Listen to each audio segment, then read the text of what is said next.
Hello everybody, it is I, Krisis with a K, and today we are ranking every X-Men omnibus ever. That's right, folks.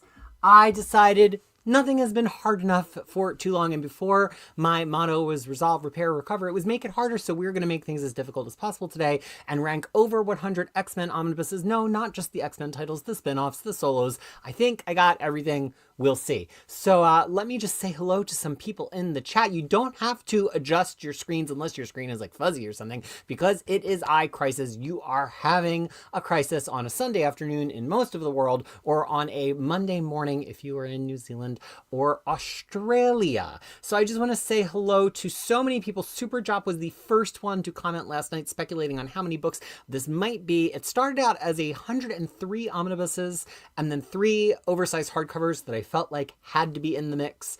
And then as the night wore on, it grew. But no Deadpool. That is one thing that I decided. Yona Paul actually helped me catch a few things that I missed, so thank you very much to you, my friend, for being there early as a commenter. Just want to say hello to a few other folks who are nice and early. Logan Wayne, who is so plugged into my daily internet activities that he knew that the birth of this idea was actually from a Reddit post I was responding to last week, and I thought, that smells like content. Mall360 is here and cannot wait. Needful Things is going to listen to this 45 times falling asleep, which is usually how I consume things. Right now, my falling asleep media is the new Dimension 20 series, Welcome to Perpy, which I've been falling asleep to, maybe moving forward in 2 and 3 minute increments every night as I am catching up. Invincible Igor saying, greetings from Germany. Hank Hordes Comics saying, can't wait. I was in dire need of some good content. Hopefully I will fit the bill. Speaking of, Edwin Billiets is here and hoping me an amazing live stream, and it's always amazing when you are here as well. Stoffer 433 saying, what a daunting task. Most of these books are so good. Yeah, I'm not promising that I'm going to hate a lot of them, but we have to remember, Stoffer, these are my opinions. So they might wildly diverge from what anyone else would think, and I make no promises about that whatsoever. Stephen Patterson cannot wait. Oh, so many other awesome people who I love seeing. Super Panda is here. Of course, Max Appleman, who was playing music on a boat, as one does, just a few hours ago. Vailnid saying it was a good... that's kind of how I read an ellipsis on its own, ... If there's no other comment, I read it as like... So, there you go. Big Fetty is here. Me talking X-Men. Can't wait. Renzo and Jot. Oh my gosh, so many people. Phenomenal AC. Kyle the Mighty. Gosh, well, this is what happens when I remember to put the schedule up early. Patrick H is here. Matt H is here. Actually, not Patrick H. Sorry, you're Patrick B, I believe. The number, I'm not saying the numbers. It's too many numbers. You know, they made phone numbers 7 digits because they thought that was the maximum anybody could remember. And of course, James Abel, the cerebro of the comic book. Internet Nick N, my very good chat friend, Cool Angel. And Daria, hello, Daria, to you. Okay, I think I said hello, William Lee. Did I say hello to Nick? And again, he can always have an extra hello because he has an omnibus cover from an X-Men omnibus in his picture. Oh my gosh, NZ Hawks, I forget, are you in New Zealand or is it just NZ for something else? Sometimes I need reminder. Bear's Lair is here. Oh my gosh, you guys, I'm so happy to see all of you. Richard B is here. Reaper is here. Badger Stump is here. Mr. Lamb or Mr. I am Space Monkeys here. I do have the contacts here in Maclock. Time for Excalibur 2 and first to where it deserves to be. Here's someone who listens when I talk and knows me well. Okay, and Gregory Holberg has a buzz, but not Body by Leafield. Am I giving Body by Leafield? And Ed's Martin. So here's the thing, and Scott Johnson. Oh my goodness. All right, so here's a couple of notes. It's every omnibus that has an X-Men title in it, including solo titles. No Deadpool. No alternate universes. I'm not doing 2099. I'm not doing Grand Design. I'm not doing Ultimate. I'm not doing Animated. These are things that at least in some way connect to or influence the main universe of X-Men. Okay? Which I think you know what I'm hinting at, but I'm not going to come right out and say it until we get there. The other thing is I'm trying something new. OHCs. Reaper, good point. I didn't want to get into every X-Men OHCs. Us in the biz, in the industry, we call that oversized hardcover, OHC. I didn't want to get into that because it felt like then we would be ranking lots of books of varying different lengths. However, There are, I think, 3 or 4 oversized hardcovers that just aren't in Omnibus that really represent big chunks of X-Men. So I did put those in the mix. Only those. Only these ones that are really big that are deliberately not covered in Omnibus. And I think you'll know them when you see them. And of course, I'll point it out. Yes. So a couple of notes before we dig in, and we're going to dig in pretty soon because I'm feeling snappy today. Okay. I'm healed up from surgery. I saw the doctor last week. I got the official all clear to do everything except for swim. But that's okay. That's okay. I'll take everything but swim. The hair and makeup team is back in full effect. Maybe fuller effect than they need to be, but I think they were just excited to be back. But here are some notes about today. I know we usually do like moment of crisis and we Q&A about big news. There's been a lot of big news in the past couple weeks. The DC catalog came out. Marvel announced 1,000, well, Disney really announced 1,000 layoffs, some of which affected Marvel. If it's not on the topic of ranking X-Men omnibuses, I want you to hold it in. And we, right after this, are going to do an after show. And if you're watching this live, the after show link is in the description. So you can copy it to your clipboard now, or you can just click it as we get to the very end and we say our farewells. And I will do all of the normal Q&A and stuff in the after show. Is this a tickler for a special benefit that might be coming in the future? Yes, but first let's just see if we like doing it. And then, you know, I'm this person who often will like buy all of the things before I decide I like all of the things. See my Valiant shelf over there. And also, as we discussed, if you're on Haul Around the World last week, I don't even know what they are. My newfound cross-gen books. I think maybe I shelved them downstairs. I truly don't know where they are after all that. In any event, my point being, clearly sometimes I jump in with both feet all the way up to the chin and then my head goes under and and I haven't even done the thing for the first time yet. So we're just going to do the thing for the first time today. Okay.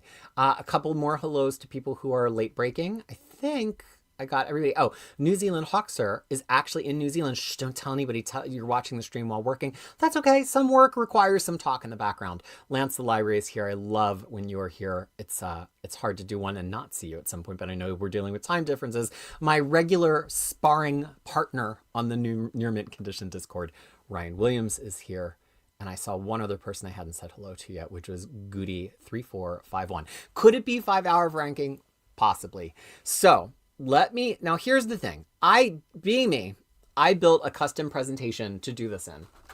And then I realized that I was going to spend the whole time like fiddling with trying to make things bigger and smaller. So I went into Tiermaker at the suggestion of Yarne. And so now we're in Tiermaker. The thing is, this is tiny.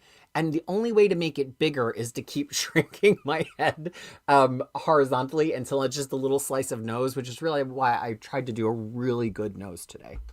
I think I did a good job. But, because those are not my actual bones. That's a makeup illusion. Anyway, in case that was not obvious. So here's what we're going to do. We're just going to keep going and going. I guess I could make it bigger, right? I could like zoom in, or is that just going to break everything? Oh, that's nice. I think... Oh, I just wish I could make it taller. Hold on. Let's just see. It wouldn't be a Crushing Comics Live if I wasn't dealing with some kind of nonsense. Why won't it just fill the space? How can I make it fill the space? I don't know. Okay, we're just going to go with this. And it's just going to have to be good enough. Okay.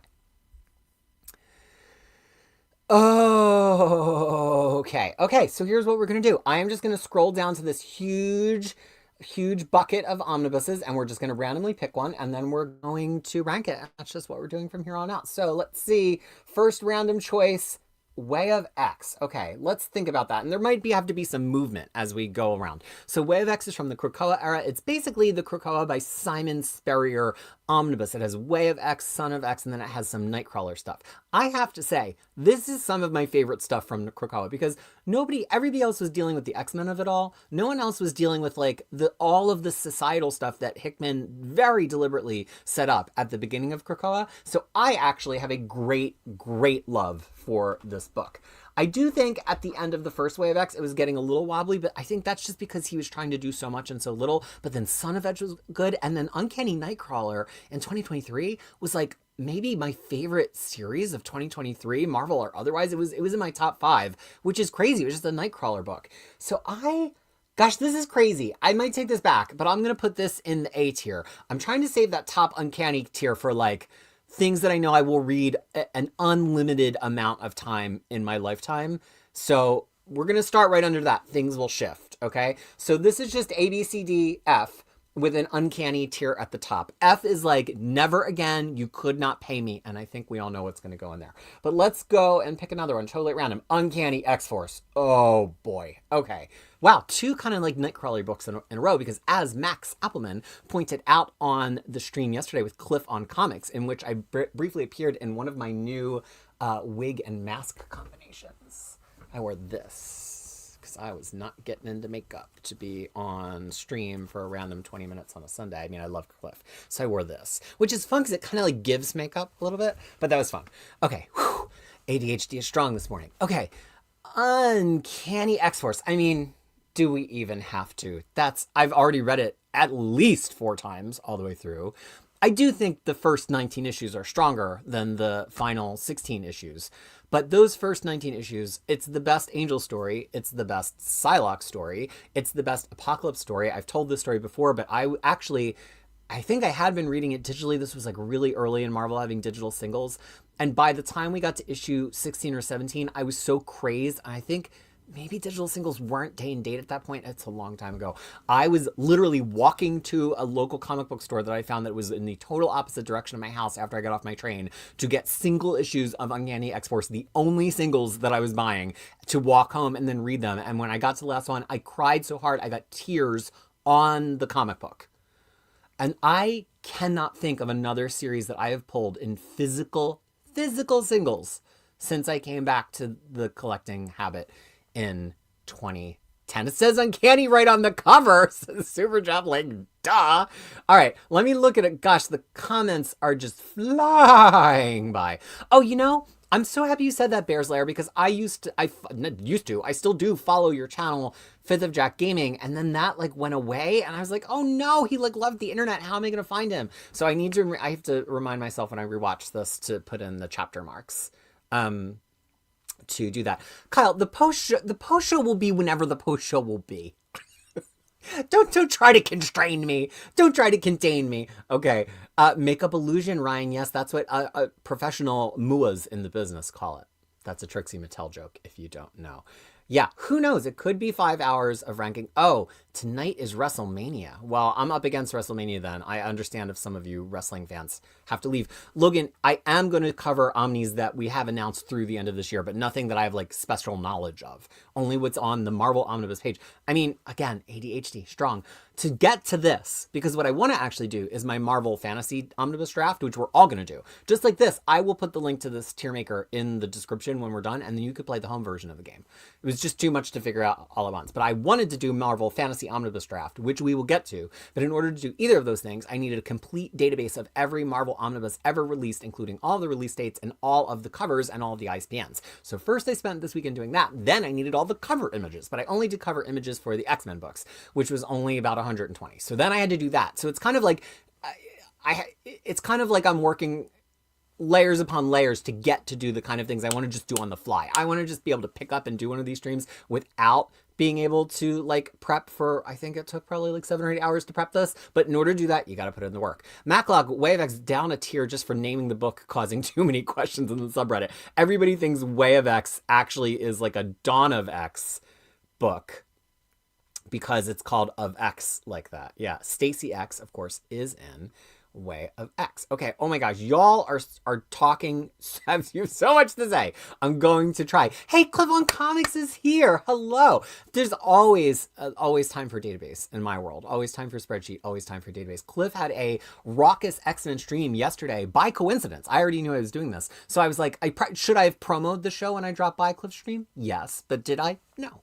But I dropped by Cliff's stream. Max was there. James was there. I've never been on stream with James before. Elon was there. Lady Fantastic. It was so much fun. I literally had like a 30-minute window before I had to go grocery shopping, and I was like, I'm going to throw on the mask, much like a superhero, and then I'm going to go there. Okay, I'm just picking it around. I'm really not trying to look. Okay. Oh, it didn't actually grab anything. Okay. Ooh, interesting. Okay. This is X Factor by Peter. I wish there was like you could like double click and it would like get big. That would be cool. This is X Factor by Peter David Volume 2, but it's really the first volume of the Madrox Investigations part of X Factor. So like it's the Layla Miller, the M, the Siren, and of all of that. I remember reading this, the first couple of trades of this, and just being so stunned, not only because it was Peter David and I knew him and it was great and it was entertaining, but I loved the kind of like detective noir aspect of this first volume, which is, again, volume 2 of Peter David. Over time, that faded away and it got more and more superhero-y, but it was originally just this like truly, it was an X-Men detective book. And even though they were doing Bishop District X, I guess, a little bit before this or around that same time, this just felt so unique. Now, I'm not going to put it at best ever, but I have been really hankering to reread it, and I do really love it. So I think I'm going to put it at the top of the A tier, better than Way of X. Way of X is really satisfying, but I think you need Krakoa to be satisfied by it. So, but I highly, highly, highly recommend that X Factor run. I love it so much. All right. Oh, okay. So here's another book from that same series. This is X Factor Volume 4 by Peter David. It is the last one in that run. So Peter David had been building up. I think that's Volume 4. Here's part of the problem. What if I don't recognize the cover? I'm pretty sure this is Volume 4. The thing about it is that Peter David had been building up in his run, and when Schism happened, all of the X-Men titles kind of got reshuffled, and he inherited Havoc and Polaris, which of course he was happy to have because they were his team back in 1991. That's why they're on the cover of this book. That's like X Factor like 331 or 332. So he, I want to say I might have that just off camera. Excuse me for a moment. I want to say I have that book right off camera. Yes, I do. So now we'll know that it's really Volume 4. Oh my gosh. I didn't make it easy to get back. Okay. Special haul around the world. I just bought this because here's the story of my life. Books start going out of stock that I had in my wish list for a year and a half. And I'm like, oh, didn't I buy that a year and a half ago? No, it still seems to be on my wish list. And then I say, oh. So anyway, here's the book. And it contains X Factor 233. I was off by one. Is that a strike? I don't know. 233 through 262, and then all new X Factor 1 through 20, which was the series that he continued into in Marvel Now. Now, here's the thing. I don't love that all new X Factor series. It's fine. I wouldn't hate to read it again. It had Gambit, it had Danger, but I'm not like in a race to read that again. It's not a priority for me. And I do think the end of X Factor, he was in such a rush because he was up against the Marvel Now relaunch and he was like trying to pump out this, I forget, Hell on Earth War, Earth versus Hell War that he had been building up to for years and years with hints and all sorts of different Peter David titles. I just feel like it's just not as readable. It's just not as fun. It's a lot of kind of like mopping up. So I'm going to give it a C. I don't hate it, and I would be willing to read it again, but it's not on a list where I'm like, oh yeah, I'm definitely going to read that again. In New Zealand, I learned that if you call something average or say like, well, it wasn't good, that is, to some people, New Zealand Hawk could confirm or deny, it is so offensive. And I well-meaningly called something, oh, it's average, it's okay. And I apparently, what that came out of my mouth sounding like to the Kiwi was like, I fucking hate you and you're a moron and how dare you ever.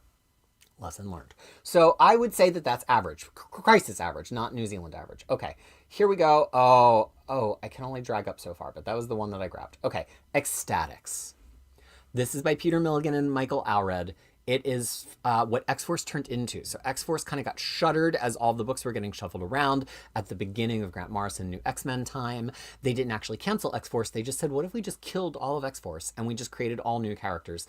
And then the characters were on a reality show and that they were all either like assholes or totally unconnected to reality as people who would volunteer to be mutants on a reality show would be, and let's just follow them. They're not superheroes. Like, they want to believe they're superheroes because they're mutants and they have powers, but they are not superheroes. And bad things happen to them constantly. And the book is much more about their relationships than anything, any related to any kind of superhero ever. I do love this book. I have reread it. I do want to reread it again. It will be my third read. It's it previously had only been in trade paperbacks, ancient trade paperbacks.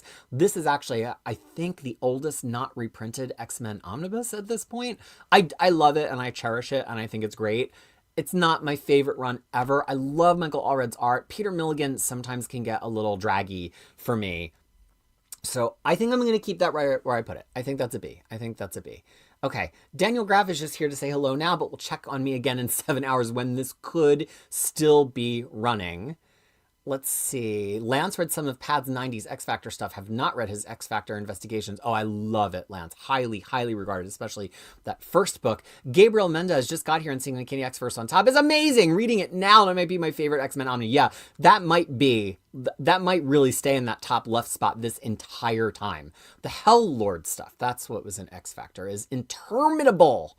Super job. Peter David wrote a lot of X Factor I've never read. I read the equivalent of Volume 1 as it came out. You should. I highly encourage everybody to give Volume 2 a chance. I mean, look where I have it placed. I really, really love Volume 2. From all the pitches for X-Statix on live streams, I really hope they reprint it so you can get a copy. It's a great one to read on Marvel Unlimited because it's so bingeable.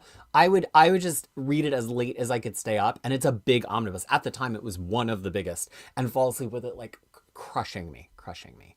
Unfortunately, I've experienced the average fallout. Oh, NZ Hawkster, we should have a whole sidebar conversation about that. Okay, let's see. I can't always choose from the middle. Okay, I also can't drag up that far, so sometimes I have to like wind my mouse around and oh no. So this is, I wish there was a way to make it big. I do have all of these in a file, but then I would have to like drag the file on screen. I think we're just gonna have to squint and take my word for it. This is X-Men Apocalypse the 12.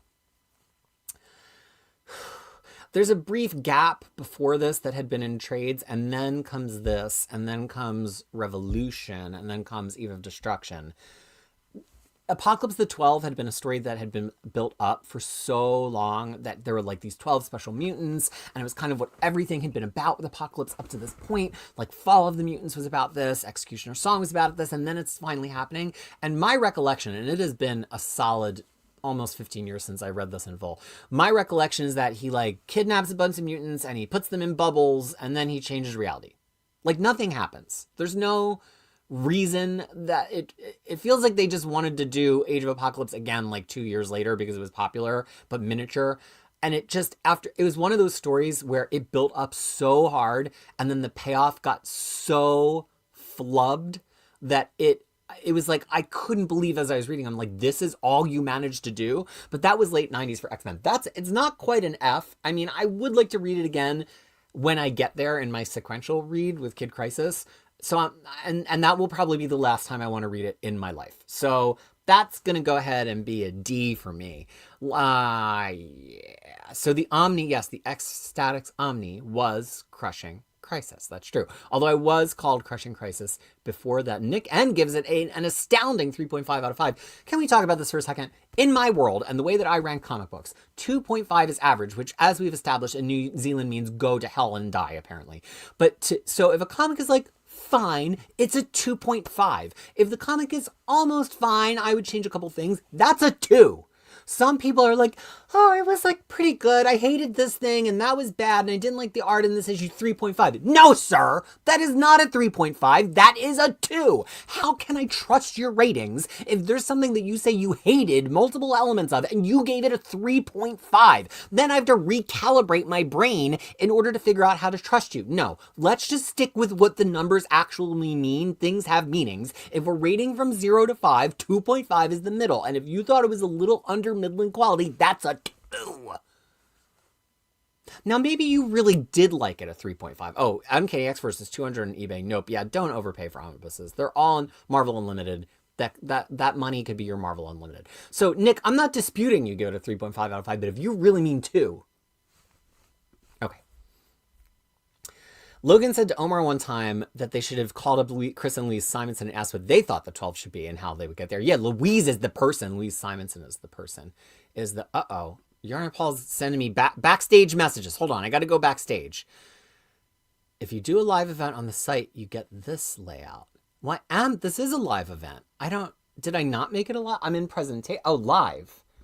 Oh, no. We don't want to do that right now. Okay, but lesson learned, if I make it a live event in the future, too many different things. Okay, let's just grab them. Okay, this is X-Treme X-Men by Chris Claremont. I want to say this is the second volume. I don't recognize the image. I'm looking around because I usually have it in this room.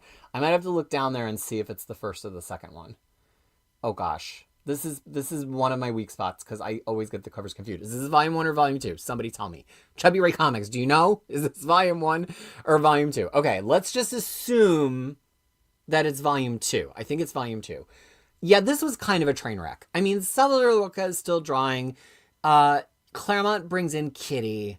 But it feels like volume 1 was kind of interesting, and he was doing fun stories with X-Men, and he was building up to something. And then volume 2, which actually does have one bad arc, is still in volume 1. Volume 2, and I don't know that I've read every issue all the way through. I've read some of them. I just remember being like, we're still going, and still going in like a fun Claremont way. But I don't know if I could give it a D. I don't know if it's as bad as the 12. And the art's kind of good, but there are some bad arcs. That might move down eventually, but I'm gonna put it there. Okay, here we go. This is X Factor Volume 2. X Factor Volume 2. So X Factor Volume 2 starts in the mid-30s. It has all of Inferno in it, and then it continues to number 50, which is the end of the Judgment War. Here's where you're going to start disagreeing with me perhaps a little bit. I think the first 30, 32, 33 issues of X Factor are brilliant. Brilliant. I love Louise Simonson's writing. I love her focus on Jean. I love Fall of the Mutants. After that, I do not care so much. I know a lot of you really, really like Inferno. I could take or leave Inferno. We'll talk about that more when we get to the Inferno Omnibus. So saying like, well, this has Inferno in it, I'm kind of like, okay. So to recap, this is a few issues before Inferno that I'm like, eh. Then it has Inferno, which I'm like, And then there's the stuff after Inferno, which I don't know if my life was on the line, you could get me to reread Judgment War again. It's that boring.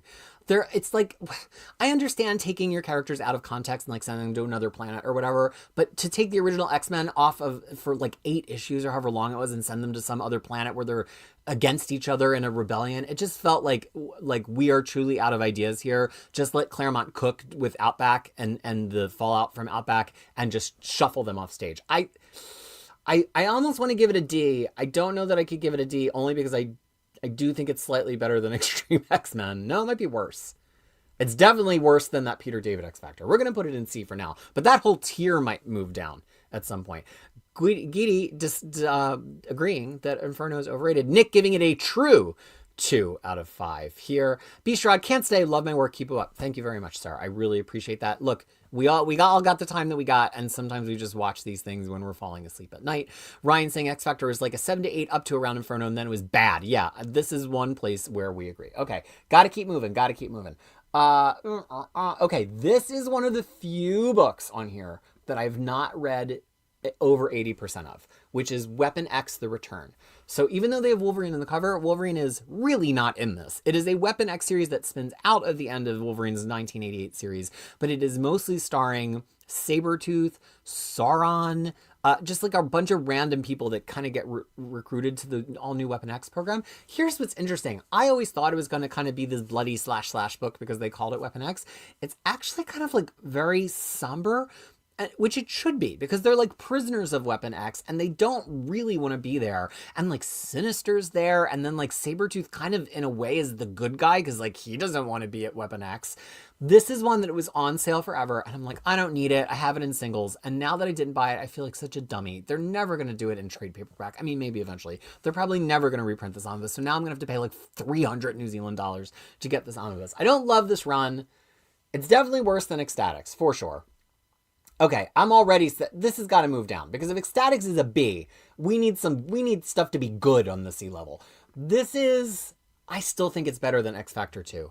You're going to really find out how much I hate X Factor after issue 30 for me here. Okay, let's grab another one. Oh, it's another Wolverine book. This is all new Wolverine, Laura Kinney in her own book in all new, all different Marvel Now in 2016, written by Tom Taylor with art from some people I really, really enjoy, including, I know at one point, Juan Cabal, colored by Nolan Woodard. He's not the originating artist, but the first artist maybe is David Lopez. I could be making it up. This is a phenomenal run. I mean, Tom Taylor, if there's one thing you can accuse him of other than kind of leaning into the social justice of it all sometimes, he sometimes has that Bendis or Joshua Williamson quality where the title just keeps, it just is like ebbs and flows, and you're like, and you get done an arc and you're like, what happened in that arc? What was going on there? So I do think there's a little bit of that, but it's just so enjoyable. She's so lovable. It introduces Honey Badger. It's just a really fun, good, strong run that it's not on my list to immediately reread, but I would happily reread it on any day. So I am going to just leave it right where I put it, right? I think X-Statix, I'm just always a little bit eager to read X-Statix, and I don't know that I have that level of eagerness about All New Wolverine. Staver's like, we're like 8 books in. Staver's like, I'm out. You put Weapon X over X Factor 2, I'm out. Look, to which I reply, Day of Judgment, okay? Day of Judgment is, somebody used the word interminable earlier. That's how I feel about Day of Judgment. Oh, I click what I click. Okay, this is X-Men, Uncanny X-Men by Kieran Gillen. Some of you are getting it in the mail right now. I think it's in my next DCBS order. We know that Kieran Gillen is my favorite, period. Author, writer, game designer. I love Kieran Gillen. He vibes with the inside of my brain, strange place that it is, so much. Him on X-Men it was a revelation. I was reading it every month and being like, this is what X-Men could have been all of this time. This is what modern X-Men can be. And I loved Matt Fraction. I love Second Coming. Kieran Gillen understands character voices on a level that not many other writers understand. His ability to take this X-Tinction team, which could have just been a total eye roll, like, oh, your team's so deadly, Cyclops. We've seen a lot of comic books do that at Marvel and not do it well. In the Ultimate Universe, they did it with Ultimates. In DC, they've done it at different times with JLA or with Authority. I feel like the main Marvel Universe has never really sold that idea that this team is so cool, so deadly. They tried it with the Order in the early 2000s. Gillen did it, and it still felt like X-Men, and it not only continued everybody's arcs, it made their arcs remarkable. It was uncanny even how much he developed a team. I think there were 9 characters. It was kind of the original Quiet Council. Hickman draws a lot of inspiration from this run. This is where Sassy Sinister was born, which Hickman immediately adopts into Secret Wars when he gets his hand on Sinister about 3 years later. This basically has a Quiet Council. I mean, the image is all of them in giant chairs in a big circle talking about what they're going to do to rule the mutant race. Gee, did Hickman pick that up as well? I don't think people acknowledge how much Hickman is influenced by Gillen, even though they kind of came up at the same time. This is my favorite run of X-Men.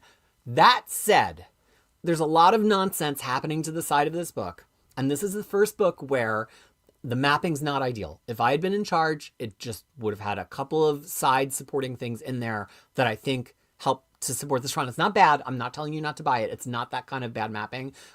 There's like another 5 or 8 issues that I would have put in there.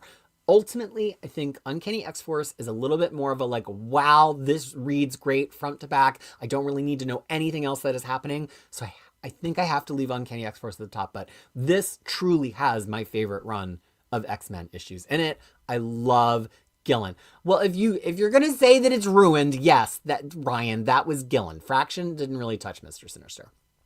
Okay, got it all the way. And Gidi is, I don't know why I keep saying Gidi, because I'm thinking of Guido, which is like Gua, which is G-U-I, but yours is G-U-D-I, but I think that's why I'm giving it a little woo. What would I have added to the Gillen Omnibus?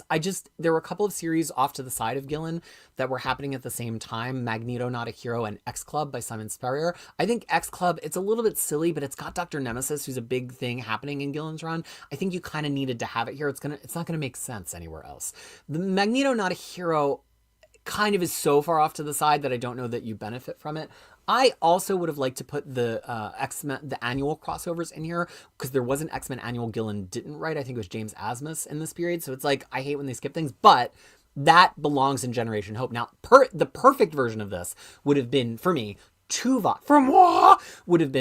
volumes, and it would have had all of Generation Hope integrated, including that last little bit of Generation Hope by James Asmus from after Schism, which means we could have had the Journey to the Negative Zone annuals, and there would have been room for all the miniseries and stuff. So in my ideal perfect world, I would have done it that way. I think Gillen is a strong enough name that they could have sold it that way. I do think Marvel tends to kind of create flop situations for themselves when they stick so closely to the mapping of these complete collections that they did like 10 years ago now. Like, Marvel, sit down, look at the mapping, figure out if there's any other omnibus to put these things in. If not, you should do it that way. Also, there's no reason that the Sword miniseries should be in this X-Men, Uncanny X-Men by Gillen. Sword happened like 10 issues earlier when Beast leaves in like mid-fraction. So it's a great book, and I do not object to a single thing that's in it. And I think that if they do a Generation Hope and Other Stories omnibus, it will fix all those problems that I have. However, that said, That's where it is. Laura stands are coming for me. Look, I love it. I love X-Statix, but not everything can be the tippity top tippity book. I assume all those issues are in my reading order. Yeah, but the reading order gets a little approximate when we get to that point, and I'm working to correct it. Okay, random poll. Okay, here we go. This is X-Men Volume 1. It is the beginning. It is Stan Lee and Jack Kirby doing X-Men. That is the original cover of the omnibus. I think it's an Alex Ross. Here's the thing. Everybody says that Silver Age X-Men is so bad. It's not. First of all, the first issue is an absolute classic. I think you could read to 11 and be highly entertained. There's maybe like 3 duds between 1 and 11. It's got first appearance of Quicksilver and Scarlet Witch, Namor meeting the X-Men, and like them, Magneto courting him as a mutant, Blob, Eunice. It's amazing. Amazing. Khazar's in there, I think, right? Then it dips for a couple issues, but then there's 16 through 18, which is the first Sentinel story, which is incredible. It's absolutely foundational X-Men reading. It makes me crazy that everybody's like, this omnibus is bad. It's just shop. But that said, after that, it's kind of like, it's like they kind of ran out of new ideas at that point. And there's some cool stuff in the 20s, but I truly could not tell you what happens in a single issue of the 20s of this. It's still super, super classic. And I do enjoy rereading it sometimes, but I think it's generally acknowledged to not be that strong. And reading from 20 to 30 again, I cannot say I relish the idea of that. So I think we're going to lead off the C, i.e. average, real average, not New Zealand fuck you average tier with that. And we could come back to it. Chubby Ray was making a great point here. Gosh, I love you, dude. Sword does introduce Unit and all the space stuff, and it does keep coming up in Uncanny by Gillen, which is a good place to put it there. What's interesting is it's much more like DC's omnibus mapping strategy, where like they're like, it's by this author, so we're putting it in this book, right? Because this author references it later, instead of what is generally Marvel's mapping strategy, which is like, we will put things in the reading order that they happened, so you can appreciate it in the order that it happened. And now that I know that, obviously, but now that you've said it, it does make sense. It does make sense, and I do understand that.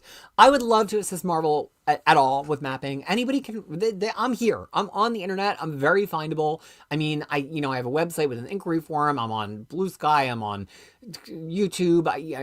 It's very easy to get in touch with me, and any publishers know, if a publisher cared, which I like to think there are people who are fans there, and I know I'm just like the most minor influencer, but if somebody cared and wanted my help, I would absolutely help. Would it be nice to be credited in a book one time when they take my map, as they sometimes have done, and I know that they've done at Marvel, but I'm doing this for the fun of doing it and for talking to you about it. But yeah, they absolutely could reach out to me, and I would be very, very happy to help. First Sentinels and Juggernaut are really good in Stan and Jack, but other than that, you're waiting for Roy Thomas and Neil Adams.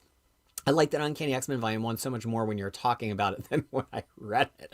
Well, me too. And Ryan, this is my actual strategy. You skip the narration boxes. If you're like dragged down in any Silver Age or Bronze Age comic, you have to remember the skill of reading comics was not assumed at that point, and these were for very young readers. And the art was not being relied on to tell a story, although now we look back and we're like, Kirby's art and Neil Adams' art and Cockrum's art, all of their art was like the best there is. Gene Colan, all of these people, they were the most phenomenal artists. And the caption boxes telling you what's happening in the art on that page are not generally necessary. You can kind of skim the caption boxes. If the characters are thinking something, they're going to put it in a thought bubble. So the caption box is usually like, Cyclops let out a hearty blast. It's like, yeah, we can see that, Stan or Roy Thomas. Okay. And somebody up above asked where the Gillen book fits in the timeline. It starts after Faction, so right after Second Coming. It runs through Schism all the way up to AVX, and this double dips 15 issues from the AVX Omnibus. Let's continue. And I'm just gonna, okay. Ooh. This is X-Men by Claremont and Lee, Volume 1. So it starts immediately after Atlantis Attacks with Uncanny X-Men 244, the first appearance of Jubilee, and it collects all the way up to Extinction Agenda.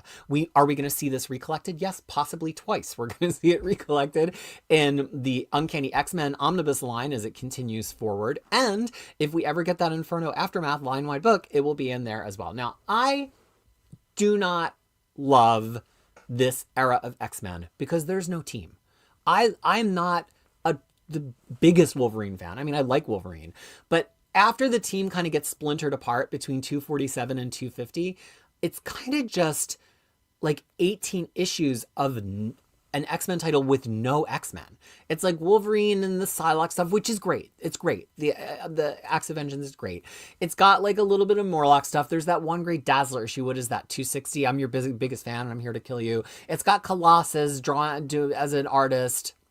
But there's no X-Men. It's like the longest run of X-Men with no X-Men. And it just keeps going and going because it was shipping bi-monthly. That said, Jim Lee art, Mark Silvestri art, there are good parts of it. Personally, I do not find joy in this run. I know a lot of you disagree. And I know that Omar would give me a strike and kick me off screen. But I just don't care for the issues after 248. Except for the Acts of Vengeance stuff with Psylocke. So that's going to go at the beginning of the C tier for me. Will I probably reread it? Yeah, when I get to it. But there's just nothing particular. And then like Gambit gets introduced in the 260s, but Storm is a kid for some reason. It doesn't spark joy. Doesn't spark joy. Goody. I think we've established you don't care because YouTube gave you this name. Gouda. I don't know. Will they reprint this? There's always money in Claremont Lee. But I think now that the Uncanny X-Men line is approaching it, I don't think they have a motivation to reprint it in this format. And there's also the possibility of doing Inferno Aftermath. And also they could just cover the rest of it in Epic Collection. So I don't know that they are going to be in a hurry to reprint it. Good night, my friend Max. Thank you for sticking around where you could. I've always liked Silvestri better than Lee, says Superjop. Cyberforce better than Wildcats. Well, that's a whole nother ranking show we could do.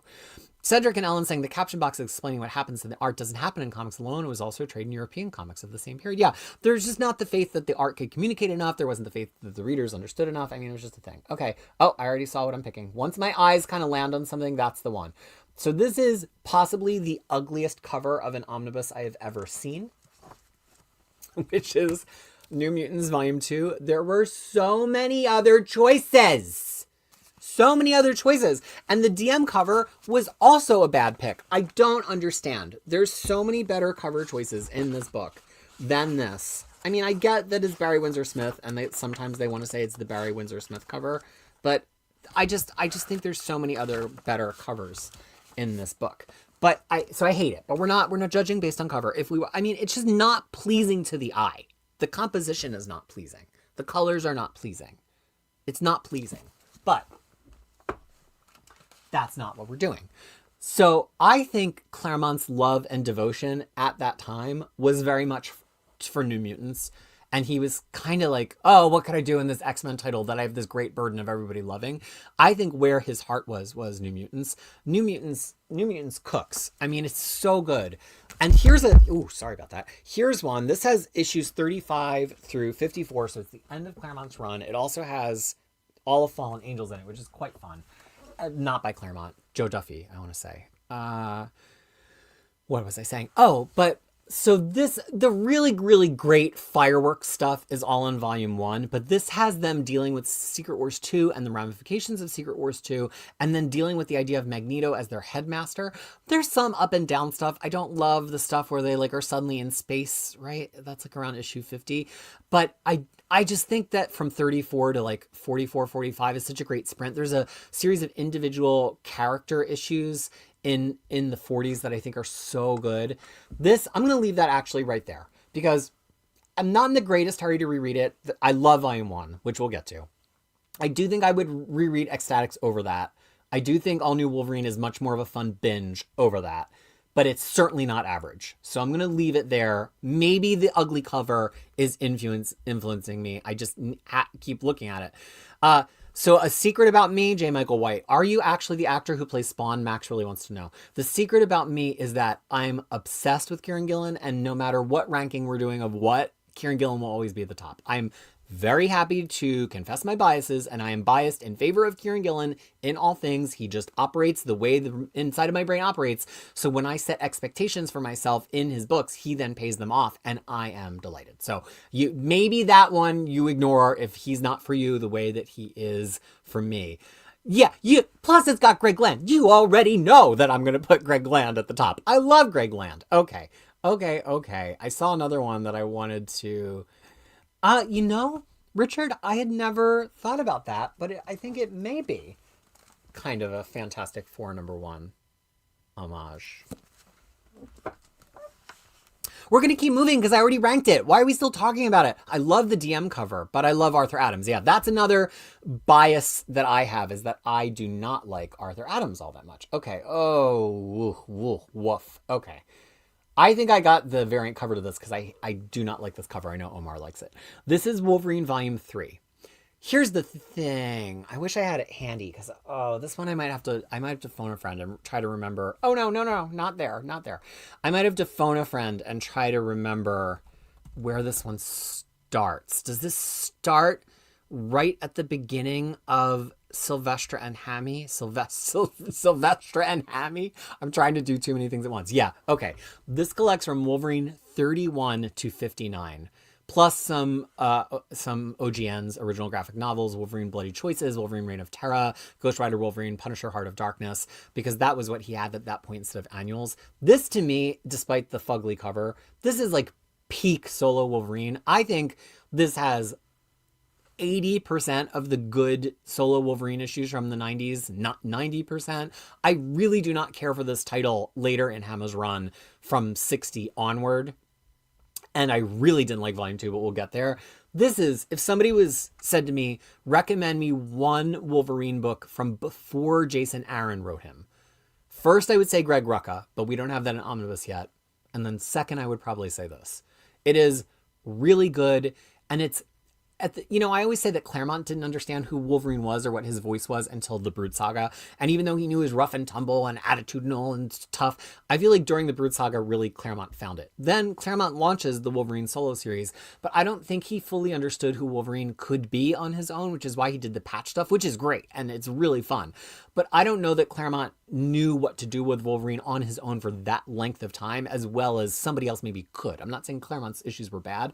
Hama comes on the title and he immediately understands what to do with Wolverine on his own. Like, he just gets it. He gets what the Rogue Gallery should look like. He gets the mix of kind of like low, rough and tumble Madripoor stuff and like high concept superhero time travel stuff. It's just Hama gets it. He gets how to tease Wolverine's past. He gets how to make it a superhero comic, but not always a superhero comic. This is packed with good issues. It has Silvestri on art. I think I do like it better than Way of X.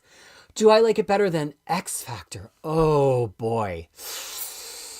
I don't know. I might have to turn to the crowd for a tiebreak on that. X Factor by Peter David, Volume 2, or Wolverine Volume 3? That's a hard one. That is a really, really hard one. Yeah, Daria, as fun as Omar and I have with each other, vehemently disagreeing with each other, that's because our overlap is so huge that we have to make fun of where we disagree, and this is one of those points. All right, I'm throwing it to the chat. To me, they're even. Cruel Angel thinks I like Investigations more. Nick N says it's not better than X Factor. Richard Fearing says X Factor. That's 3. We're moving on. We have so many more books to do. Okay, I'm just clicking whatever I click. I saw one that I wasn't going to pick, but I was like, no, we've got to do them all eventually. There's 109 or whatever. We're just doing it. This is Cable and X-Force, which is effectively X-Force Volume 3. So it's X-Force Volume 1, then it's X-Force and Deadpool, because it does have a lot of early Deadpool in it, which is then repeated in his Omnibus line. And then X-Force and Cable, because this has a lot of early Cable in it. Here's the dirty secret of this book. X-Force, in this period, is the best X-Men book. If you don't believe me, you can subject yourself to reading every single X-Men book in reading order. X-Force starting around issue 22, which I know is in the previous omnibus. So the previous omnibus, actually now that I'm saying this, maybe I'm going to rank the previous omnibus higher. Starting at 22, X-Force is just sizzling. Fabian Nicieza understands what to do with all of these characters. He's got the cast that he wants, Greg Capullo and some other folks on art.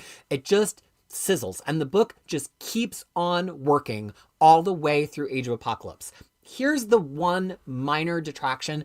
I think it kind of gets stuck behind the status quo of the other X-Men titles for a while in this period, where it's kind of like, okay, well, I have to like wait for I guess Fatal Attractions was in the last volume. We have to do this Flanks Covenant, and we have to do this. And so it does feel like it's a little bit stuck in the wake of the other books, but the quality is so high. So having said that, now I know I have to remember Volume 2 is going to be ranked higher. Is this as good as the end of Claremont on New Mutants? No. Do I love it and would very willingly reread it at any time? Yes. I think X Factor, up after Leafield and up until Age of Apocalypse, is absolutely phenomenal. Superjob is not a Nicieza lover. And Big Fetty says, agreeing with me, love the Wolverine Omnibus Volume 3, love Heart of Darkness, Time Travel to World War One, and Albert and Elsie. I always love reading the Elsie parts to Kid Krisis because I have to do, she has like a speech impediment and she's like, Albert, we have to find Wolverine. He's lost in time and so are we. And I like whenever I can do ridiculous voices and accents. And I love doing her accents. It's really fun. So yeah. Okay. Yeah. After that, I'm not saying anything kind about X-Force. Okay. Here's the next one that I see. This is Reign of X Volume 1. So this is X-Men in Krakoa directly following X of Swords, which is going to get a reprint. And I hope they put Omnibus on the side. But it's getting a reprint. And so this is what immediately follows that. It felt like Krakoa, everything was possible in this period. We just had this huge crossover. Some of it was dull, some of it was good, but it all worked. There were all these titles happening. All of these ideas had been seeded. We were getting new titles for the first time. So, I think this book has Sword, the beginning of Sword. I think at this point we knew Way of X was happening. I don't think the first issue of Way of X is in this yet. And we knew that X-Corp is happening. But again, I think that we're not quite up to X-Corp in this. And plus they added Juggernaut, which was great, which we were really afraid that they wouldn't do. Now, this is a pretty slim slice of issues. I can't say that there's like any one story in this that's amazing, but it's just all the issues are great. It's basically 3 issues from every title, and it's all of them cooking. I think the stuff I really love in Excalibur will be in the next one, but this has 2 issues of Hellions. It has 3 issues of Marauders. I mean, there's nothing objectionable about it. It's just exciting. And this is also where we started doing This Week in X. So I have a huge, huge nostalgia for this. I do think that this is when Krakoa is still absolutely rereadable. I think I'm going to put it ahead of Cable and X-Force, but I just don't know that I could put it ahead of the end of Claremont New Mutants. But I really like it. I mean, you have to think B tier does not suck in this ranking. It's the bottom of the top half. So that I don't feel like it falls apart until after Inferno. I think everything, and then it only falls apart for like 3 months, and then Gillen and Ewing are there. I just don't think it falls apart. I think it got better because Hickman left, but that's me. Pour moi. Nick with another honest 2 out of 5. Okay. I do wish Marvel would give us, says James, 3 Age of Krakoa omnibuses a year, but it's looking like we might get 2 a year, in which case it's going to take 5 years. All right, my eyes already landed, so this is the one we're doing. House of M. I debated if House of M was going to be in here, but then I was like, you know what? It really was kind of an act break event for Astonishing X-Men because Whedon was so darn slow. And the X-Men, even though it's kind of an Avengers story, it also is very much an X-Men story, right? Kid Krisis actually just read this because she wanted to read some modern comics, and I won't let her read ahead just an X-Men. But I said, you could pick one title from the 2000s and I'll give you the whole run to work through. And so she picked Avengers, and I was like, well, you will get some X-Men spoilers. So she read House of M, and she, of course, loved it. I mean, it's got Olivier Coipel art, he's one of my favorites. And it's an interesting alternate universe story, even because of the Bendis of it all. I think it's rooted in who these characters are and what would motivate them in an alternate reality like this and where that would take them. So even though a lot of them are happier, sometimes starting out happier did not lead to a happy ending for them. And I think that was really clever. And in a way, it pays homage to Age of Apocalypse, which is kind of like, what if everything sort of happened in the worst way for everybody, but some of them were really truly who they are. I can't say that it's a favorite that I go back and reread, but it's a entirely solid book. I don't hate it as much as other people hate it.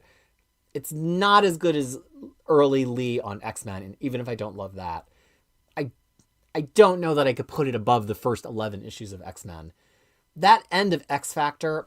Oh, but so here's the thing. That House of M omnibus, though, has all of the tie-ins. Some of the tie-ins are good, though. Some of them suck, but some of them are good. And X Factor has all new X Factor, which I do not love. I think I'm going to put it below X Factor, but still above Weapon X, which is kind of like weird and somber. So it doesn't suck. We haven't had an F yet, although I'm thinking about it for Age of Apocalypse. Okay, here's one that I've maybe only read 50% of. Just Being honest, keeping it on the up. But you have to think, even when I said I've read 50%, I've still been through every issue because I needed to for like the reading order and for the Emma Frost guide and the Gambit guide and blah, blah, blah, blah, blah. But I don't know that I've sat down and had a reading experience. So this is the Trial of Gambit Omnibus, which I think just came out, is about to come out. I never even remember. Let's see. How far away are we from Trial of Gambit? Or has it already happened and it's already in my house and I just don't remember? No, next month. So, although we do have it all in trade, so I could have read it. I certainly could have read it. Here's the thing. I do not like mid-90s X-Men. I do not like the art. I do not like the stories. It does not start picking up for me until after this. I do think that this omnibus manages to resolve a few things in a way that is pleasing to me. But this particular run, plus it only has Uncanny X-Men, really, and only has 3 issues of X-Men for a good reason, because that's just how the reading order works. There's just nothing in here that I particularly like. Maybe when I read that whole 10 issues of Uncanny X-Men straight through, it'll be more exciting to me, but this is... And there's some good stuff around 348 through 350. But I have trouble summoning enthusiasm between the writing and the art. I think this is going to be the top of the D tier for me. Top of the D tier. I do... Ooh, it might be worse than X-Treme X-Men. It's better than the 12, though. All right. Is this controversial? I don't know. Is this a controversial choice? Goody has 0 interest in this era of X-Men.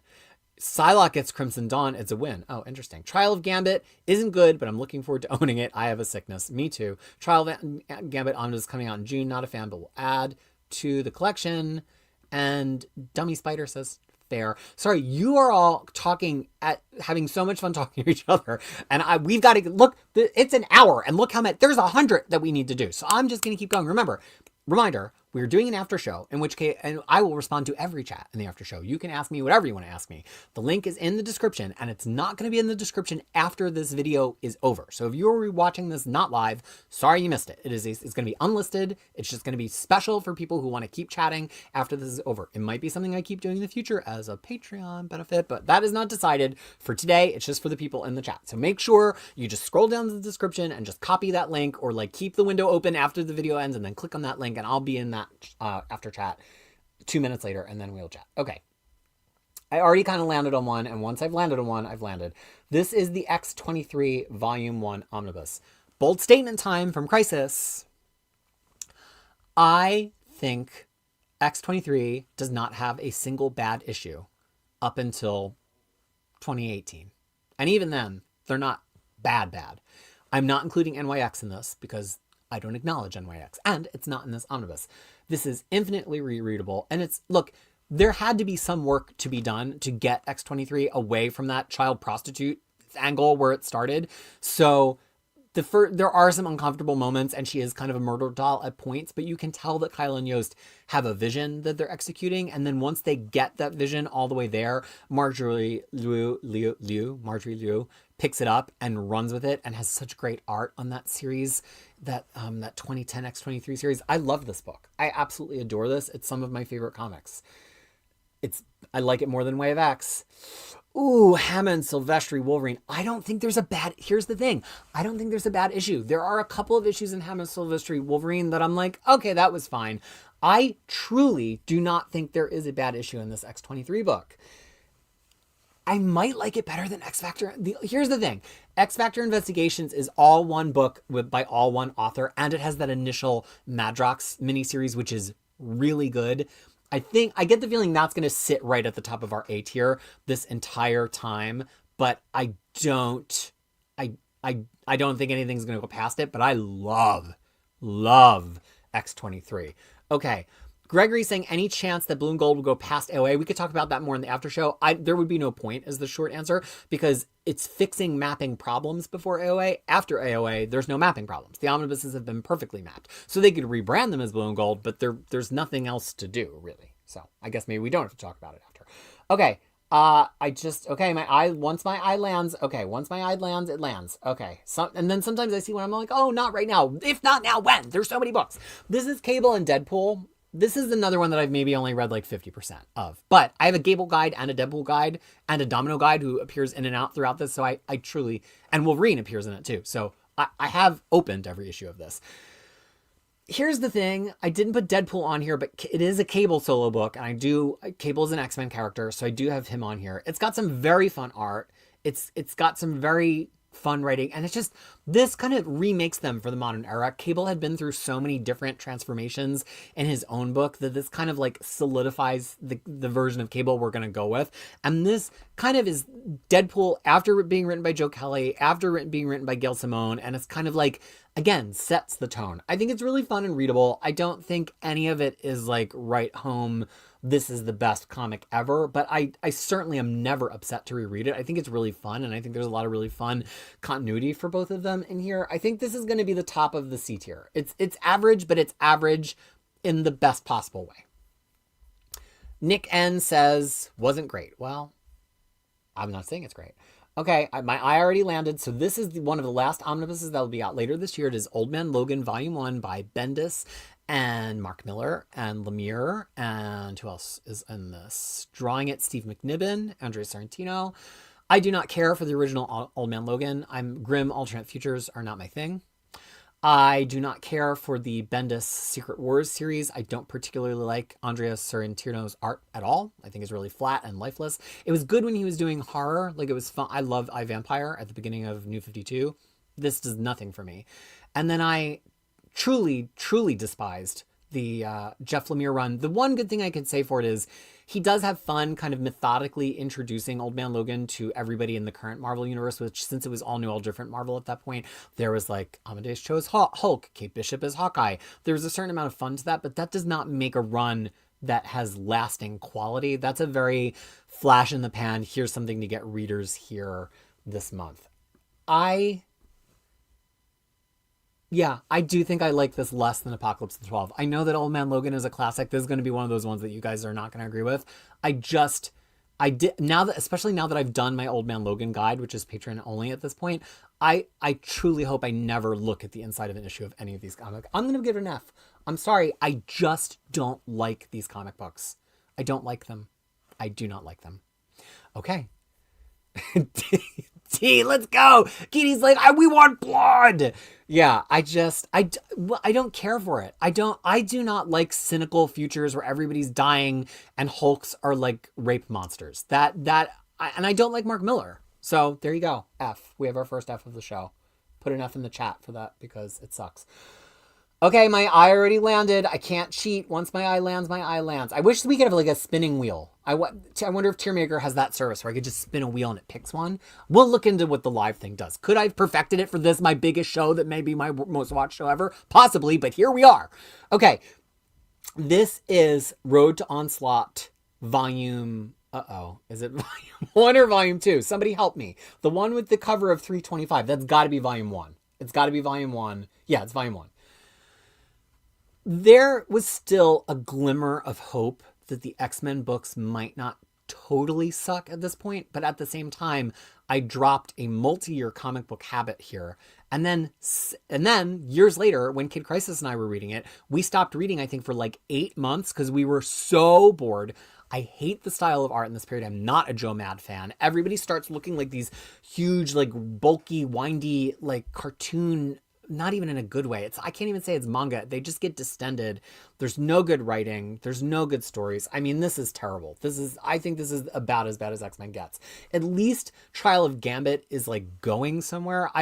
They teased Onslaught for a whole year, which I get it, like build up. I'm not against that, but I just don't think any of the tease paid off at all. And I think the issues are fucking ugly. Maybe we need to move Apocalypse the 12 down to the F tier. And Onslaught can be the last book in the D tier because at least Kid Krisis and I laughed at it a few times. But I do truly, truly hate it. Truly hate it. A lot of you are asking, fun, Kid Krisis, did she read? Did she watch? After chat. That's after chat. We got to stay focused. Okay. I love that you're asking and I want to talk to you about it, but that's why there's going to be an after show.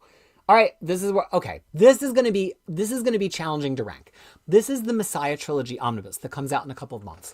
It has 3 of the biggest X-Men stories of the 2000s in it. It has Messiah Complex, which is amazing, except for the issues drawn by Humberto Ramos. Does not vibe with the other issues at all whatsoever. Looks ridiculous. Then it has Messiah War, which is a very fun X-Force story that has very little to do with anything else, but it's got hope, and I understand why it's in here. And then it's Second Coming, which for me, Second Coming is the best X-Men crossover. I mean, spoilers for when we do this. I wanted this whole idea, by the way, came from wanting to do this about X-Men events and crossovers with One Wheelchair X, but I'm doing omnibuses first. I will not do the events and crossovers until I have the ability to do it with One Wheelchair X. And spoilers, I will fight tooth and nail for Second Coming to be number one in that show, because I'm frigging obsessed with Second Coming. So here's the thing. This is not about, it's not a mapping show. Like, you saw that I had objections with the Kieran Gillen mapping, and I still put it at the top. If I can let go of the idea that I think that this omnibus is a bad idea, like, I don't think it should exist. I think it should be 3 different omnibuses. It should be the Messiah Complex omnibus. It should be either the X-Force omnibus or the Cable omnibus. And then it should be the Matt Fraction Volume 2 omnibus. If I can let go of that and just say, is this omnibus a banger? Yes. Yes. This is the best possible X-Men omnibus from the years 2008 to 2019. I might even extend it earlier than that. It's as good as astonishing. I mean, I unfortunately, as much as I hate the mapping, it's spectacular. Like, I can't say anything against it. It's as good as X-Men gets. It brought me back. It made me excited. I think I might have to put it on the uncanny tier. Again, I do not endorse the mapping, but it's phenomenal. And the art is 80% great. Maybe, I mean, I do like it better than X Factor, and X Factor participates in it because I love Second Coming so much. It's just not fair. I love Second Coming so much. I guess we're going to put it at the top of A. Slasher, I think you're speaking sense. We're going to put it in the top of A because I have some misgivings, and I do wish it had, okay, here's why it's an A. I think it should have had Utopia in the middle. I get that they wanted to establish who Hope was so Second Coming would pay off well, but I just think the story of that period, Utopia, Exodus, which is still biblical. Exodus is biblical, right? No, I'm thinking of, is it? I don't know. It's been a long time. I just think that could be in the middle. So just for that reason, we're going to put it at the top of A. But now people are like, no, put it with Uncanny. James. My co-mapper James is like, traitor. We're going to leave it at the top of A. Here's the thing. This is a judgment of how good they are, how good the issues are, and how good of a read it is. And even though I feel like it should have the connecting issues, it is hard to argue with how great that book is. Okay. Here, oh, no. Well, I click what I click. This is, okay, talking about a book that if the mapping was different, I would have different opinions. This is the Fall of the House of X and the Rise of the Powers of X, the last part of Krakoa, which they put out immediately as an event omnibus, which is cool, but they put it out with the most strange mapping because this period of Krakoa read perfectly in weekly order, except for like the side miniseries like Cable and Miss Marvel. The main series, Fall of the House of X, X-Men, Invincible Iron Man, Rise of the Powers of X, Dead X-Men, and X-Men Forever, they were in perfect weekly reading order as they came out. There was maybe one point that Dead X-Men was like a little bit ahead of the story in Rise of the Powers of X. And if you read it all together, it was really okay. Duggan's part sucked. He just was out of ideas and he had to deal out the end of what was that guy's name? Fei Long or something. He had to do the end of that story, and that's just where we were at that point. The Gillen part was great because Gillen actually can write and Hickman can't. You know, Hickman's not really a writer. He's kind of just like an idea guy that's a bad writer. I'm purposely rage baiting you, but I do feel that way. And except for his Fantastic Four, of course. But again, the best thing Hickman could do is have somebody else script his books. So, and Gillen takes all the stuff that Hickman just never paid off and didn't have a good idea to finish, and he finishes it because that's what Gillen does. Gillen comes in and finishes things that other people couldn't take across the finish line. He did it for JMS Thor. He kind of does it for Fraction X-Men, and here he does it for Hickman. However, that Duggan stuff is not great. And I cannot look past how bad it's mapped because this is not, I can only judge the books based on what's in them. Like, we're not going to play too hard the what should have been in this book game, which you saw me forgive the Gillen omnibus for. But this book has all the issues that should be in it. It is a shit reading experience. So it's not as good as X Factor. It's not as good as House of M. I think Weapon X, yeah. Here's the thing though, I don't want you to think that this is me saying the end of Krakoa is bad, because I really love the end of Krakoa because of Gillen. But I just had too many eye roll moments week to week with the Duggan stuff. And then for this omnibus to be fundamentally in the wrong order to try to make anything make sense, it's flirting with the D tier. I'll tell you that. Surprising amount of support for my controversial Hickman stance. I mostly agree on Hickman. Hickman is an overrated writer. Hickman is a great world builder. Here's the thing. I'm not trying to hate on the guy. He seems like a pretty cool dude. His idea, I don't know that any comic writer existing right now has ideas at the level of Hickman. I just think that's why Krakoa was so magical, was him flinging out ideas and other people who were the right people for those ideas running for them. Teenie Howard, Jerry Duggan, Simon Spurrier, like they were the right people for those ideas and they made them bloom. But that book is unfortunate. Oh, One Wheelchair, you just missed me talking all about you like 5 minutes ago. So anyway, welcome. All right, we got to move on. Okay, this is a gimme. We could just leave it where it fell. Cosmic X-Men. This book is absurd. Why does it exist? Because they thought maybe Hickman was going to be teasing some of this stuff in his Imperial story. I mean, it just is the most random book. It has basically random X-Men in space issues. It's kind of, I mean, some of them are good because they're from Claremont, but like you could cherry pick any 20 issues from Claremont and it's good. Then it has one arc of Astonishing X-Men just so it could have that amazing John Cassaday cover. And then it has the first 5 issues of Kelly Thompson's Mr. and Mrs. X and the first 5 issues of Steve Orlando's terrible Marauders. Like there's no through line. They didn't even put Starjammer stuff. Here's the thing. If this had actually taken the time to be like, ooh, we're going to do Spotlight on Starjammers. We're going to do Binary with the Starjammers. Maybe that issue's in there. We're going to like beef it up with like Starjammer stuff. It should have the first arc of New X-Men, right? Imperial, where Lilandra comes back.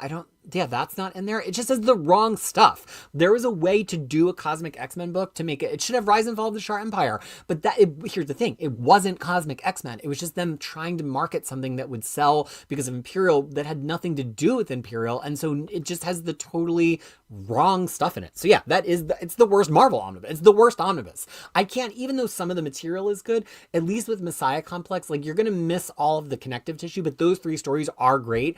And they do together make a narrative. This issue is just random garbage, and I don't have to say anything else about it. Okay, X-Men Classic.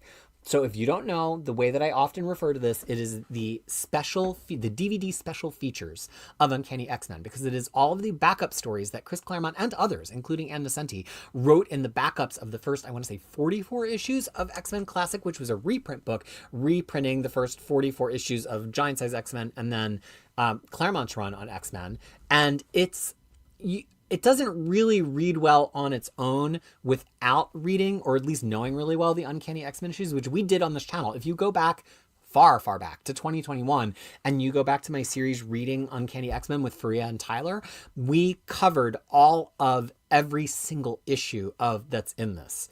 And it's great. And, oh my gosh, that was scary. I was playing with my fish hook that came with my fish lure, and I threw it into my mouth. It went in my mouth. But then I like spit it out before it could hook my tongue. I could have been like a fish. Lore.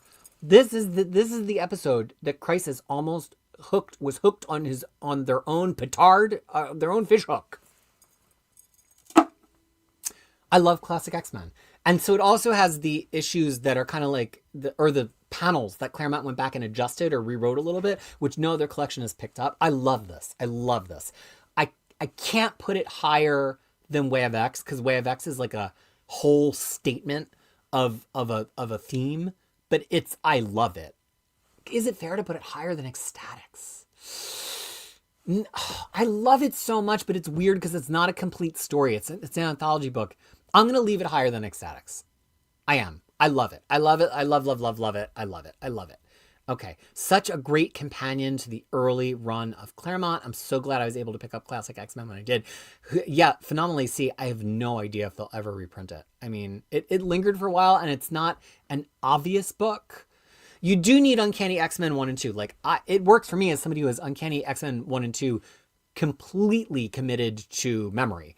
So if you've never read it before, and Stauffer supporting me and putting it higher than X-Statix, we're going to leave it there. Okay.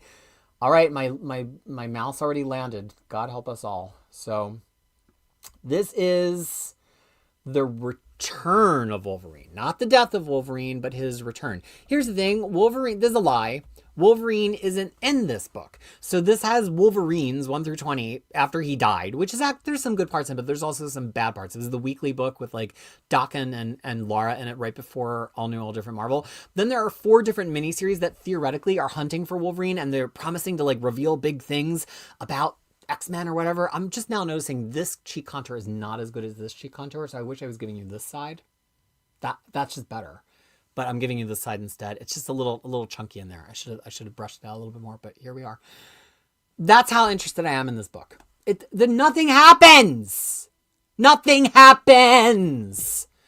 It's just 4 random miniseries that don't have Wolverine in them. Nothing happens. Why does it exist? Why did they release it? It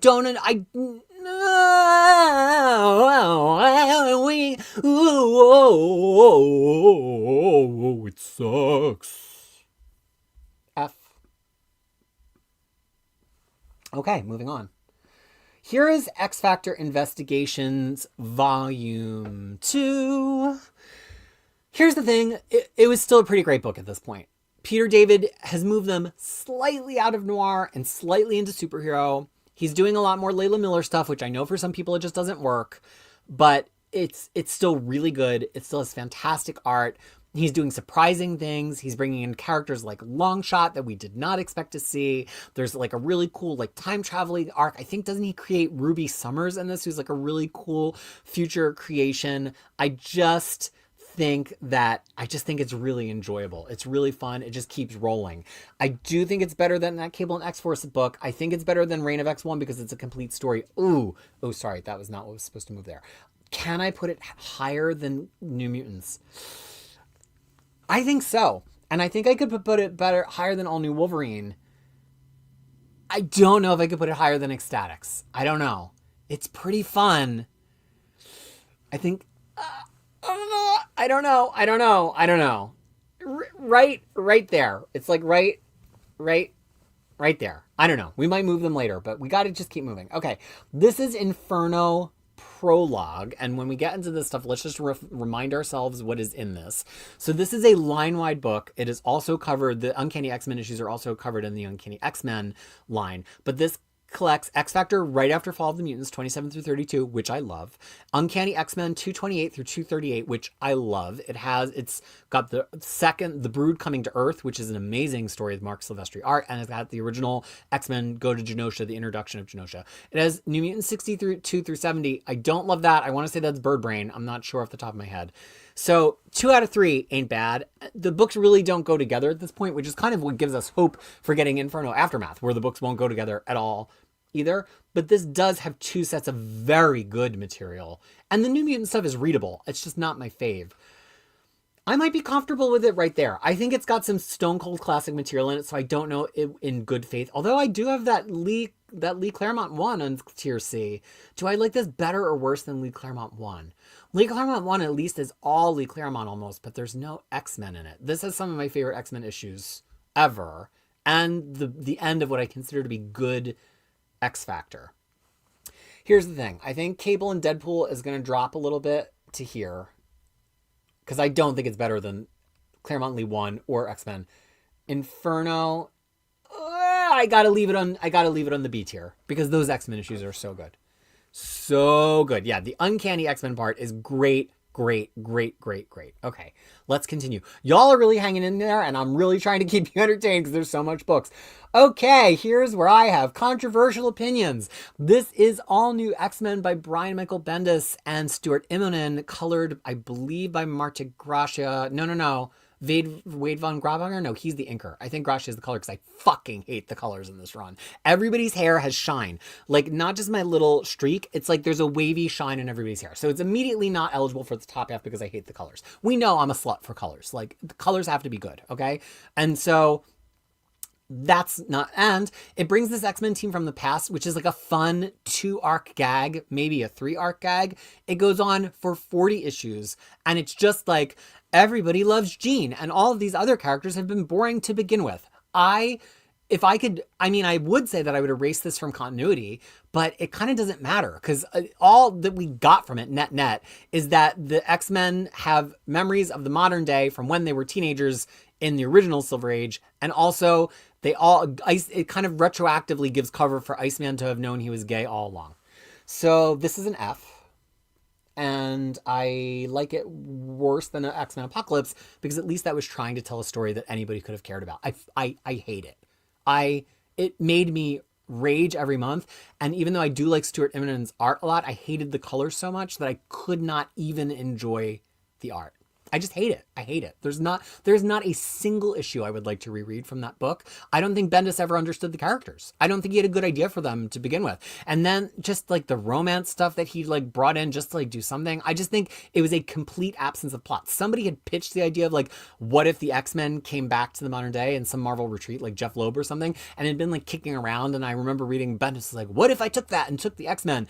And that sentence, that idea, that's all there was. It was a mini series at best.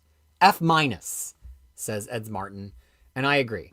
Yeah, and again, if the art was great, I could maybe put it in D or C to like go back and page through and enjoy it. But I hate the colors. And I will never buy it in Omnibus because I do not buy X-Men Omnibuses after 2012. So it's never even going to... classic Iceman was gay. So he's always been gay. Sorry, I don't need to be confrontational. But if you are... As somebody who now understands my queerness, who did not understand but was still queer in high school, that's like going back and saying, Krisis, we want classic Krisis back. Give us that Krisis we knew from the 90s. That Krisis was being informed by being queer.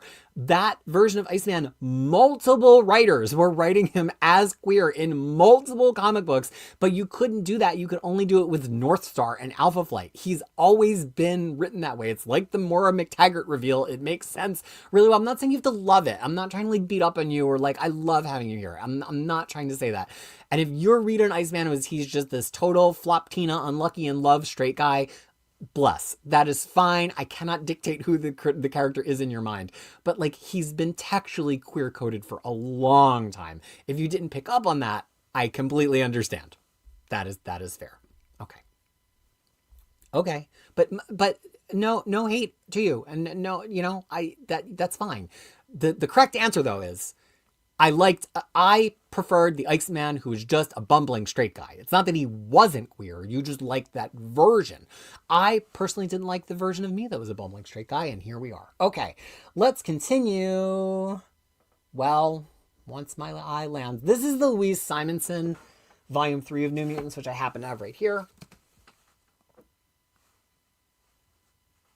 It's fine. I don't love the art.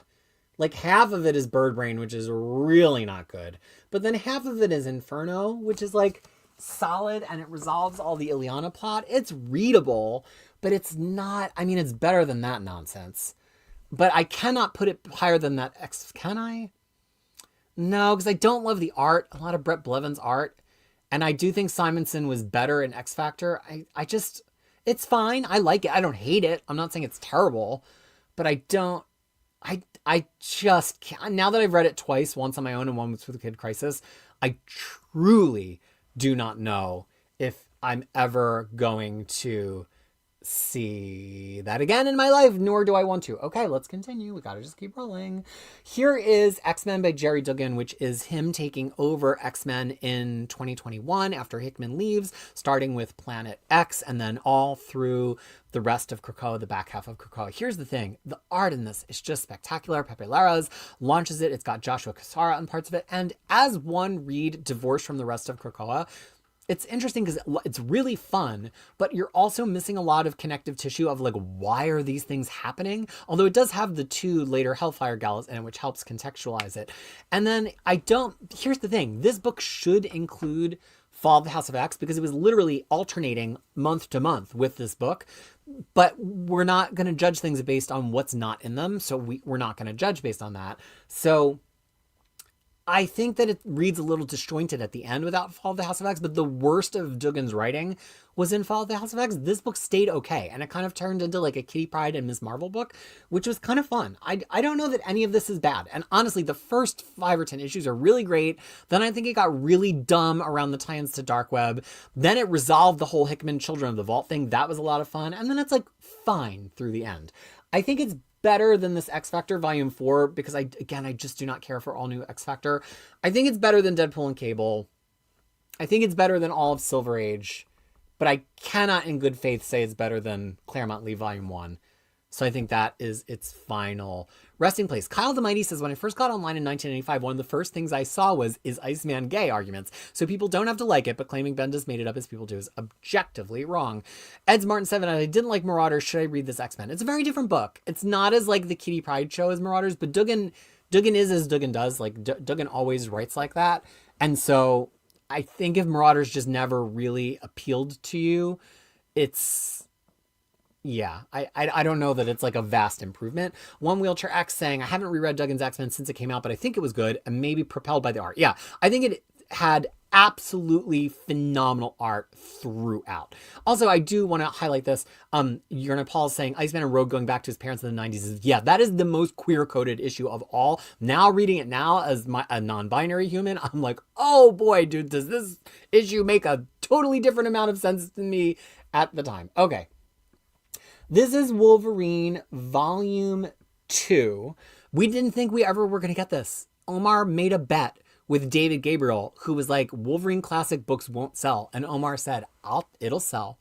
And it sold, and it got a reprint a year later. The unfortunate thing is this material is not that strong because there's this Peter David period. I love Peter David. He did not know what to do with Wolverine. A lot of the art is like, ugh. Then there's like a couple issues by a fill-in writer. Just nothing happens. Like I think back on this, there's a little bit of Madripoor stuff that's entertaining. And it has Wolverine Havoc Meltdown in it and Jungle Adventure. So it's not that it sucks, but of all of Wolverine's ongoing series, well, no, actually I dislike a lot of it. I just look back at this and I'm so happy that I don't have to read it again. So I think that puts it on D tier. There's a couple of good issues in there. I'm not saying it's awful, but this is like a net for me. This is like a 1.5 or a 2. It's just not, there's nothing particularly remarkable. No One Wheelchair X. The first one has Weapon X in it, even though Weapon X came out in Marvel Comics Presents more so during this period, because this ends with Marvel Comics Presents number 71. Weapon X starts in 72, but because chronologically Weapon X was an earlier read, they put it in the first Wolverine Omnibus, and so we're kind of just stuck with it there. He does yell cocaine, and I love when he yells cocaine. My friend Thomas, Mistake Theory, online always just posts that him yelling cocaine panel, and I do really love that. Quincognito is here, and Quincognito says Weapon X is the first Wolverine Omni, which is terrible ordering. I agree. I have to read all of it again. There's no escape from any of it. Okay, well, I think we've decided where I'm going to put it. So let's okay. This is a book that I guess is out later this year, which is X Factor, the original X-Men, Volume 3. So this is a very interesting arrangement of issues, because first it has X Factor 51 through 60, which is truly unremarkable. Like really then it has all of X-Tinction Agenda, which is also going to be in New Mutants Volume 4. We're going to have it in so many books by the time this is over. We always said it needed to be an omnibus. Now we're getting what we wish for. It has that X Factor Prisoner of Love, the Beast kink book, which is very regrettable. And then it has that last little burst of X Factor where Claremont kind of steps in, and it's got was Potasio in it, which has what's on the cover there, which is them with Nathan Christopher Summers and Apocalypse on the moon and all that stuff. That stuff's phenomenal, but we cannot forgive how bad the rest of that book is. And also, I mean, X-Tinction Agenda is fine, but it's not primarily an X Factor story. Like, the only thing it really does for X Factor is that they find out the rest of the X-Men are alive and Jean kisses Wolverine. Like, it doesn't even, it's not even a pleasing read to read it here. This is D tier for me. This X Factor. And the thing is, because the good parts of this make better sense in other books. Like the X-Tinction Agenda is better placed elsewhere. The end of it is better placed in a Claremont book, because it's like big Claremont plot beats that he's coming back to about Nathan Christopher. It's just not fun to read. Yeah. it's a book that's not out yet. It's X Factor, the original X-Men Volume 3. It's out later this year, and it'll collect all of X Factor through issue 70. It's got the complete Muir Island saga. It's very double dippy. I'm really impressed, actually, with Marvel pushing ahead with X Factor Volume 3 and New Mutants Volume 4 this year, because they're both so heavily double dippy, and they're very much kind of like books that we've just had in the poll. Like, somebody should do it. Somebody should do it. Well, they did it, and we're getting it. But, you know, we've said all along, they're not necessarily going to be the best reading experiences in the world, and now you can learn why. Okay. All right, we're going to continue. Not a lot of books in that top tier. Oh, but, well, the eye lands where the eye lands. This is Excalibur, Volume 2. It is one of my favorite comic books of all time. It starts with Excalibur 35, and so there's a few issues that are kind of in betweener Excalibur that I still find really fun and enjoyable. But then it has the entirety of the run, both written and drawn by Alan Davis. Alan Davis understands these characters so well. He does one of the most amazing Phoenix stories of all time. He does great Captain Britain. He does great Nightcrawler. He does great Kitty. He does great everybody. It's absolutely gorgeous. Some of my favorite panels of art of all time are in this book.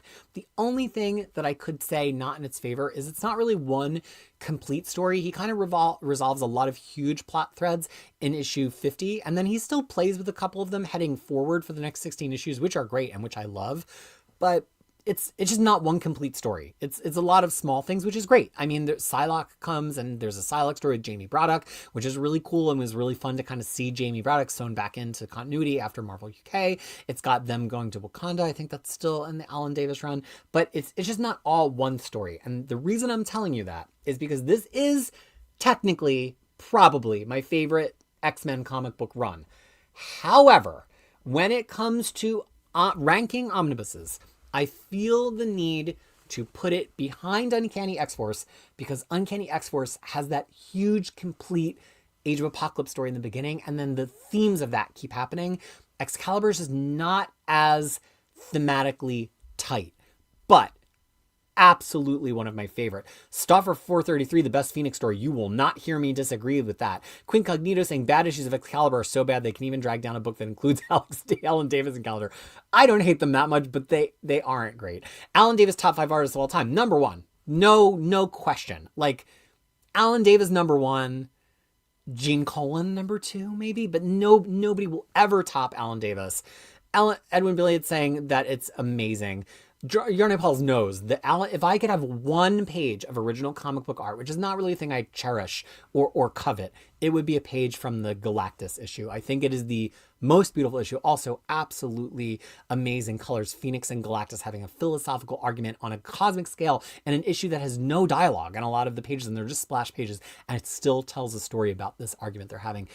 If you've never read Excalibur before, you can start there, but I would still start with the stuff in Volume 1, because Claremont is amazing, and it sets the tone for who the characters are and what there is to do with them, which is how we get to there. But there's no contest. I might later waffle and try to put it above Uncanny X-Force, but I am telling you now, don't let me do that, because Uncanny X-Force is like a complete story. It's like, it's all one thing. Okay, my eye lands where my eye lands. This is the Fatal Attractions Omnibus.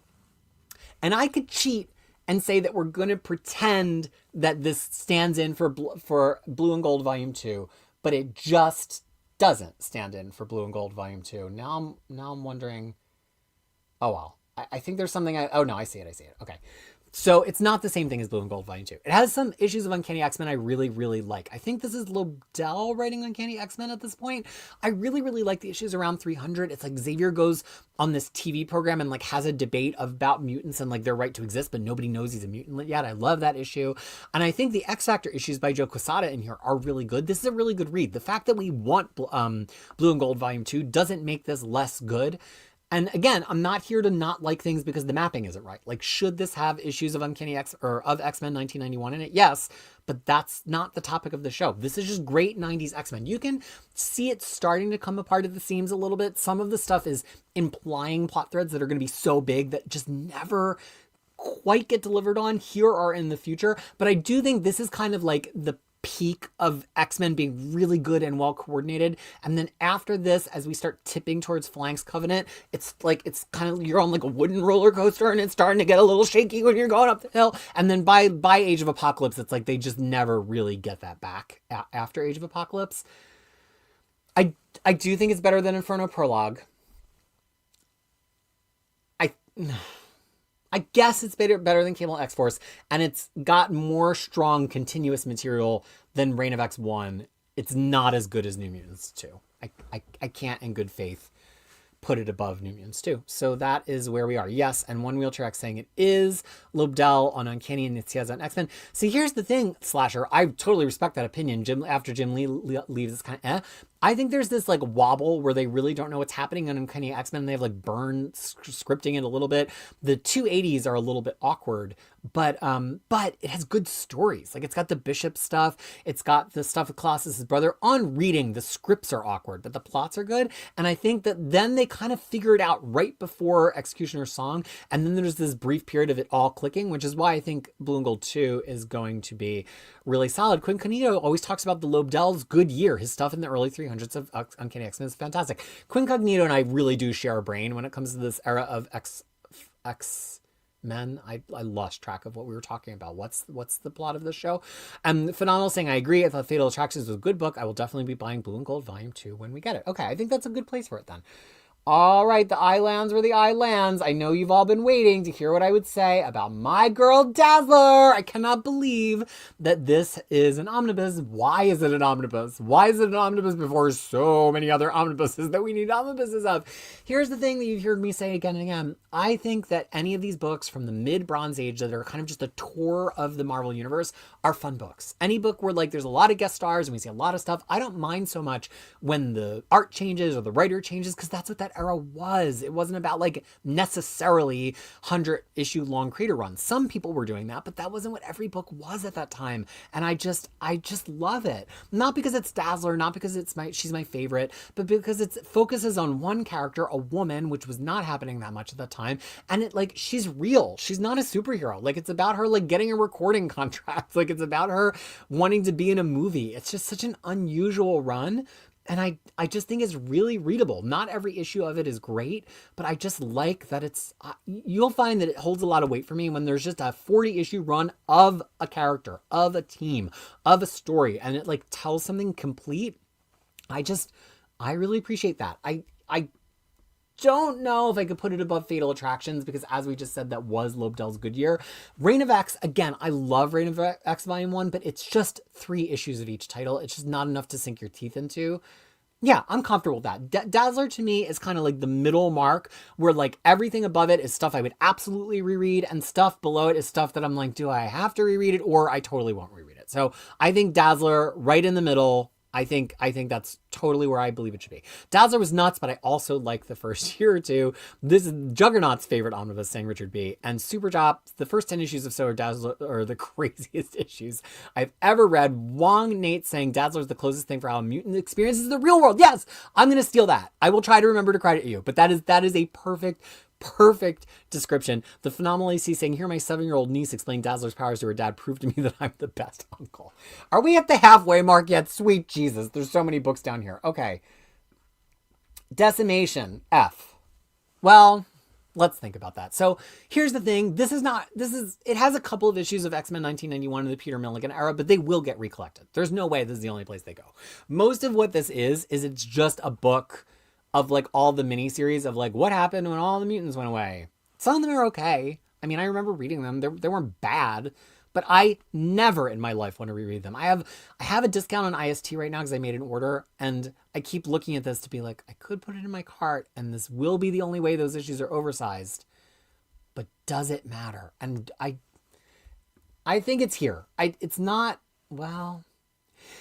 like worst ever. Why was this written? Should this exist?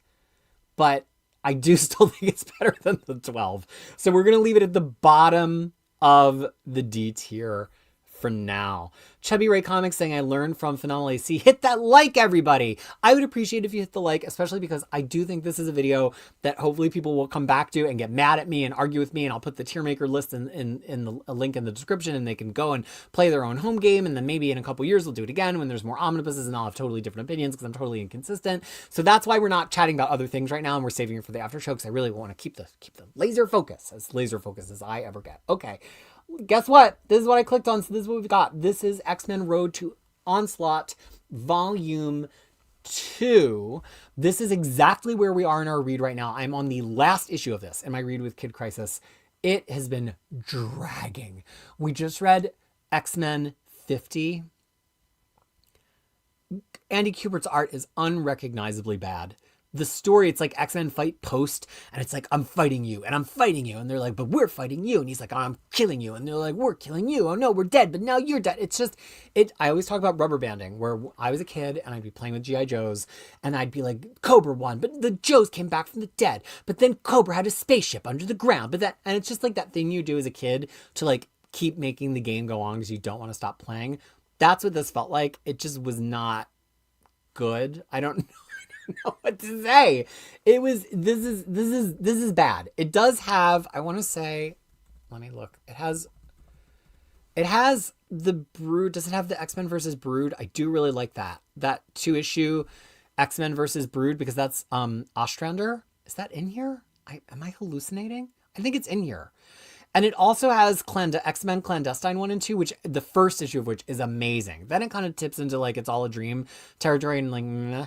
Where is that Brood story? Yeah, it is in here. So there are some of the sideline stuff is okay, but the main X-Men stuff is bad. I think I would rather reread Decimation. It's the only thing that's making me want to put it higher than Decimation is I would voluntarily reread X-Men Brood. It's John Ostrander, like, wow, Ostrander writing X-Men. And I think it's Brian Hitch art. And then I just really love that Clandestine series because it's Alan Davis. Yeah, I'll put it above Decimation, but it's worse than the first one, and it's still pretty bad. And that's where we are. Okay. Oh boy. So this is X-Men by Mark Guggenheim, which is effectively X-Men Gold, the Omnibus, but it's also Young X-Men, which was the follow-up he wrote to Kyle and Yost Academy X. It is really bad. Really, like, what is happening here bad. And then X-Men Gold, it's kind of like getting ChatGPT to write X-Men comics. It's just Guggenheim being like, what was cool? Mojo. What did Claremont do? Aliens. Sometimes he sent them to a different dimension in an annual. Let's do that. Like, it's just a unimaginative regurgitation of Claremont, and the art is like almost okay. Like, there are points where you're like, that art almost looks okay. I think you would have to pay me in American dollars to get me to reread more than 3 issues of this book. It's at least the 12 tried to pay off something. And at least All New X-Men had Stuart Inman in pencils. And like, at least Bendis thought he was doing something. Yeah, I mean, I'm comfortable with it there in the F tier. Nick N nails it here. X-Men Gold Team, I can't find my mouse. X-Men Gold Team was great nostalgia, but failed hard. It was kind of just like an attempt at nostalgia that there was nothing else to it. There was no there. So here is Wolverine Sabretooth War, which kind of feels weird to put on here because they made it an omnibus, but it was another one of these, let's put an omnibus out at the end of Krakoa, but we need the omnibus that comes before this, which is Percy Wolverine. I don't think that will recollect this end part because it's like a pretty big chunk of issues, and it is the Sabretooth series in here as well, which support those issues. I hated this. I never liked Percy and Wolverine. I think he totally doesn't understand who Logan is. I don't think he should have been let anywhere near him. I don't think he understood the character at all. And time again, he would rely on brutality in the comic to make his Logan take look good, but his take on Logan was shit. And then I know a lot of people like the Victor Lavelle Sabretooth stuff. I love Victor Lavelle, and I love the idea of like, let's talk about the underside of Krakoa as a carceral state. And I loved what he did with the Exiles, but for me, it just didn't click as hard as it clicked with everybody else. It had so many directions it could have gone about the idea of like mutants as convicts, and like, what does the X-Men Krakoa Mutant Society elevate, and what do they try to hide under the rug? And I personally just don't think Lavelle got there. As somebody who loves his writing, I love is it Victor Lavelle's Frankenstein? I have a couple of Victor Lavelle trades that I've bought, even though they're from after mine don't buy trades anymore. This is an F for me. I mean, you would really have to twist my arm to get me to read it again. I think it is deeply unpleasant. It has some good art, but I just think it's mean-spirited. And I don't think with all of the buildup of Sabretooth to write like a definitive Sabretooth Wolverine story, to have that chance to be like, we've got 10 whole issues. Nobody's going to interrupt us. Nobody else needs these characters right here. Let's write the definitive war with Sabretooth, to have it be like he kills some side characters who we like in the most brutal, mean-spirited way. And then there's like a bunch of Sabretooth clones, and then Wolverine wears armor. It's just like the story was stupid. In fact, I think I would put it lower than Gold. And honestly, there's a couple of good issues in that Return of Wolverine. And Old Man Logan, at least, is like a classic story. Yeah, I think it's my second least favorite in this entire... Uh-oh, does Chubby Ray like this? Ray's gonna hate me. Logan Wayne says, if somebody said my writing was like ChatGPT, you would never hear from me again, which is probably the desired outcome of that comment. Here's the thing. Guggenheim is a TV writer, and I think as a TV writer, sometimes you're trying to hammer the obvious nail. You're like, oh, this has got to hit home with people who are like half listening or didn't see the last episode or whatever. And I think that's often how he approaches writing comics, and I just don't think it works in comics. And also, it's heavily reliant on actors to deliver it. It doesn't just work on a panel. Like, if you write dialogue that bland, you're expecting someone charismatic to sell that for you, and we don't have that in a comic book. I think Brian Hill is the same way. Really good writer on the technical stuff, really good plotter, but he often is writing in a way that he's expecting a charismatic actor to deliver. All right, I'm just clicking the next thing that I see, and the next thing I see is Uncanny X-Men by Brian Bendis. Here's the thing. I hated this at the time because I don't think Bendis had any right being anywhere near any X-Men title ever. I don't think he understands who they are. That said, this does have Revolutionary Cyclops. This does have Magic getting at least one arc to do something with Dormammu before she just becomes the Magic school bus. It also has Emma kind of as like a bad girl. Like, who is Emma now that she's kind of morally gray again, but at the center of the X-Men? But here's the other thing. The plotting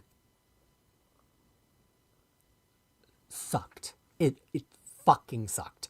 It's 18 issues of this S.H.I.E.L.D. plot that wasn't even interesting and had no real resolution. And then a couple of filler issues.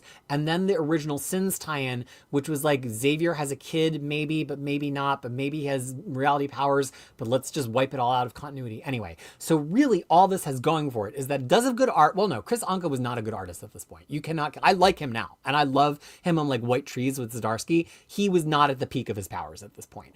His art looked weirdly flat and angular. But Chris Bachalo, way too busy. Bocello had lost the ability to really do layouts. Love that Fraser Irving second arc with the Dormammu stuff. So we're talking about a book which I don't like the plots, and I don't like the art, and I don't like the writing. But it does have Revolutionary Cyclops. So for that alone, I will put it higher than Onslaught, or Road to Onslaught.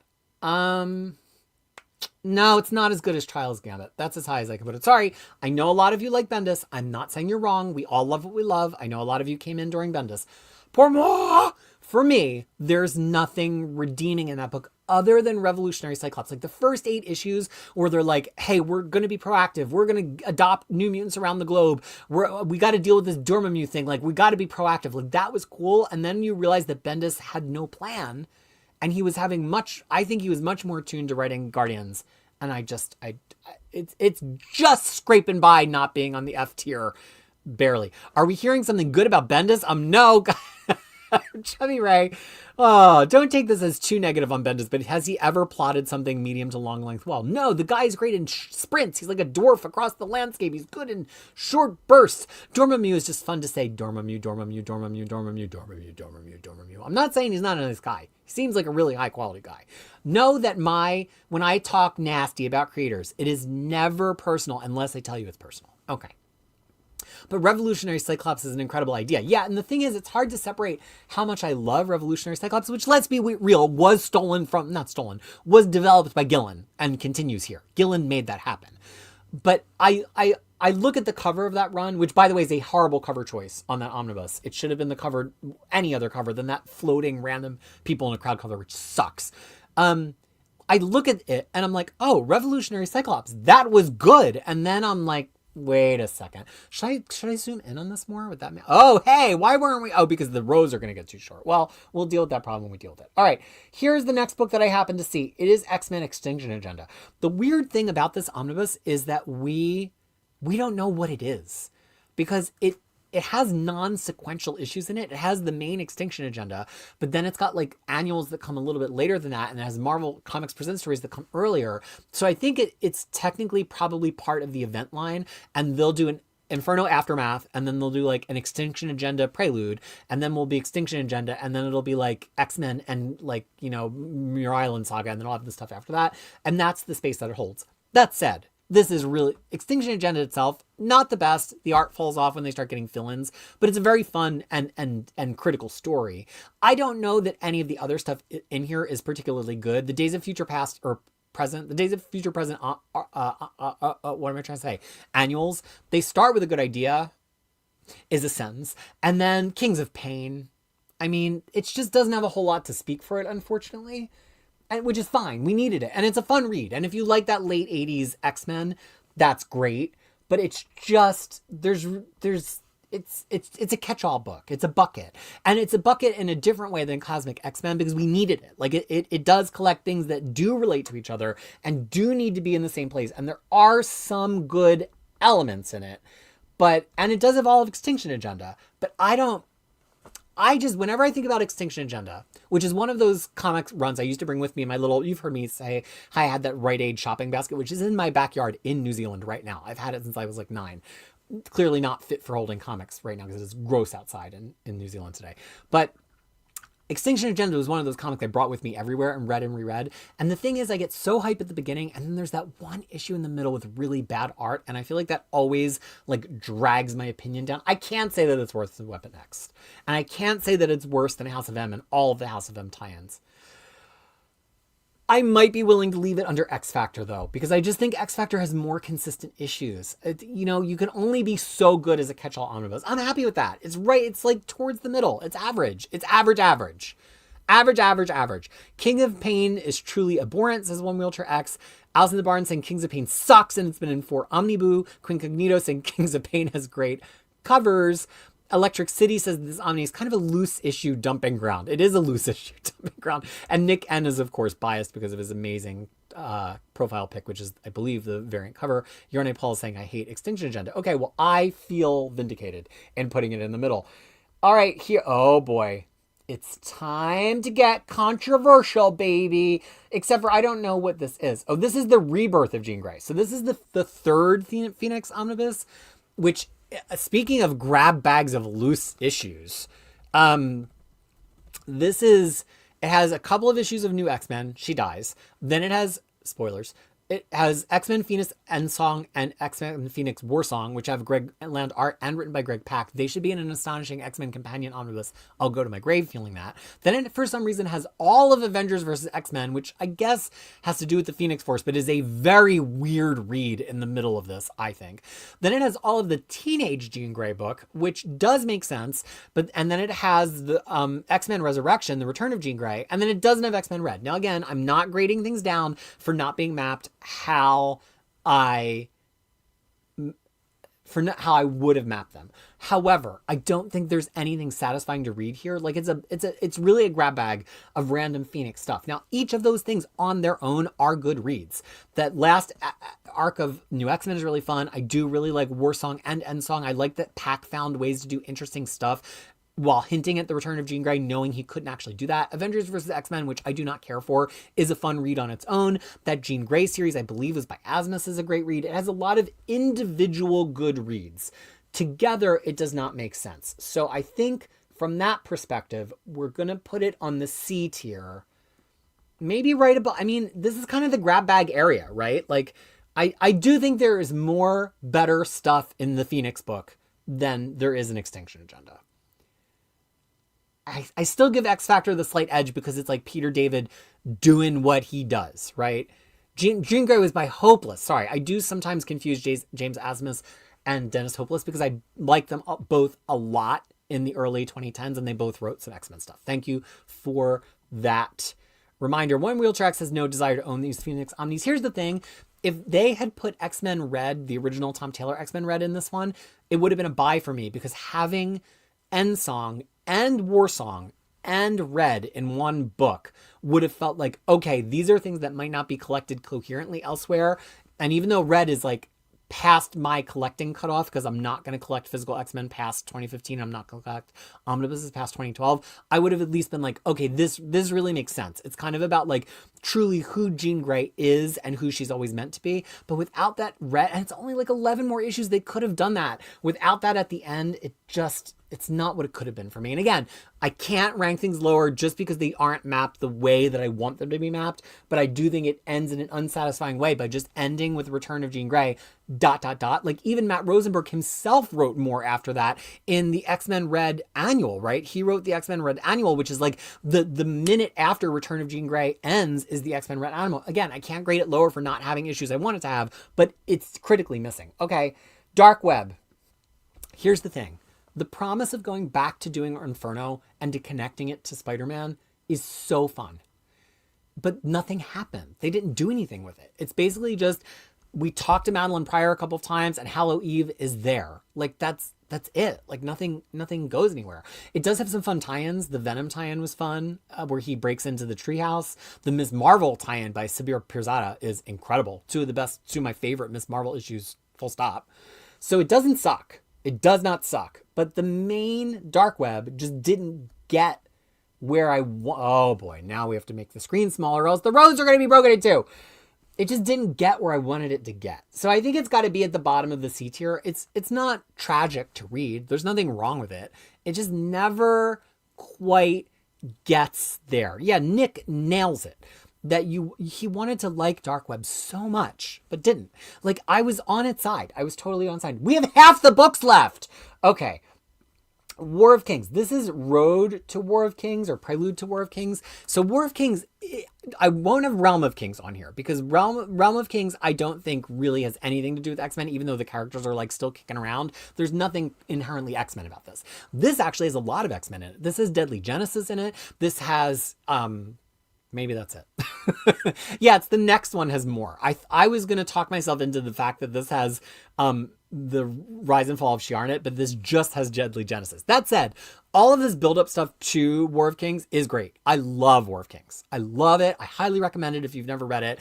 All of the 2000s cosmic stuff is great. Read Annihilation, then read Annihilation Conquest, then read this if they ever reprint it. I should have bought it. I don't know why I didn't. I would like to own it because I have all the stuff in trade, but it's so many different trades. But as an X-Men book, it's only 6 issues of X-Men, which is Deadly Genesis, which I think reading them here divorced from Rise and Fall is not satisfying at all. So if we're grading these as X-Men books, I have to put it on the D tier. I actually think, but see, it's better than all of those. I think the Inhuman stuff in it is really good. It's just not primarily an X-Men book. And I know people don't like Deadly Genesis. I think it's fine. Xavier's an asshole. There is a third Summers brother. Like, let's go, fam. So I'm going to, is it better? Actually, it is better than Dark Web. It just doesn't have that much X-Men in it. I'm just going to leave it around here. I don't know. I don't think that's going to be controversial. Yeah, Slasher. Hold on, I can't find your comment. I love Realm of Kings, which is like War of Kings Aftermath, Realm of Kings. All the stuff in it is straight up fire, great comics. It doesn't really have anything to do with X-Men. Look, I like Deadly Genesis. Martian Pilgrim, hello, by the way. We've established I have some crazy opinions. I love Deadly Genesis. I just think it makes perfect sense to me. Like, nothing about it is weird. Yeah, okay. We got to keep moving. So this is Onslaught Aftermath. I have read all of this, and I'm about to have to read it again with Kid Krisis. I mean, it's better than the run-up to Onslaught, because at least... Sure. Sure, and actually I'm going to move this Bendis book, but no, it's really hard to think of if I think the Bendis book is better or worse than the Onslaught books. Because I do hate it, truly, but there's some good character writing in there, which I cannot say for the Onslaught period. I don't have anything else to say about that. It's just not good. I don't know what you want me to say. Okay, here's a heavy hitter. X-Men, Claremont Lee 2. This starts after Extinction Agenda. It has the 270s of X-Men. It has Claremont writing X-Factor with Wells Portacio. It has the Muir Island saga, which I friggin' love. That Shadow King story so damn much. Then it has the first 3 issues of X-Men 1991, which are one of my favorite comic book stories of all time. Yes, I know it's weird and slow and a little disjointed, and Claremont's pissy because he's leaving. I still love it. And then it has the first year of X-Men 1991, which means it has Omega Red. It has the Ghost Rider story. This is This is top tier X-Men. Now, we have Blue and Gold Volume 1 now that kind of replaces half of this.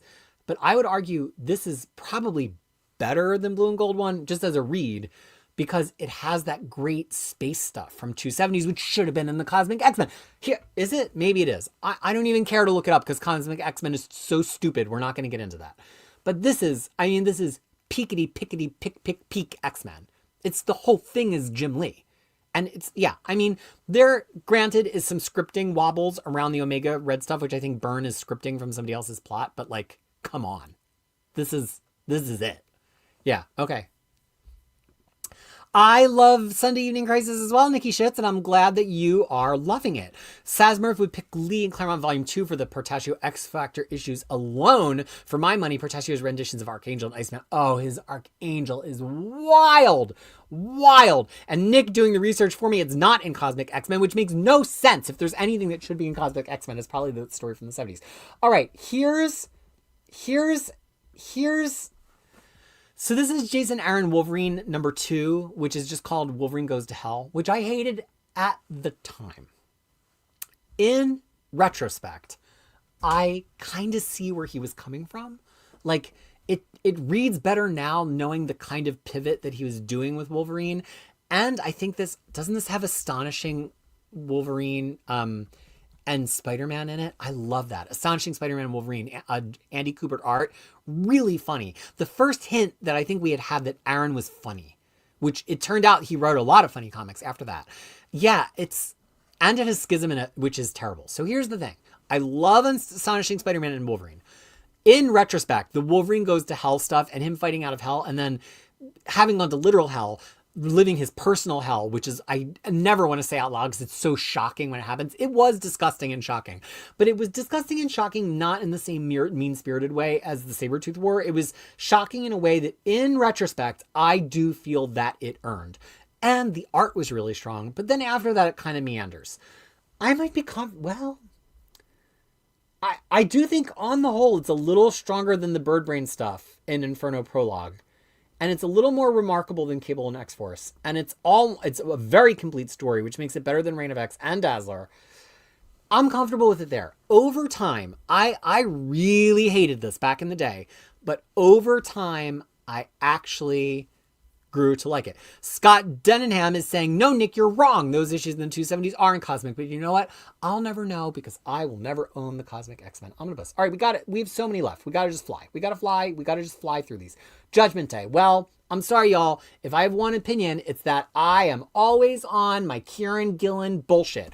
Judgment Day, he wrote half of all of the issues in this omnibus. He wrote the main Judgment Day. He wrote all of the major tie-in issues, and he wrote all of the Immortal X-Men issues. Then, also, he was very tightly collaborating with Ewing at this point. Ewing's stuff that he writes, primarily in X-Men Red, is spectacular. And then Spurrier, in turn, was coordinating really closely with Ewing. So at that point, we've got the vast majority of this book is just a absolutely killer omnibus of X-Men. This is what AVX should have been. It's like a conflict between the X-Men and the Avengers and the Eternals that actually makes sense, is gorgeous, and all of the characters act how you expect them to act. Ultimately, I wish there was some way that we could have squeezed Kieran Gillen's Eternals series into this, one of the best series I've read from Marvel in a long time. But even if you haven't read Eternals, which I highly recommend, I just think Judgment Day, it's just good. I don't understand the people that didn't like it. I think they had Krakoa fatigue because it was post-Hickman and they're like, everything Krakoa sucks. I don't get it. I mean, I'm the easiest mark on the planet for Gillen. I think this is one of the best X-Men crossover stories that's ever been written. I think it's so readable. And the amount of filler tie-ins in here, which is like an issue of Avengers by, what's his name, Mark Russell, an X-Force arc that really has nothing to do with anything. I don't care because the main bulk of those like 25, 30 issues by the people I already talked about are so good and so well coordinated. I just love it. I think it's absolutely crazy that people don't like it. Judgment Day is so good. That's why One Wheel Tracks and I are going to have fun when we get on and do this ranking together. Quincanito said the same exact thing I did about the Eternals. Yeah, I need it to be oversized so bad. Judgment Day actually deserves an A. I'm so happy we have Judgment Day truthers here. I won't keep beating a dead horse. I think it's great. Okay, let's go for Alpha Flight by Byrne, Volume 1. I don't love John Byrne, but I like John Byrne when he is left to his own devices to just create a thing. I think he's better at that than playing with characters that need to have any kind of consistency to anything else anywhere. So him creating Alpha Flight from scratch lets him be definitive on these characters, which to me is where he is at his best. I love, and again, I like a complete book that's like a creator book that tells a story. I have a weird kink for teams that are off to the side just doing their own stuff and they're not that popular. That's like my favorite kind of comic book. I don't know if I could call it an A, but to me, it's like neck and neck with like X-Statix and X-Factor Investigations. Maybe All New Wolverine's a little bit better. Maybe Claremont New Mutants is, I don't know. They feel right next to each other to me. Claremont's back half of New Mutants and Byrne Alpha Flight to me are like, I really would have to every day flip-flop and agree and then disagree and then agree and then disagree. Quincognito saying, I hate John Byrne, but Alpha Flight is absolutely his shining moment as a writer.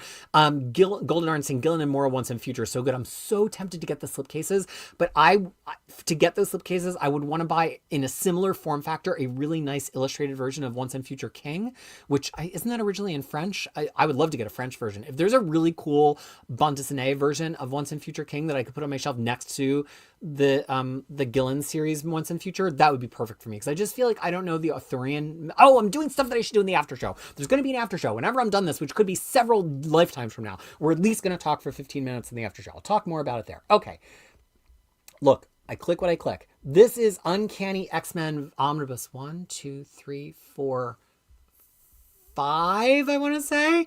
Oh, it's getting hard to keep them apart in my mind. But it has issue 200 in it, that's how I know. Yeah, it's Uncanny 5, 194 to 209. To me, this is the end of Amazing X-Men. I think the wheels are starting to come off a little bit as we get towards Mutant Massacre. I don't think not bad by any degree. I mean, Uncanny X-Men still continues to be Marvel's probably best book in this period. Maybe top 3. But that run from 194 to 201, and then Claremont having all of the X-Men die in Secret Wars 2. I mean, there's just stuff in this I love. 201 to me is peak. I love 94. I like Volume 4 a little bit better than this, but to me, this is still, when I'm talking about classic X-Men, not like the comic classic X-Men, but X-Men I consider to be classic, this is what I'm talking about. So I think I got to put it above classic X-Men, and yeah, above Wave X. Is it better than Silvestri and Hama Wolverine? Yeah, because it's like, it is the Claremont stuff. Is it better than X-23? Yes. Is it better than X-Factor Investigations up to 209? Yes. Is it better than Judgment Day?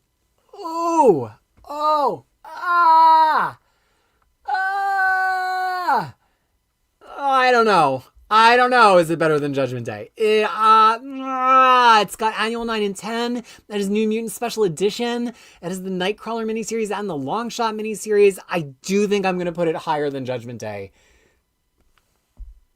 I'm going to leave it there. We might tweak it later. But that's where I'm going to put it. Okay, we're just going to keep moving. We have to be swift and mercenary. This is the Mutant Massacre Omnibus, which is kind of a line-wide book because it has Uncanny X-Men and X-Factor and a little bit of New Mutants in it as well, but it's like mostly Uncanny X-Men and X-Factor. I do like Mutant Massacre. I'm not trying to be contrary just because I like don't love Inferno and Fall of the Mutants. It doesn't mean I don't like any of this late 80s stuff. I actually do like Mutant Massacre, and it reads well together because it was really interesting how it was coordinated across all the titles. It wasn't like a direct crossover, but it's just the true tragedy of it isn't in any one good book. And some of the issues in Uncanny X-Men directly following Mutant Massacre are amazing. The Dazzler issue where Malice is in her body, that is incredible. There's really good stuff in this. It starts to decline a little bit as we get closer to Fall of the Mutants, but it's still really, really good. And this has some of, for my money, the best issues of X-Factor in it. So I might be comfortable with it right there. I think it's so readable. I mean, it's great. I know I scored it a little bit low in old reader, new reader with Omar and Wonder Maddie, but that's just because I think we tend to over venerate X-Men stuff just because it's X-Men and we don't like stand back and go, okay, but was that like life-changing? I don't know that it was life-changing, but like, actually maybe I want to put it in the top of tier B. Just because it does have a couple of Uncanny X-Men issues in it that I could kind of like take or leave. Like, doesn't this have Storm fighting the old guys? The old Red Saber or whatever his name is? I'm going to put it in the top of B. Below X-Statix. No, no, I can't. X-Statix is always going to be at the top of B. That, to me, is the dividing line. X-Statix is the top of B. Okay, that's where I'm going to put it. Sorry, you might be angry at me for grading it down. Yeah, but Uncanny X-Men 210 through 214. It does have, I mean, I think Uncanny X-Men 213 Stauffer is my favorite issue of Uncanny X-Men. Possibly. At least of the Claremont run. 137, 213, 184. Yeah. 201. I mean, that means, oh no, the other one is 201. All right, continuing. Wolverine Omnibus Volume 1. See, this is tricky because at the time it was kind of just like a grab bag, right? Like it was like, oh, let's put in Weapon X because that's his origin. And let's put the Claremont Frank Miller miniseries because like, duh. And then let's put Wolverine Spider-Man, which is a great issue. And then let's have the first 10 issues of Wolverine because Claremont wrote it. And then let's put in Marvel Comics Presents the Madripoor stuff because Claremont wrote it. So it's not consistent, but it's all great. I don't think there's anything not great. Maybe the first 10 issues of Wolverine are like not great, but it's just it's so classic and you get to see the character coming together. It's a little disjointed. And I haven't been grading disjointed stuff all. And looking at what's on the B tier, there's some stuff in the B tier that's just a little bit better than this on the whole. I think I'm going to put it right next to its sibling, its similar cover in All New Wolverine. I could maybe see putting it higher than X Factor, but I do think Mutant Massacre is a better book. This is one book where I love the modern version of the cover. The Steve McNiven cover. So cool. I didn't buy Judgment Day. No, Dean, because I will not buy physical past 2015 at all. And I already have all of 2012 to 2015 as Marvel Now trades, and I wish I didn't. There just has to be a line somewhere. The house is already too full. I keep buying things I don't know where they're going to go. So there just has to be a line. Like, I love Judgment Day, but there just has to be a line somewhere. And those are things we could talk more in the after show if we ever get there. Okay, there's an ever dwindling list now. It feels like we're going somewhere. Here is X-Men Legacy Legion by Simon Spurrier. 24 deeply, deeply weird issues that have Legion as the star for some reason, and then got adapted into possibly the best X-Men screen media other than the original cartoon, which is Legion from FX by Noah Hawley. Just absolutely astonishing work. I don't love this series because I don't love Spurrier's writing. Many of you like it, and I'm not trying to say it's not good. This is not me arguing against you. It does not click in my brain. The way he trails off in the middle of thoughts and then starts writing poetry, which is funny because it's kind of how I talk. I think it actually might be one of those things where it's a little bit too near how the inside of my brain works for me to appreciate it. It kind of just was all over the place for me. And on reread, it hangs together better, and I appreciate the humor of it more. But for me, pour moi, I just don't find it very compelling. Like, the idea of it is better than the execution of it, and I truly did not enjoy reading it. This is one of those ones where I know I'm wrong. I am now taking possession of the fact that I understand my opinion is wrong on this book, but I just don't like it. But I'm telling you, you probably do. Like, I know it's so beloved that I want to put it in the next row next to Cable and Deadpool, but I really don't want to reread it. I really, really don't want to reread it. Balls, I was a little confused. Quinn Cogino, I love Legion despite some weird problems. I have a huge affection for Blindfold because of it. Also, I'm not a fan of the way Blindfold is written. Okay, well, I feel like there's been enough negatives that I feel justified. Now, oh boy. X-Men Avengers Onslaught. Boo. Boo. Boo. Boo that man. No, that's an F. F. Here's the thing. It makes me even angrier, because this has to go right next to Apocalypse the 12.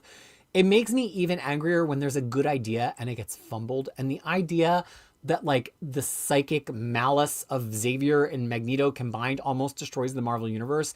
To read that on paper is so exciting. And then to read it in the omnibus is so not exciting. Look, if you have nostalgia for it, I hugely respect you. But I think they fumbled it. I think it was a terrific concept, heavily fumbled. Okay. Age of Apocalypse. This is probably net. If I had been keeping score of every comic I've reread in my whole life instead of only keeping track of it since 2017, this probably has the highest reread score of every comic I own, every omnibus I own. Full stop. I've read X-Men 137 more times than anything in this, but I've read this all the way through, I don't know, 10 times, 15 times, and every time I start to reread it, I think it's not going to hang together. It's not going to be well coordinated. It's not going to be satisfying. And every time it still is. And the thing is, it's not just misery porn. Like, the world is miserable, but that's not the whole reason it exists. That's not the only thing that's happening there. And it's just satisfying. Like, we see that these people's backs are up against the wall. Apocalypse is about to finally win. And we see the cascading effect of all of the choices that would have happened without Xavier happening. And only because there's somebody who has a vision that there could be a better world is there, do they start believing there could be a better world. We need that now. Yeah, the only thing, I have to put it in uncanny tier. The only thing holding me back is, that I think the 2 issues of X-Men Chronicles should be in there instead of in the companion, because they give you critical information about why you should feel the way that you feel about these characters. I understand at the time Jeff York got on the Marvel Masterworks board when I was complaining about it and said, look, the idea of this book is that there's no flashback, there's no to the side stuff. You're just going to start from the LegionQuest crossover that leads into it, and then you're going to read the full Age of Apocalypse, which, by the way, is in perfect reading order in this book. And then it's going to end, and you're going to be back in the present day. And I completely understand that, and it is a good read. However, if the Chronicles issues were in here, I would be putting it number 1, which is not me complaining that the mapping is wrong. It's that I personally just reread it with the Chronicles issues in, and with the Chronicle issues at the beginning to give you background. Like, let the, the Age of Apocalypse Alpha happen, understand the world, then go back for the 2 issues of history, and then read the whole world. Then it is. So, that is my only thing. James, everybody yesterday was being so tough on Age of Apocalypse. I'm sorry. It just reads so well. Like, every time I read it. But here's the other thing. For somebody who's never read it, it's not essential, right? This is the one book on this whole list that I put on, even though it's an alternate reality, because the alternate reality comes directly from and leads directly to our main reality. But for that same reason, you don't have to read it. So it's kind of like, it's like each column, right? Quincognito saying, I'm a dumbass because I bought the companion pretty much just to have those in there. Oh, absolutely. One Wheelchair X, so excited for a reprint. Goody, same. Cliff on comic. Cliff, you're still here. I love you, Cliff. Saying I really liked OA. We got to keep moving, but look, the list is getting smaller. Fall of the Mutants. Okay, so here's the thing with Fall of the Mutants. I do not like the X-Men plot. I like when they get to Eagle Plaza, but the adversary stuff does not work for me. I just read the adversary stuff at around X Factor 120. It still doesn't work for me. I just do not find that interesting at all.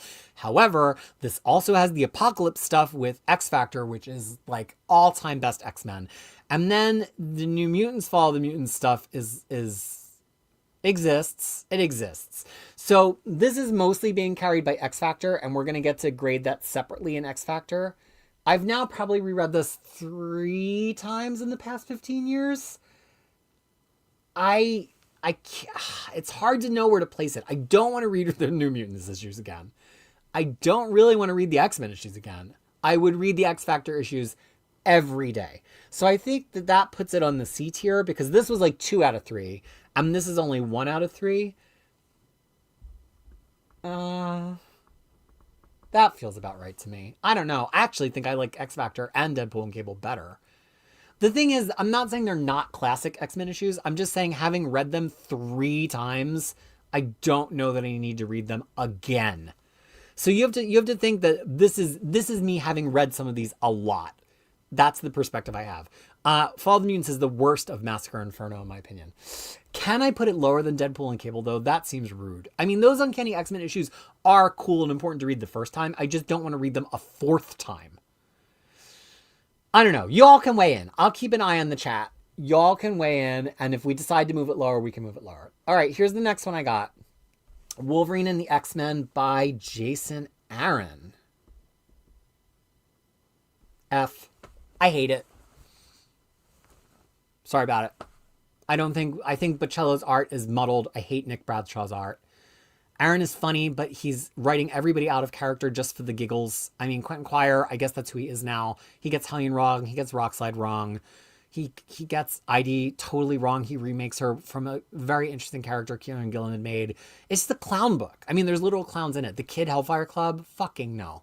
Look, if you want lighthearted, silly X-Men, Husk, another crime of this book, like, it's just badly written. Like, the characters are not themselves, and it's just for the hee-haw of it.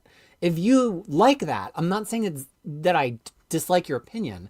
You might like the hee-haw of it, of coming out of what to me was, to that point, the best era of X-Men ever, and it having a cast of young characters that absolutely were beloved by me, and it turning into a jokey joke hee-haw book where everybody was out of character and we were fighting a genocidal kid version of the Hellfire Club. That's about as bad as X-Men gets for me. I would put Wolverine the X-Men in the F tier too, but I think it still would put it above Onslaught. At least Onslaught had a good idea. No, it doesn't include Spider-Man and the X-Men, Cedric and Alan. Wow, you're still awake. Is there a French version? Tell me. Is there a version of one? I'm not even saving this for the after show because I need to know now. Is there a bande dessinée version of Once and Future King? Even if it's not a direct adaptation, is there a bande dessinée version that's like Arthurian myth that's pretty straight up, even if it's in French? I had one in my cart on Amazon France at some point and I never bought it. But if it's something I could put alongside Once and Future, I really would love to know. Feel free to like DM me or send me an email or whatever. Or you could comment and I'll see it later. But you would know if anybody would know. Yeah, at least AOA was the cleanest way for an alternate universe to be in an omnibus. Yes, perfect. I was actually trying to respond to this comment. No, we would need a Wolverine and the X-Men Volume 2, which we mapped for Tiger Eyes, which should have at least the 14-issue Jason Latour series, sorry. But there are some good parts in it, actually. And it would have that 7-issue Wolverine Spider-Man, or Spider-Man and the X-Men series, which is hilarious. And it has the Sauron curing cancer panel in it. And it also probably would have all of Amazing X-Men because it that's like what's happening around that time too. And I would put that much higher. Yeah, I would put. No way is Decimation over this. No way. Slasher, I find parts of Decimation readable, and we're now towards the bottom of the F tier. We're getting into, you would have to show up to my house with an envelope of cash to get me to read some of these books. Okay. Captain Britain. This is interesting. So I don't have this as an omnibus because I have the original Alan Moore, Alan Davis Captain Britain omnibus, and then I have the original oversized hardcovers, and I don't like big books, and the big book doesn't add anything. It's just those books put together. So I skipped it, but now I kind of want it just because I love Captain Britain. I think the black and white UK Captain Britain stuff is amazing. I think the Alan Moore Captain Britain stuff is absolutely foundational to the whole Marvel universe, rocks it to the core. And as Alan Davis at his early peak, just before Claremont steals him to be on X-Men, I think this is phenomenal. There's not a single bad thing. There's not a single eye roll. It's all absolute highest quality comics, and it's happening so far off to the side of the Marvel universe that it's like not even aware of the Marvel universe. It's just happening in a vacuum. This to me is incredible. It's almost uncanny tier. I love Captain Britain. I just think, but you have to love weird stuff. You have to love that it's like a black and white comic strip at one point. You have to love that they're little 6-issue stories that are serialized in the other Marvel UK books. But if you can like get over that, I think it's tough. Whoa, we have multiple people saying I should put it on the uncanny tier. Nick said, and Goody said, I almost put it up there. I think with your encouragement, I'm going to put it up there. I mean, that was my natural inclination. I was like, are they going to judge me? And I mean, if you're going to judge me, you're going to judge me for this part of my contour that you have to keep watching for 3 hours. I think, that, and also the content of my character, I don't think you're going to judge me for Captain Britain. Yeah. Okay. Chubby Ray, go have fun with your daughter at Project Hail Mary. I hate to miss this live, but you know what? It will be here after, and you can watch how I've ranked everything else. Shout out to Hulk Comic featuring Captain Britain. Look how small this list is going. We got to just keep going. War of Kings. I love War of Kings.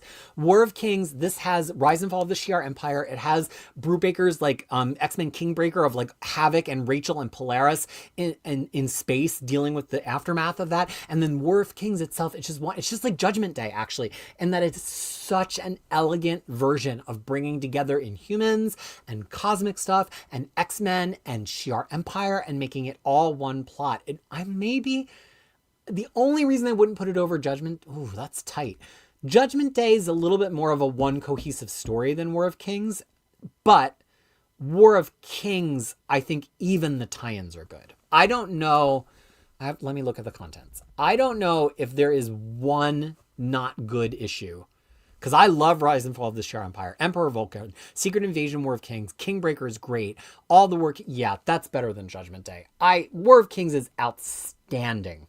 It's absolutely incredible. I'm telling you, if you guys don't know 2000s Marvel Cosmic, you've got to get in there. It is so satisfying. And this is an X-Men book. Like this is the Cosmic X-Men Omnibus. The whole thing is a Cosmic X-Men Omnibus. Because it's dealing with like the fall of the Shi'ar Empire. So amazing. Incredible. Okay. This is a Phoenix Omnibus, and I'm not sure if it's Phoenix Omnibus 1 or Phoenix Omnibus 2. Does anybody know? Let's see. Art Germ cover. That would be volume 2 with an Art Germ cover. Volume 1 had a Daughterman cover. Okay, this doesn't make a lot of sense because it's got like everything after the Phoenix Dark Phoenix saga. So it's got some random stuff that really doesn't have anything to do with Phoenix at all, like the From the Ashes period, just because it's Madeline Pryor. I don't think that makes sense. It is X-Men 201 because it's the birth of Nathan Christopher Summers. Again, this is kind of like the Madeline Pryor book. I don't think that's really necessary. It is random stuff from Fall of the Mutants. I don't understand why. Then it is Jean Grey coming back, and then it's like random ass issues of X Factor, and then it has that Excalibur stuff with Rachel Grey that I really like. I just think they missed the mark on this map. It's just there's nothing.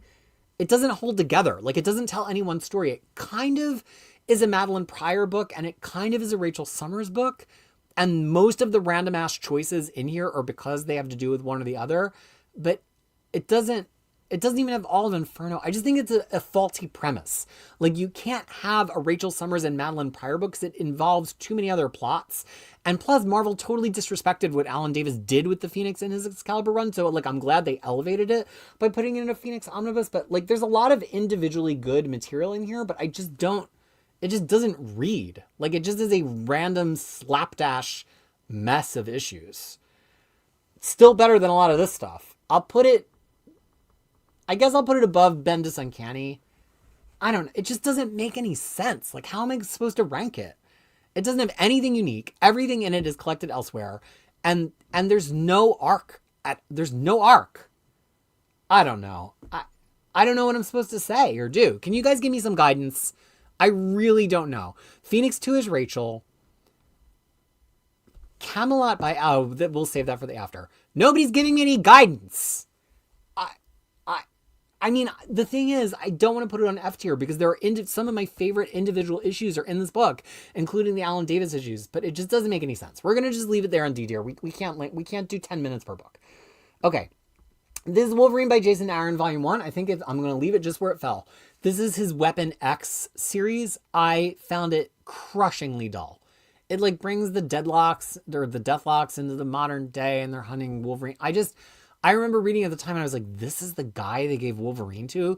And I still feel that way in some ways. But Goes to Hell, you don't even need this to understand Goes to Hell. Goes to Hell just works on its own. This is just a bunch of... Aaron had never even done that much writing at this point. This is just getting his feet under him. I don't think there's any there.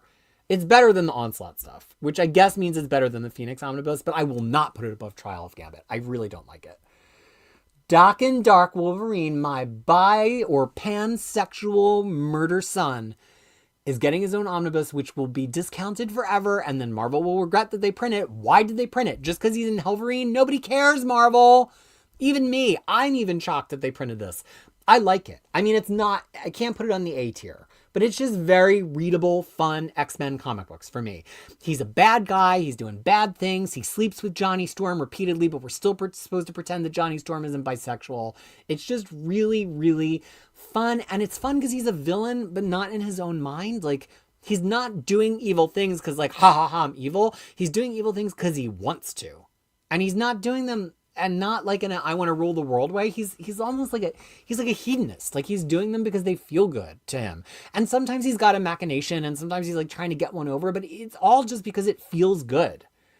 I'm tempted to put it higher than Dazzler because it is of a piece. I do, again, also that Reign of X book, even though I love it, it's just got so few issues of each series. It's so hard to like think about it all together. It keeps like dropping in my estimation. I'm comfortable with that being side by side with Dazzler. Yeah, it's going to be discounted. There's No matter how short they printed it, there's not enough people that care about Duggan to buy it.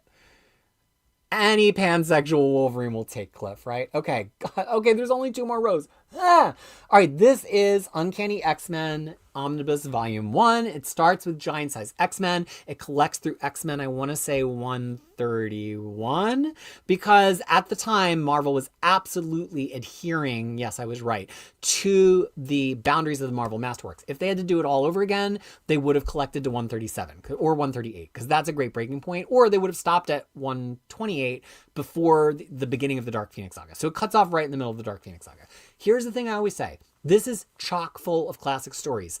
The Sentinels and the space station, Jean Grey piloting the jet, the introduction of Lilandra and the Shi'ar Empire, the introduction of Arcade, the introduction of Proteus, the return of Magneto, and because of where it cuts off, we get the introduction of Kitty Pryde, Dazzler, and the White Queen. Claremont is not writing the X-Men team with any finesse here. He's telling great stories. We already know he's a great plotter. He does not know who a single one of these characters are. I'm sorry. And I love this run and I revere this run. The character voices are not there. And for that reason, it can be a slog, but the slog is slog in the best version of the word. Slog of the best comic book of the 70s and 80s, because the stories are amazing and they're foundational, and so many other things later have lent weight to them that make them better stories, and the art is incredible. But I'm just saying the actual writing of the actual X-Men is like, I can't tell you that it's great. I've seen enough people bounce off of it, and I think it's in the perfect, well, it's got to be better than X-Men Classic, because X-Men Classic like adapts that. And it's got to be better than Way of X. And it's got to be better than Silvestri Hanna, because I remember more distinct stories from this than Silvestri Hanna. It's got to be better than X-23. I'm tempted to leave it there. It's just because it's classic doesn't mean it's the best one ever. Yeah, it has the leprechauns. We're stupid, and it's just the characters are very interchangeable. Like, Claremont has no idea who Colossus is. He has no idea who Storm is. Wolverine is just a tough guy. Like, it's still a classic book, but knowing what comes after, it's hard to put that at the tippity tip top. Okay, we got to keep moving because I really want to end this at the 3-hour mark. Avengers versus X-Men makes no sense. Has great art. Makes no sense. Actually, not even all the art is great. John Romita Jr. draws the first arc of it. Makes no sense. Does have Kieran Gillen amazing stuff in it, but now that's in the Gillen Omnibus. So it's not even unique to this. Makes no sense. Still is fun to read in the same way the original Civil War can be fun to read. Like, I gave Civil War to Kid Krisis and she read Civil War. She's like, that was so cool. And I felt like that when I read it originally too. Then you find out anything else about the Marvel Universe and you're like, what was that? That's how I feel about AVX. It's a fun read. I think I guess I gotta, no, because I guess I gotta put it above Dark Web. But I'm gonna put it behind the end of Krakoa, because at least the end of Krakoa made sense. At least the end of Krakoa like had a plot that the characters acted in character. That's as high as I'm willing to put AVX. Yeah, and AVX Consequences in there too, Richie G. But again, like it's better as part of Gillen's run. Gillen coming in and fixing other people's shit. He wasn't one of the Marvel architects in this period, so he didn't write AVX, and then he went in and made AVX good. That's where we're leaving at the end.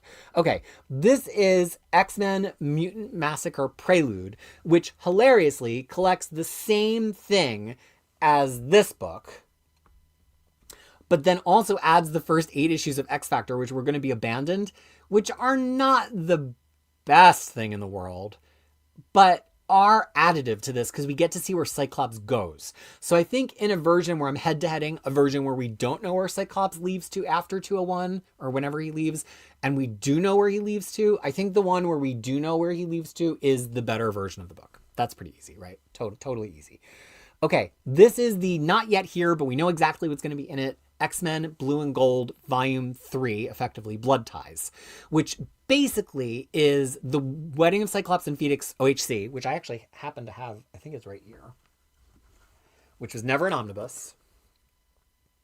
Same cover and everything. And then it adds like 5 more issues on the end so that it'll line up better with the start of Phalanx Covenant in the next book. X-Men was pretty good in this period. Lobdell and Caesar are kind of just doing their thing. Blood Ties is very fun, but it's an epilogue to Fatal Attractions. It should have been in the previous book. That ship has sailed.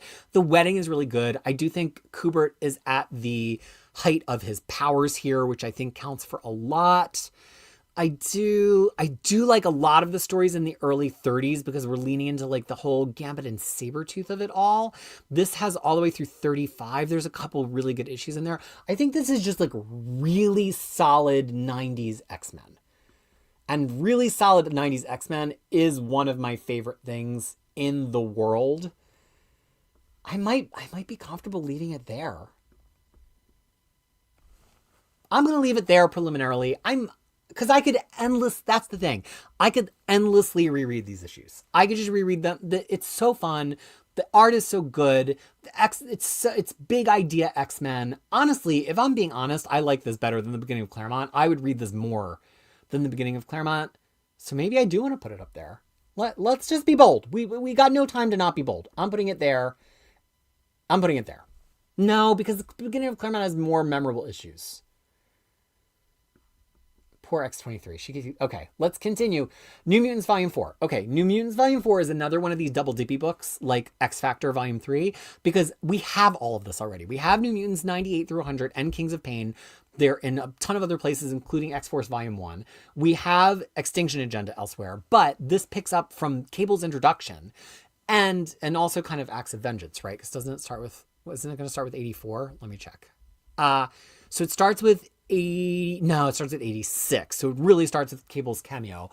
And then I think of all of the titles, X-Tinction Agenda is a New Mutant story. Like it's the true destruction of the New Mutants. It's all of their optimism and their hope, even if after they've broken away from the mansion, kind of gets dissolved. Plus, there's a couple of good things that happen right before there where Liefeld and Simonson are kind of like vibing a little bit before Liefeld's like, I'm too famous for this. I love the reason I thought of Nesenti is, doesn't she write that totally wild 1990 summer special? I think because I love that issue, and I think it's Nesenti. Let me checking currently. It is Ann Nesenti. It's this like very weird like critique of media. So really, this is like, it's the fall of the New Mutants. And it's so satisfying. And like this is Liefeld early on when he's like really got something magical. I think this is actually really good. In the same way that the X Factor one is double dippy and like nothing about it feels critically X Factor. This one is double dippy, but it all feels critically New Mutants. And for that reason, I'm going to put it's somewhere in the neighborhood of Fatal Attractions. It might actually, I guess we kind of fall prey to Liefeld not being a great storyteller at the end, but I do have a lot of affection for this book, and I think you're all going to be really impressed to read it on its own as one big chunk if you never have before. I mean, you have if you have the epics, but to read it from Cable getting there to the stuff right before X-Tinction Agenda to X-Tinction Agenda to the stuff after, it actually is a really, really cool vibe. Sorry, I haven't been doing that many comments. AVX 6 by Hickman with the Phoenix 5 remake in the world. I do love that issue.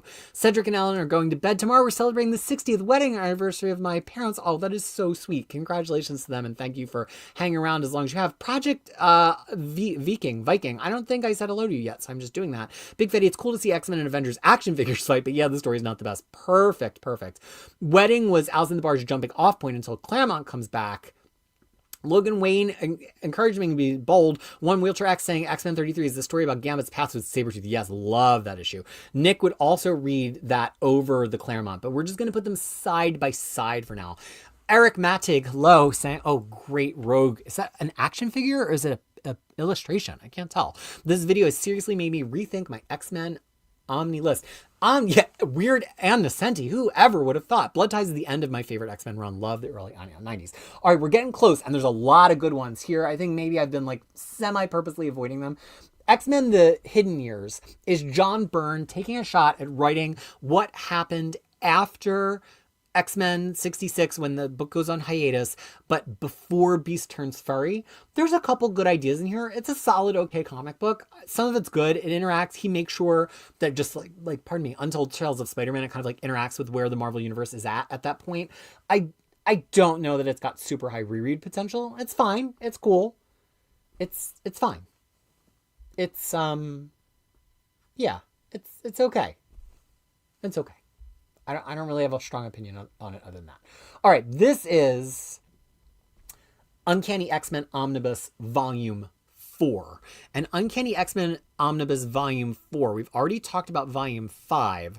Volume 4 starts at X-Men 176. So it's right after Rogue gets the team, right after the From the Ashes stuff. So Paul Smith has just left the title. JR's on, and I think his best era of art. This has so many favorite issues of mine. There are a couple of meandering points in the 180s, and this is kind of short. It's only got 176 to 193, but part of that is because it's all 6 issues of Kitty Pryde and Wolverine, and as X-Men and Alpha Flight 1 and 2, which is, again, Paul Smith, and also really, really good. To me, you heard me say it earlier, this is as good as X-Men gets for me. This is like peak Claremont X-Men. I already had Volume 5 here because I was like, oh, Volume 5 is like a little bit past what I think is peak. This, he knows all this. Again, it's kind of a weird run because the X-Men aren't together for a lot of it, but he knows who they are, and he's spotlighting them one at a time. Storm, Rogue, Illyana, and Kitty. Yeah, this to me, when I'm talking about classic Claremont X-Men, this is what I'm talking about. It doesn't get any better than that for me. That's my peak X-Men. Really, if I was true peak X-Men to me is 167 to 201. So it starts a little bit in Volume 3 and it goes a little bit into Volume 5. But Volume 4 for me is entirely within peak. Do I have all of these omnibus? I don't have any of them if they're from after 2012. But otherwise, almost all. Almost all. There's a couple that I let just slide and kept them in paperback. And then I said, gosh, darn it, later. And then I wound up chasing them down. So yeah, and then things like House of M, I already have the oversized hardcovers that existed. And I have all the tie-ins. So I'm like, I am not rebuying that because I'm never going to sit down and read all the House of M tie-ins. It's never going to happen. Okay, X-Men, classic X-Men Volume 2, like Silver Age Volume 2. This starts kind of weak in the 30s. And there's nothing to write home about. Even when Roy Thomas first takes over, until we really get cooking with the Roy Thomas and Neil Adams stuff. And having read it, it's really more notable for the art than it is for the story. I mean, he brings in Havoc and Polaris, and that's cool. And there's the Living Monolith stuff, but like, it's just not that great a read. You're really paging through for the art. And it's kind of like the X-Men, it's the X-Men in the swinging 60s. Like the early part of X-Men, it's kind of like the square 60s. And this part of X-Men is kind of like the swinging cool 60s.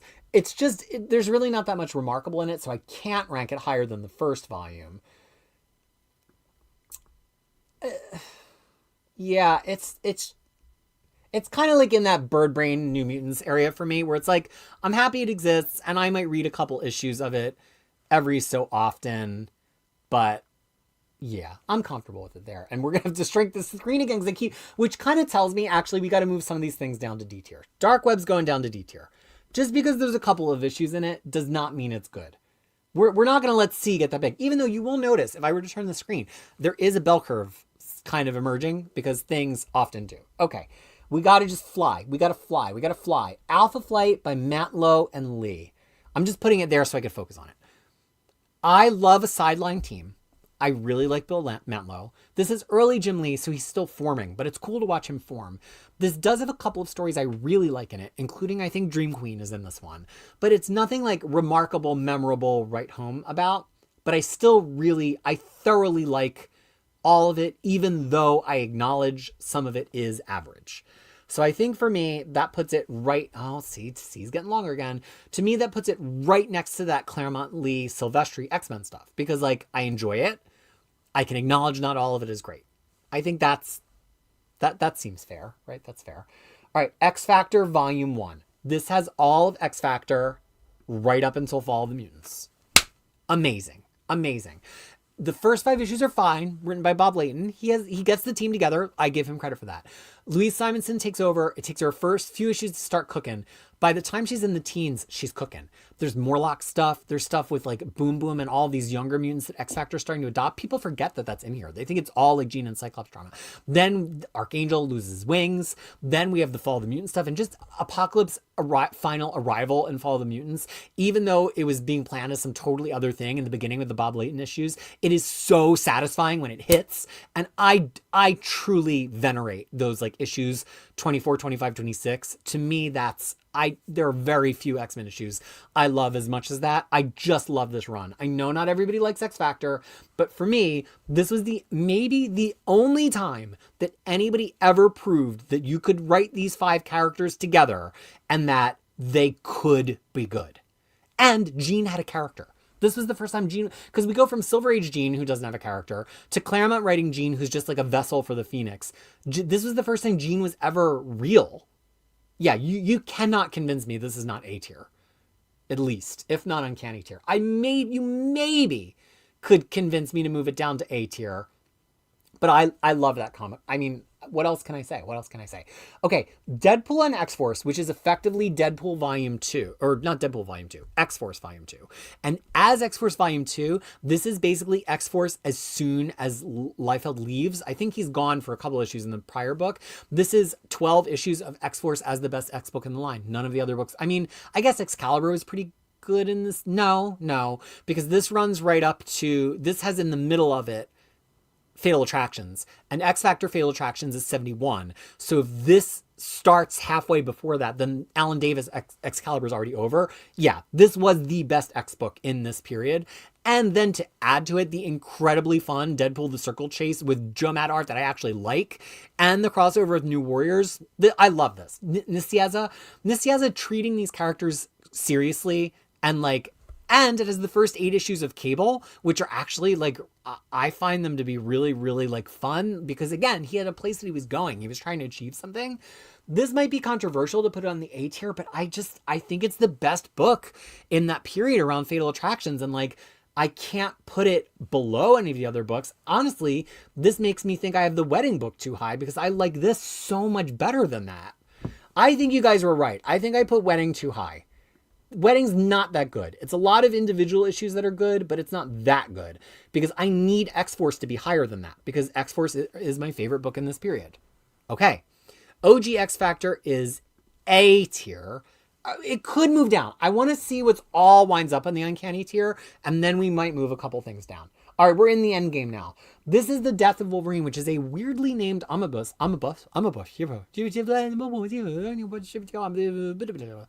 It's been that long.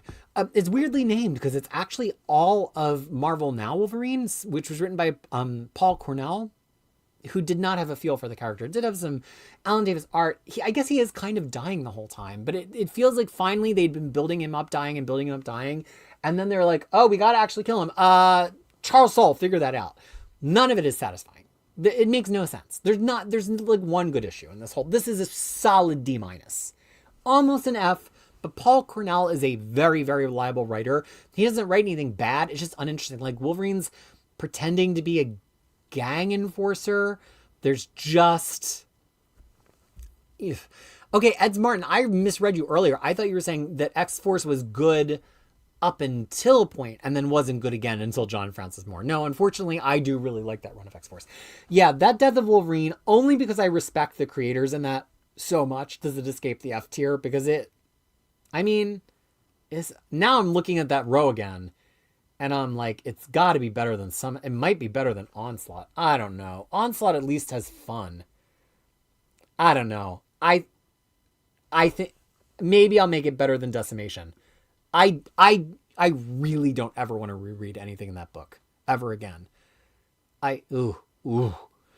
Yeah, Death of Wolverine itself was kind of cool, but again, it feels like it's one of those things after all this buildup that he was going to die for multiple years, and you have 5 issues to drive it home. It's like, that's all you do? That was your big plan, Charles Soule, that you came up with after all of this time? Yeah, also, I do absolutely hate the cover, Nikki's. Good point. Phenomenal AC is allowing me to leave X Factor on the Uncanny tier. Okay. Here we have Dawn of X, Volume 2. So Fallen Angels is over. And this is us escalating towards X of Swords. It has the Empire miniseries in it. Every single book is great in this book. X-Force is great. Excalibur is great. Marauders is great. This has, I think, I want to say, let me look. If this has 7 in it. No, X-Men 7 is in the prior book. It has X-Men Fantastic 4 in it, which could have led to good things had Dan Slott not squabbled it. Yeah, it has a bunch of giant sizes. I mean, this is great. This is just proof of concept that Krakoa is wonderful. It's that strike zone of first year Hickman Krakoa. The artists on every book are great. It's so much is happening. It's building the sizzling tension towards X of Swords. It's just incredible. Wolverine by Mark Miller. This is an omnibus that really doesn't need to exist anymore because now we've got the Old Man Logan omnibus with that half of it, and the Enemy of the State stuff will absolutely be recollected once we get to Marvel Knights Wolverine. I like Enemy of the State. I do not like J.R.'s art in it, but it's okay. It's not like as bad as he gets. And I think the idea of Wolverine being used as a weapon is a really fun beat that we've seen before in like single issues, but we've never seen it all together in one big story. So even though I don't like original Old Man Logan, I guess we're going to put it at the top of the D tier. And so, look, I don't like Mark Miller and I don't like JR. So even though I think the idea for the story is good, I hate Old Man Logan. So sorry about it. It's not as good as Dark Web. In fact, I can't say it's as good as Claremont and LaRocca on X-Treme X-Men. I feel bad saying it's better than Legion. Yeah, it's better than Wolverine Volume 2. I'm happy with that. Okay. Boo! You're probably booing me. I don't know. Booing someone. Okay, this is X Factor by Peter David Volume 1, which I'm almost convinced is going to get comprehensively recollected because this, I don't know why they called it this. They should have just collected Peter David's X Factor Investigations as 3, but I guess they wanted to be like, look, here's where he like began with these characters. But it just makes a weird book on the shelf because it should have collected all the way through the end of the Fatal Attraction stuff, which was going to double dip Fatal Attractions anyway. But again, this is not an objection to mapping. Reading these issues is so much fun. Peter David is amazing. I love the pure weirdness of Larry Stroman's art. I mean, there's some really good art in this period, and it's just Peter David. Nobody had done this kind of like X-Men as just random people thing. Like Claremont does have a lot of personal moments with them in the X-Mansion, in the Outback, but that wasn't, Claremont never just did this. This feels like it's like X-Factor as people above X-Factor as superheroes. Plus those cool gold and blue costumes, Val Cooper finally using Mr. Sinister for something after Claremont. I think, Yarna, you said this perfectly. It's a weird, great book. I can't explain why it's great. I've reread it several times. I can't tell you why I think it's that good. It just is that good. You can boo me, man. Just what's the line? Don't boo, vote, right? Vote with your dollars. Vote with your actual voting. Whatever democracy you live in, you can boo me all you want, man. I am here to be booed. Okay. We're so close. X-Men Legion Quest is one of the few things I have on here that is an oversized hardcover. They were all right at the beginning, so you probably clocked them by now. Because this is effectively going to become Blue and Gold 4 with the addition of Phalanx Covenant. Now, I'm not ranking it as Blue and Gold 4. I'm ranking it as its own oversized hardcover. One might argue I should have put Phalanx Covenant on here. Maybe I could have. Maybe I will if we have time at the end. But I just wanted to put this on here to kind of like be like, yep, here's that last chunk of issues right before Age of Apocalypse. They're not great. I mean, they're fine. Stuff happens. It's the X-Men. The art is still pretty good. But you can tell that they're kind of like steering into Age of Apocalypse and just kind of tying off a couple of things. I'd still rather reread it than most of that other stuff. So I think I'm actually fine leaving it there. It's just above average for me. I put Phalanx Covenant. I didn't want to just put a bunch of oversized hardcovers knowing that they're going to become Blue and Gold Volume 4, but I probably should have put Phalanx Covenant. Maybe we'll put it on at the end. Let's just keep moving. X-Force Volume 1. This has the last couple of issues of Liefield's New Mutants in it. And then it has the first year and a half of his X-Force and Cable, Blood, and Metal 1 and 2. Here's the thing. Liefeld is a great idea guy. I say it all the time. His ideas are cool. He doesn't mean he's a good scripter, but he's really has fun ideas. And once you get, I think Greg Capullo draws a little bit of it. I don't know. I could be confused. It's fine. It's fun. It's fun 90s X-Men. I don't think it's like hugely memorable, and I don't think there's anything deep that he has to say about this team, but I like it just fine. Just fine. Okay. New Mutants Volume 1. Here's the thing about New Mutants. The original graphic novel, amazing. The first issue or two, amazing. Then there's issues 3 through 13. where there's Team America, Motorcycle Club, and we go to Nova Roma. At that point, I was really doubting that this book should exist. But then Bill Sienkiewicz arrives and we get the run. And you have to think that if this just ended at like 19, it would be easy to just put it on the A tier to be like, okay, there's too much shitty stuff in it. I can't give it credit. But this goes all the way through number 34. That means it has the Cloak and Dagger stuff. It has some Lila Cheney stuff. It's got X-Men Annual 9 and 10. It has them in Power Pack. Oh, no, wait, no. Sorry, I started looking at Volume 2. It has Marvel Team Up 100. It has Annual 1. It has some key Uncanny X-Men issues. It has the Magic miniseries. So I think I almost have to take it off the Uncanny tier because I truly hate the Nova Roma issues. They drag on forever, but they're not bad. There's a lot of bad comics that are in good omnibuses on here. They're not bad. They're just tolerable. And because I think the original graphic novel is so amazing, and because the Sienkiewicz stuff is just mind-blowing, Demon Bear, I think it's gonna hang on to the edge of the Uncanny tier by the edge of its fingernails. Because it's just, I mean, Nick N says it doesn't get better than this. And the Bob McLeod art is good. It's just I don't like Claremont's story that much. Yeah, this and X Factor are kind of like hanging right on the edge of that Uncanny tier, but I'm going to leave them there. This is X-Men Red by Al Ewing. Al Ewing, you don't have to have read all of Krakoa for this. It's 2 great runs. It's Sword, which is kind of X-Men as the intergalactic negotiators of the space. And then it's X-Men Red, which is like Storm, Magneto, and kind of Sunspot as the rulers, or at least part of the ruling council of Mars. It's just big idea X-Men. It has a lot of really great art in it. Ewing has the room to do things uninterrupted and really tell a story. It feels complete. It does feel like he got a little bit rushed at the end when he has to do the war on Mars because the end of Krakoa comes up so abruptly and he's got to get through it in like 4 issues. But even still, there's so much great stuff in there. I guess in my mind, my debate is like, do I rate it as high as War of Kings? It is all by Ewing and it's all one big story. It's just shy of Uncanny tier for me. One Wheelchair X is saying Uncanny tier. I mean, WizKid, who we love. I just don't think on its own, without Krakoa context, I quite can put it on Uncanny tier. But it's really damn good, and I'm very excited to read it again. Cody Collects, my friend. This is awesome. Everyone make sure to hit the like button so it lands on other people's feeds. I really want to make something that you could watch a year from now or 5 years from now and argue with me all over again as you continue to read more of these books. There's so much Wolverine left. I think I've been kind of avoiding it a little bit. I don't even know which one is which at this point, which is going to be a problem. Like, which Wolverine is this? What is this? Is this Not Dead Yet? They all just have, like, random covers. This is Not Dead Yet. Okay, so this is Wolverine right before the end of Wolverine. There's one more that will come after this. So this is Wolverine 119 and 158, which is a pretty big swath.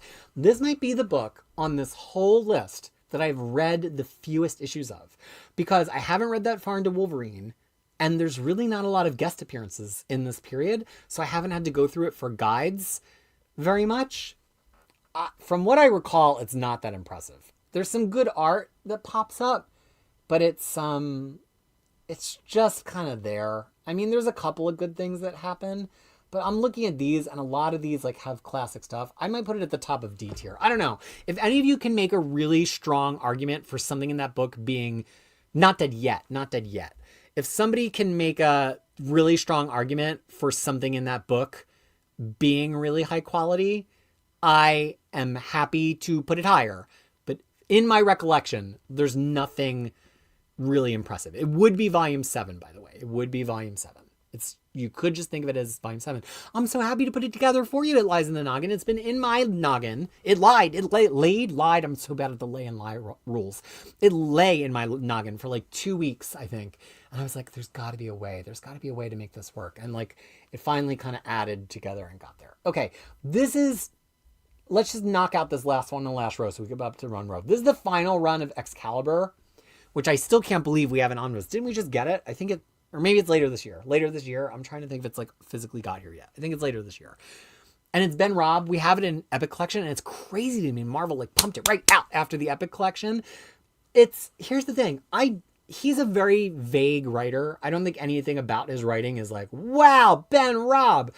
But I do think he had the right idea of like bringing the team together and writing things about them kind of as a family that had been lost in the Warren Ellis. I enjoy the Warren Ellis of it all, but I just don't think that Warren Ellis was understanding that they were a family. So I think it's average. It's not a D, and I like it definitely better than some of this stuff. But that's about as high as I could put it. I'm not excited to reread it, but it's not horrible, and there's some decent things that happen there. It is out. It's on our shelves. Yeah, this is not good. My collection is, I showed it off last week. My recollection of that is 0. Okay, let's go back and grab Uncanny X-Men Volume 7. This will be out later this year, and this will collect... What will it collect? This will collect... Oh, no, Volume 6. This will collect 210 to 231. Well, we've already heard a ton of my opinions on this. I love 210 to 214. I'm less in love with 215 to 219. I do not like 220 to 226. And then I really like 227 to 231, but it ends right before that Brood stuff that I like. But it has other stuff in it that's good, like Spider-Man versus Wolverine, Fantastic Four versus X-Men, and X-Men versus Avengers. It's certainly not classic, and I don't love it. So here's the thing. It's got to be somewhere between Mutant Massacre, which is here, and Fall of the Mutants, which now there's getting here, because it's got both of those content, and it also has a little bit of content from Inferno Prologue. I'm going to just put it right next to Inferno Prologue. I think Inferno Prologue is stronger than this because it has X Factor issues I like, and this has more Uncanny issues that I'm like, on. But it's around the same level of quality, I think. Oh, okay. I like how both the wedding cover omnis are just fine. Makes you think about weddings. Interesting. It is an A for you. Yeah, I guess it's because I've reread these issues so many times. There's some of them that I'm like, I don't need to read that again. So it's almost like I'm being harder on the things that I've reread more. Okay, Phoenix Volume 1. Are you ready to get angry at me? Are you ready? This is Uncanny tier because it has just the best parts of the Phoenix Saga. No filler, no arcade, only the parts of the Phoenix Saga that matter the most, all in one book. DC is great at doing this, at putting these books out that like are exactly a great story and everybody gobbles them up. Like if this was an absolute edition, you'd fucking gobble it. You gobble it because you love when DC puts out things with random picky choosy issues. If they make one big story, we'd credit DC for all that all the time. But here we do it in an X-Men book. We collect like the most foundational aspect of Claremont's run all in one big enjoyable book with all of the classic X-Men backups that go with it. And you're trying to convince me it's not great? No, man. This is exactly what is good about the first 2 Uncanny X-Men omnibuses, and only what's good and none of the filler. All killer, no filler for me. So to me, that's Uncanny tier. There's a reason Oldphil and I on the first Evergreen Omnibus show on Nearman Condition staged an insurgency and got this to number 1 because if somebody was like, I want to read the Bronze Age of X-Men, all killer, no filler, I would give them that. I'm not saying that the Phoenix Saga is the best part, although I do think 137 is an amazing issue. But, so, okay, it's not as good as this stuff. But I do think... I'm going to put it here. Because as much as I want to keep X Factor and New Mutants next to each other for thematic reasons, I pretty much fuck with every single issue in that X Factor book. And I don't fuck with every issue in the New Mutants book. And the Phoenix book is a higher caliber all the way through, but skips around. So that's where I'm going to leave it there. Nikki says, angry, grr, arg. That's not wrong. Read on its own, it is pretty flawless. Okay. Wow, we're getting close. Okay. Oh my God, there's so many more Wolverine books. How is that possible? Excalibur Volume 1. This has Claremont writing Excalibur with Alan Davis. And then it has, I don't know what, like Queen Can you probably know, like 7 issues of like random X Factor or random Excalibur. And yet it's just so charming. Even when it flags a little bit, it's still great. I will say I'd maybe put it just below Uncanny tier. I don't know, because Cross-Time Caper kind of goes on forever, but it could. This didn't have to tie into any other X-Men book. It's not an X-Men book at this point. It's not. It's just Excalibur. That's what it is.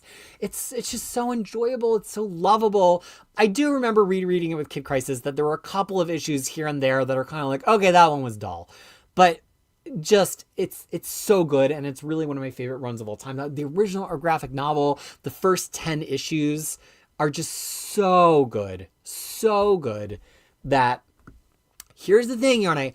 I hate the Magma Nova Roma. Oh, sorry, wrong one. Where did that go? I hate the Nova Roma stuff. It's so boring. X Factor is more consistent. I value consistency. New Mutants is almost on the next tier because of that. But I cannot do that because of the Sienkiewicz issues. As a completionist, that does not deserve to be uncanny. But here's the thing. I'm not grading the books based on how I would have mapped them or what they should exist as. I'm grading them based on, like, if I sat down to read this, would I like it and would I willingly read it again?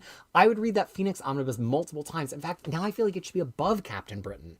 Because even though I love all of Captain Britain, I would not reread Captain Britain as much as I would reread that Phoenix book, but not as much as I would reread Age of Apocalypse. I just finished Cross-Time Keepers as Slybu Demon. The last end did drag a bit.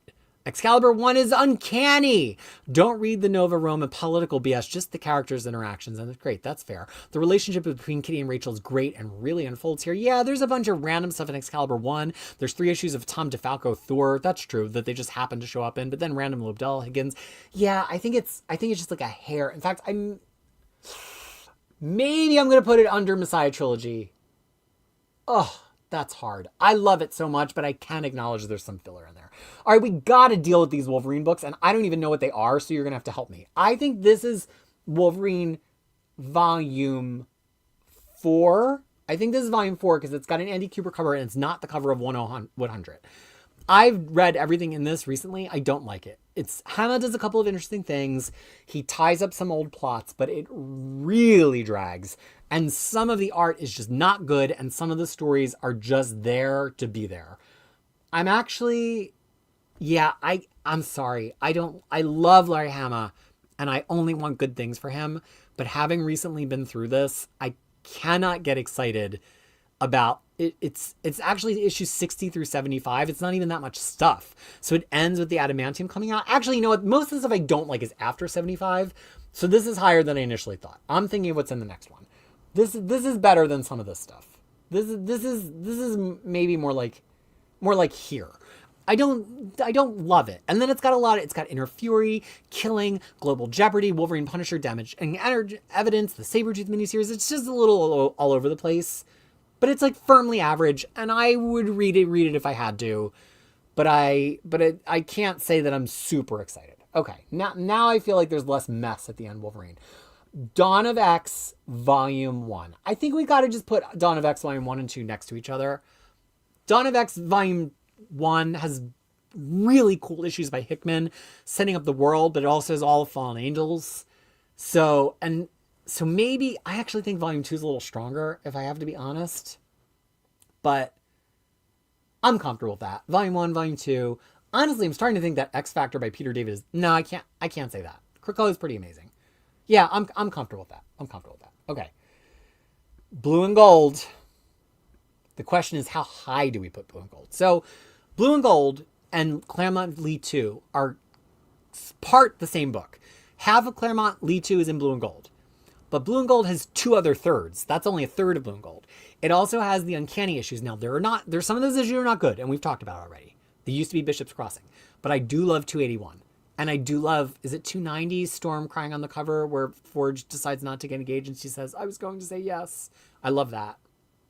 And it has all of Executioner's Song, which has its weak points, but it is a very fun, it's probably the best direct crossover Marvel does in the 90s. Better than Galactic Storm. I mean, I challenge you, is there a better direct issue-to-issue crossover in the 90s? So the question really becomes, do we more value the Claremont stuff from 272, or is it 273? 273 to 280, or do we more value having the uncanny stuff with the Wells Spataccio art and Executioner's Song? I think that pushes it higher, because the Claremont stuff in the 270s is good and it's classic, but this is like foundational the arrival of Bishop. Like, I have to put that higher. Even if some of the issues are a little bit weak, the art is still great. I think I can put it higher than Kieran Gillen, because I mean, I love that Kieran Gillen book, but I mean, Fear Itself, we're not, you know, which is great. If you've never read the Uncanny X-Men Fear Itself issues, amazing. I can't put it above Alan Davis' Excalibur. I can't. As a recommendation, if you were asking me your first X-Men book to read, I absolutely would. But in terms of my favorites, I just can't put it above Excalibur. Quinn Cognito saying Executioner's Song is holding up the back of the book.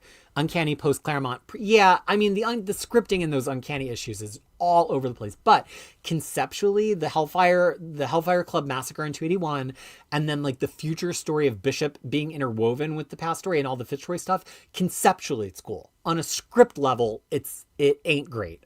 Executioner's Song is fun. I'm still waiting to hear if there's any direct crossover at Marvel that was better than Executioner's Song in the 90s. What are you going to say? Star Blast? Are you going to say Star Blast as your answer? I don't think so. Okay. We're so close. Age of Apocalypse Companion. Here's the thing. It has 4 amazing Age of Apocalypse issues in it that I would have put in the main book. There's the 2 Chronicles issues, which are absolutely out of this world and stellar. And then I think does this have X-Men Universe in it too? Or Age of Marvel Universe, X Universe 1 and 2, which is this very grim story about like how all the Marvel heroes that you know are the Resistance, but some of them don't have superpowers. But then after that, it's just a random hodgepodge. It's like a few X-Men issues, a Blink miniseries that was later written to fit in exactly the same way as the original X-Men Age of Apocalypse. Then the 2006 Redux. It's just there's nothing else worthwhile in this book. So I think for me that puts it like below Dark Web. I mean, there's good stuff on this D tier. And this book does not have good stuff in it. It's still better than Onslaught. And it's, I guess in the world of books that have some good stuff, but a lot of it doesn't count and is pointless, I'll give Bendis the edge. Does that seem fair? Is that the one nice thing I'm going to say about Bendis this entire time? Okay, we're so close. I hope you don't feel like I'm rushing, even though I am. Let's do Excalibur Volume 3. This one is very tricky for me because I do like a lot of it doesn't just start with Warren Ellis. It starts right when Alan Davis leaves. So there's like a weird little Scott Lobdell part, which has really cool Ken Lashley art, but it's not remarkable. Then it has 71, which is part of Fatal Attractions. And it's such a weird, quiet issue. It's just Jean talking to Rachel, which is so satisfying.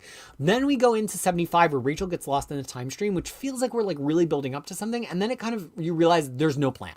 Like Britannic comes back and it's supposed to be like Captain Britain who's like seen it all in time. There's no plan.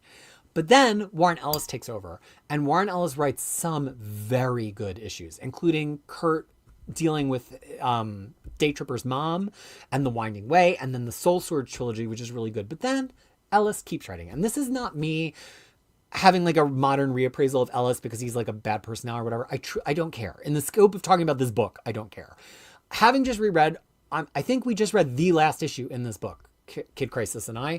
It's just after a while, Ellis is so full of trying to like stuff Excalibur full of these big ideas that he's forgotten that it was the family book. He's like totally lost track of that. And there's some cool stuff like, is Rory going to become Ahab? What is going on with Black Air? Like there are cool plot beats, but just to read it now, the uneasiness of the way he really wants to adultify Kitty Pryde and just like the lack of acknowledgement that this is the family book. There's still great issues, like the issues where they all get drunk at the pub and Maura gets really drunk and she's like yelling at the pub owner. Like there is good stuff in here, but it's kind of awkward on the whole. So there's stuff I like, but it's awkward. I think I'm going to put it above that Wolverine book. I think on the whole, I like it better than the House of M Omnibus because that's got some tie-ins I really don't care for. I think it's better than the random hodgepodge of issues in X-Tinction Agenda. And I do think it's better than Phoenix. Is that Phoenix Volume 2 or 3? I don't even remember anymore. Whatever it is, whether it's 2 or 3, I do think it's... it's neck and neck with that. I think because it's continuous issues, I'll put it higher. But I think what's emerging is because it was one of the first books we did, that X Factor Volume 4 is like really like art above or below. Okay, this feels slow compared to when I'm on near mint condition. Well, There, I've got to get a word in edgewise. All right, we're almost done. This is X-Men Revolution. Chris Claremont comes back and he takes over the X-Men line to take it in a bold new direction, except for how you going to go in a bold new direction when you're Chris Claremont and you've written X-Men 2 times, 3 times, several times before, because he came back sort of and was uncredited at some point. I do like that it's a new direction, but I do agree that it kind of got like washed out very quickly because they were like, oh boy, we got to do something else. Pivot, pivot, pivot. I do think it's more fun than Rob Excalibur, but I cannot say that it's better than Louise Simonson New Mutants, even with Bird Brain in there. I can't put it on D tier One Wheelchair. I can't, because I just think there's a couple of worthwhile things in there, and some of the art is good. But it's flirting. In fact, I'm at this point going to move AVX down to D tier. The good art and the tie-ins cannot hold it up. But yeah, I'm fine with leaving it on C tier. Okay. Inferno. Now you have to think that the Inferno Omnibus has everything Inferno. It's 2 books that used to be separate books. It's the Inferno book, which has the direct crossover between X-Men and X-Factor, plus the New Mutants issues happening off to the side. All pretty great. And all the Inferno tie-ins through the whole Marvel Universe, which was really one of the first times that a specific line, the X-Men line, bled into everything else. They had done crossovers like this in Secret Wars 2 already, like 30 issues prior to this, but this was kind of unique to happen. I don't really love Inferno because it's like Hell on Earth, but also Madeline Pryor, but also Sinister. I think the reason I say that is because when I originally read it, I was reading it in singles as I could get them from all the different series, and it didn't really come together for me. Now that I've read it all together with the Madeline Pryor stuff and the Dark Child stuff, I do enjoy it. And I think the tie-ins are good. I do think it's weird how, like, in the final accounting, it's like, oh no, here comes Sinister and the Marauders. And then it kind of, the final part, it's fun to read, but it's weird to think about. It's kind of fuzzy. Like, so how did that end satisfactorily? And then Madeline Pryor dies? Like, it's just like it's like a little bit of a weirdly awkward ending. That said, it's good. I get a little peeved when X-Men is like, we're space and we're supernatural, but I'm not going to grade it on that curve. I got to grade it for the book that it is. And it's a really fun, well executed series. I do think Silvestri's arc gets a little rough at points. You're going to really be angry at me. I'm going to put it here, I think. I might put it lower than Alpha Flight.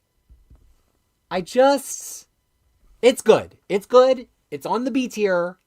I think that I'm tempted to put LegionQuest on the C tier now, because I think it's actually worse than those two. Yeah, that feels right to me. I just don't rate Inferno as high as the rest of you. I understand why you like it. I'm not saying you're wrong. It's just never been my favorite.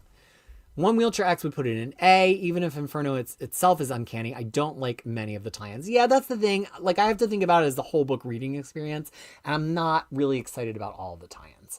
Okay, Uncanny X-Men Omnibus Volume 2. This starts in the thick of the Dark Phoenix saga, and it collects, I want to say, through 153, another very strange breaking point. And you have to remember, we had Uncanny X-Men Volume 1 in 2006, and they reprinted it in 2007. We didn't get Volume 2 until 2014. It is 132 through 153. So this means it has the back half of Dark Phoenix. It has Days of Future Past. It has all that stuff in the 40s up to 150. 150 is one of my favorite X-Men issues of all time. It also has Avengers Annual 10, the introduction of Rogue. It also has the X-Men Chris Claremont, Michael Golden story from Marvel Fanfare 1 through 4. I mean, this is a stone cold classic. As much as I complain about early Claremont, this is great. I still would give Volume 3 the edge, because I don't think that's Volume 4, I guess, because I still don't think he has the character voices all down. He's kind of found Wolverine and Storm a little bit, but it really clicks like right after this. But he kind of understands what space they're supposed to occupy in the book. And again, the art is great. John Byrne leaves, and so we get some Byrne art, and then we get Cockrum back, which I think is great. I'm comfortable. I don't know. I'm comfortable with that. I know that it has Dark Phoenix in it, but as a whole book reading experience, I just like that other one better. Yeah. Okay. Astonishing X-Men. We gotta all just forget the Joss Whedon of it all for a second and just remember the experience of reading these 25 issues, John Cassaday's art. Laura Martin's colors.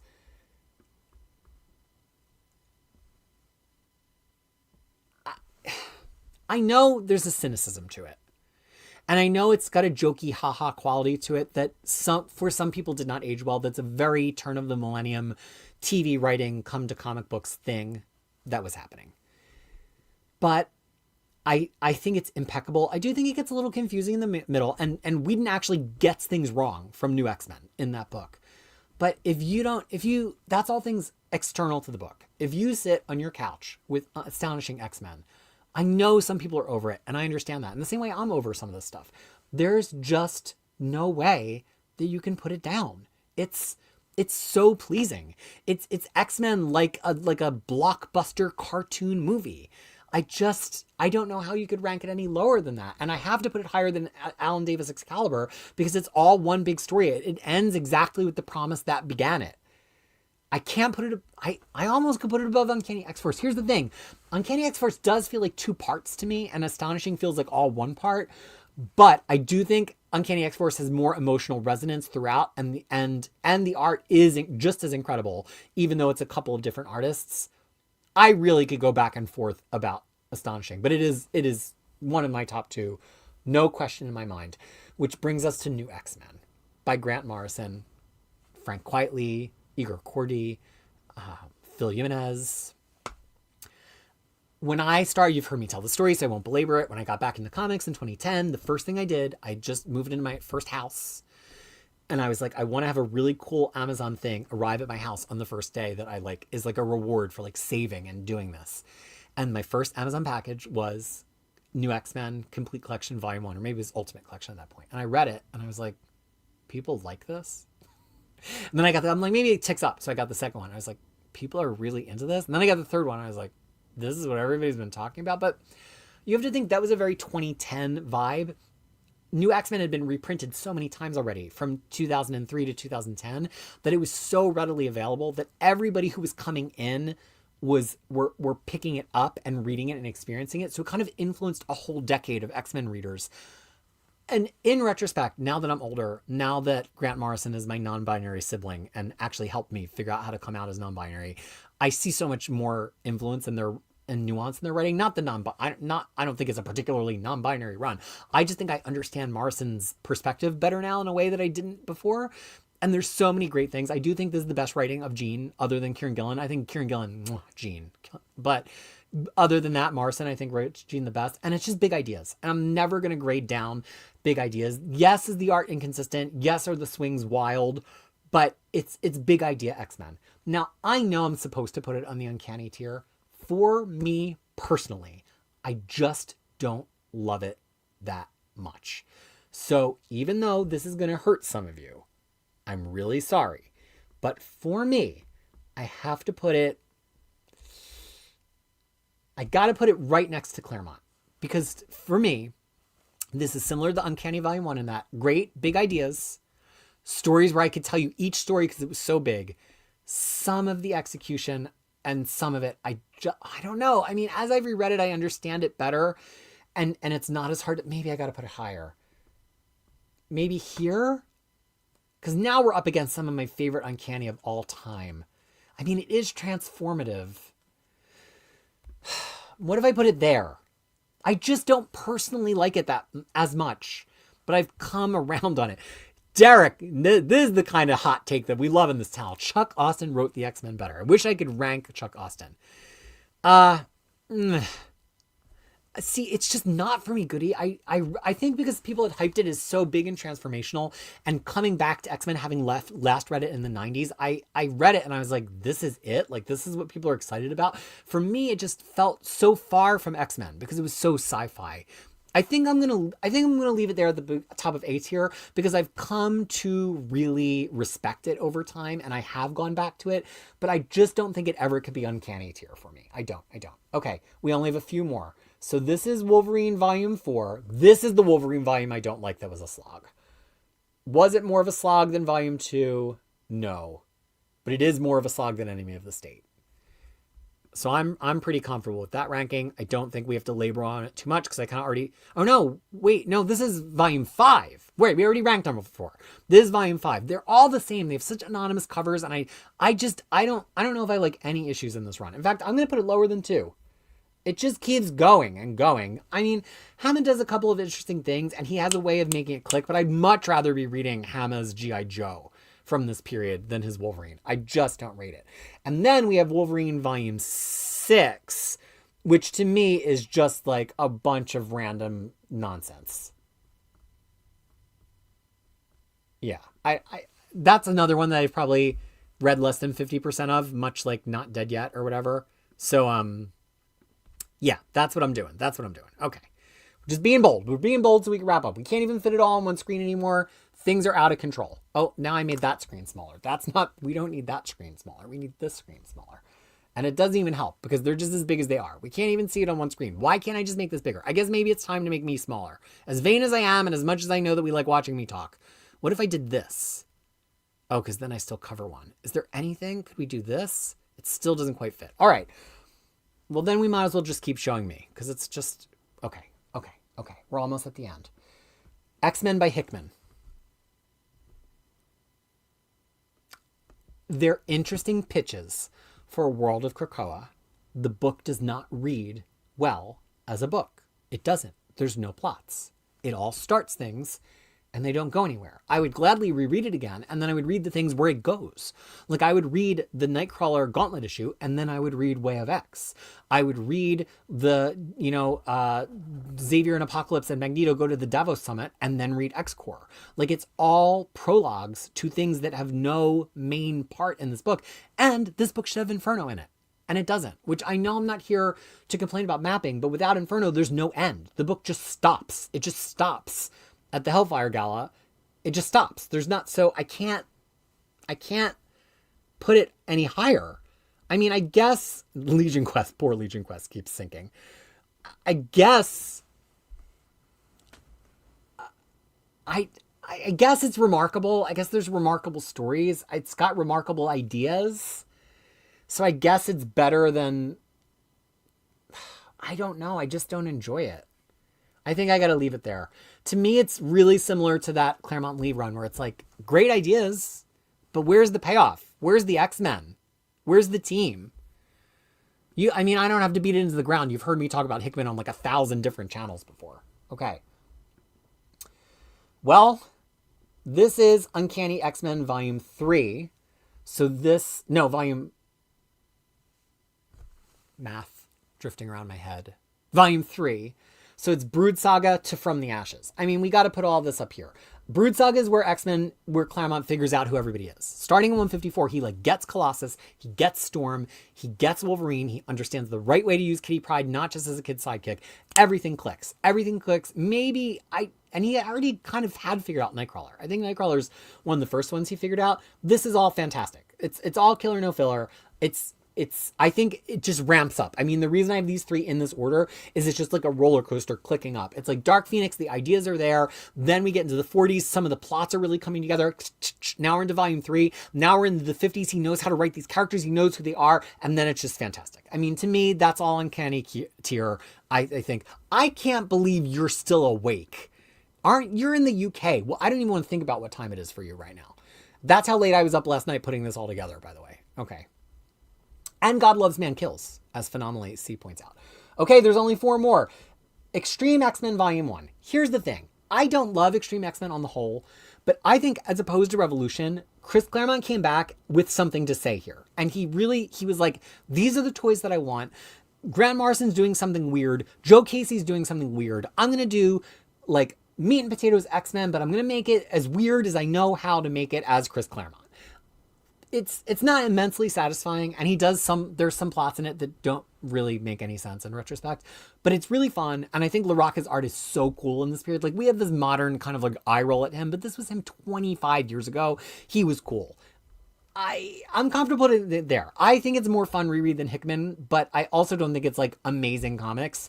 And I don't think I could put it above Claremont and Lee. That feels insane to me. Okay. Next, we have X-Men by Kieran Gillen. I mean, do you have to ask? I'm sorry, I am who I am. He's the best writer of Gene ever. He fixed all of Hickman's stupid, broken bullshit. He wrote Immortal X-Men. He got to play with Sinister again after a decade of being away from his baby. What do you want me to say? It's X-Men doesn't get any better than Kieran Gillen writing X-Men. And it's better. Oh, but is it better than his original run? Okay, hold on. Because you can read it from the beginning, but then it's all Quiet Council nonsense. Then Sense of Sinister happens. Then it's got some of Judgment Day, but it should have had Judgment Day in it. If this had the Judgment Day 1 through 6 in it, then I think I could say it's the best X-Men omnibus ever. Because without Judgment Day, you're kind of missing the other side of what's happening in his Uncanny. And then it doesn't have his Rise of the House of X, which also doesn't make sense. And it has X-Men Forever, which doesn't make sense without the Rise of the House of X. All right, hold on. I still love it. And it's still Uncanny tier X-Men to me because I do not think anyone writes X-Men better than Kieran Gillen. But because of the way it is inconsistently mapped, I do have to put it down here in the New Mutants area of the Uncanny tier because it could have been better. And I know I'm not grading on mapping, but I mean, as a reading experience, having read these issues and having notes on all of them, I can tell you that the reading experience would be better with like 10 more issues in this book. So that's not I'm not grading it down for not having those issues. I'm grading it down because the reading experience is not as good without those issues and you feel like you're missing stuff. But to me, it's Uncanny tier. Sorry about it. You're never going to convince me otherwise. It's my show, not yours. Okay. I saw a question. Is his stuff in the main... If the anthology omnibuses get past Inferno, which should be 2 or 3 omnibuses after where we are, it will collect all of this. But it's a while before we get there. Some people are going to decide to buy the anthology books just up until Inferno and at that point they'll have about 6 issues of Way of X omnibus and about 8 issues of the Duggan omnibus. And then they're going to stop and then they're just going to pick up Spurrier, Gillen, and Ewing. Oh, and it'll have about 10 issues of the Ewing omnibus too. That would be a good plan because the other X-Men stuff happening to the side of Duggan, Spurrier, Ewing, and Gillen is all forgettable. There's a couple of decent Teeny Howard things, but there's really not anything else notable or great other than those creator books. Is why they put it out the way that they did. So I do think a very valid collecting option that some people may decide to take is to collect anthologies up to Inferno and then just get the creator books. What's funny is you will wind up with just about the same amount of omnibuses because we're going to need another 5 or 6 to get to the end of Krakoa, and you will have just bought 4 creator books, and you'll probably also get Fall of the House of X, Rise of the Powers of X, but the reads are better. But then I would also say get the Judgment Day omnibus. So I don't know. You can't trust me. Okay. Well, these are the last 2 because they're not true omnibuses. So Eve of Destruction happens after X-Men Revolution, and they know that the Grant Morrison era is coming, and they're like, wrap it up. You gotta wrap it up. So it's not an official omnibus, and I think we are starting to realize it might eventually get omnibused with some more material in it because it does skip a couple. There's some miniseries in this period we could put in, like Hellfire Club. There's that Magic Black Sun that Omar's always ranting about. The thing is, I remember reading this because it was coming out in trades and I was like getting it as it came out in trades in the early 2010s. It's quite fun. It kind of was like they finally just were like, what if we just write an X-Men comic? After all these years of like, it's the 12, it's this big thing, it's the revolution, we're reinventing it. What if it was just X-Men? What if we just wrote X-Men? And it's fine for that reason. I think it's in a similar category to LegionQuest to me, where it's kind of like, X-Men, it's kind of like when the tide is getting sucked away from the shore right before like the tsunami hits. Everybody knows everything's about to change. And so there's only so good it can be. But in as much as it can be good, it's fine. Right? Okay. Well, here we have Hoxpox. I mean, the thing is, to fully appreciate, it's not an omnibus in name. They should have put omnibus in the spine. I stand by that. Because it's over 400 pages and all the rest of the books are going to be omnibuses. Why would you not just label it omnibus? I don't know. I mean, we do have omnibuses smaller than this. We do. And you'll notice that there's the only book on here that I have the direct market cover on here because I didn't want to confuse you. I want you to be able to find these. But I hate the actual Pepe Larraz cover for this passionately. I could do a whole hour on it. So this is the cover that's on there. Does it read well on its own? I know plenty of people who started X-Men with House of X. And it was great, and they loved it. So you don't have to know the whole history of X-Men. It's fun if you know the whole history of X-Men. And Hickman built it to be the thing. It does this bait and switch in the middle with like, people are going to die, that at the time really frustrated me. And you could go back and watch our Hoxpox episodes on the Fangirls channel and see that. But it's a landmark. It's Pepe Larraz and RB Silva at the absolute height of their powers. And that's really hard to argue with. It's just weird because it's the start of something. And so much of it gets paid off elsewhere, much like the Hickman run in general. But unlike the Hickman run in general, I think that this one, you can just read it, put it down, and say like, wow, I've read something truly transformational about X-Men, and that's exciting. So I do think... I think I have to put it a little bit under astonishing. I don't know. Is it as good as... I don't know. What do you think about that top three? It seems like a lot of you were broadly positive about me putting Uncanny X-Force and Astonishing at the top. Do you think Hoxpox has to be at the tippity tip of the top? While you are doing that, I will... Hopefully, I think I just saved... Oh gosh. Okay. Add additional images. Okay. We're going to add the Phalanx Covenant.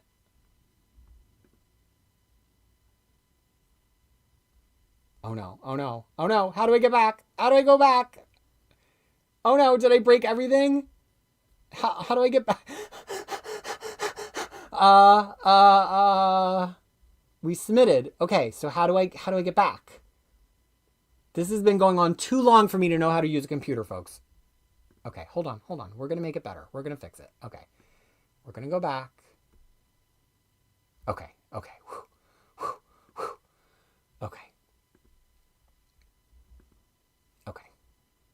But where's Phalanx Covenant? Oh, because I have to hit reload? I don't know. I just added... We all saw me put Phalanx Covenant on there, right?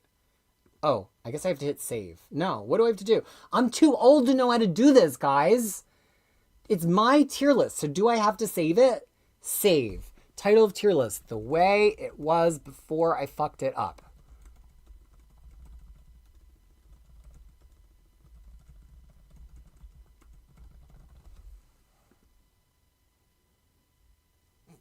Okay.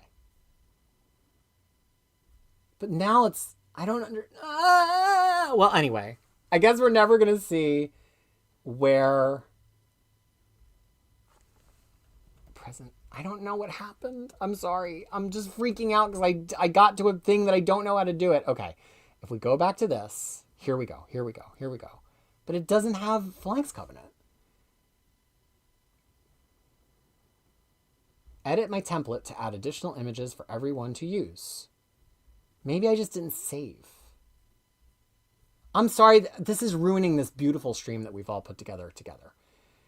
We want to add an additional image to the template. It's X-Men Phalanx. I chose the file. There it is. Everything's like this. I hit submit. Okay. But then go to the edit page. How do I get back to the front? All right, hold on. I know this is not entertaining, and it's really stressing me out. I just don't know. Okay, we're going to give up. We're not adding Phalanx Covenant. I don't know. Wait, I have to move it. It's fine, take my time. What do you mean I have to move it? Like if I move something, it'll refresh? I keep going back to the actual tier, like the actual tier list. And it no matter how many times I refresh it, it still doesn't have Phalanx Covenant. It's in the hide. Okay, I got it. Click here to remove or reorder images. Oh, and it went in there twice. Okay, I gotcha. I was afraid if I moved it to the top thing that it was gonna like mess up the order of everything.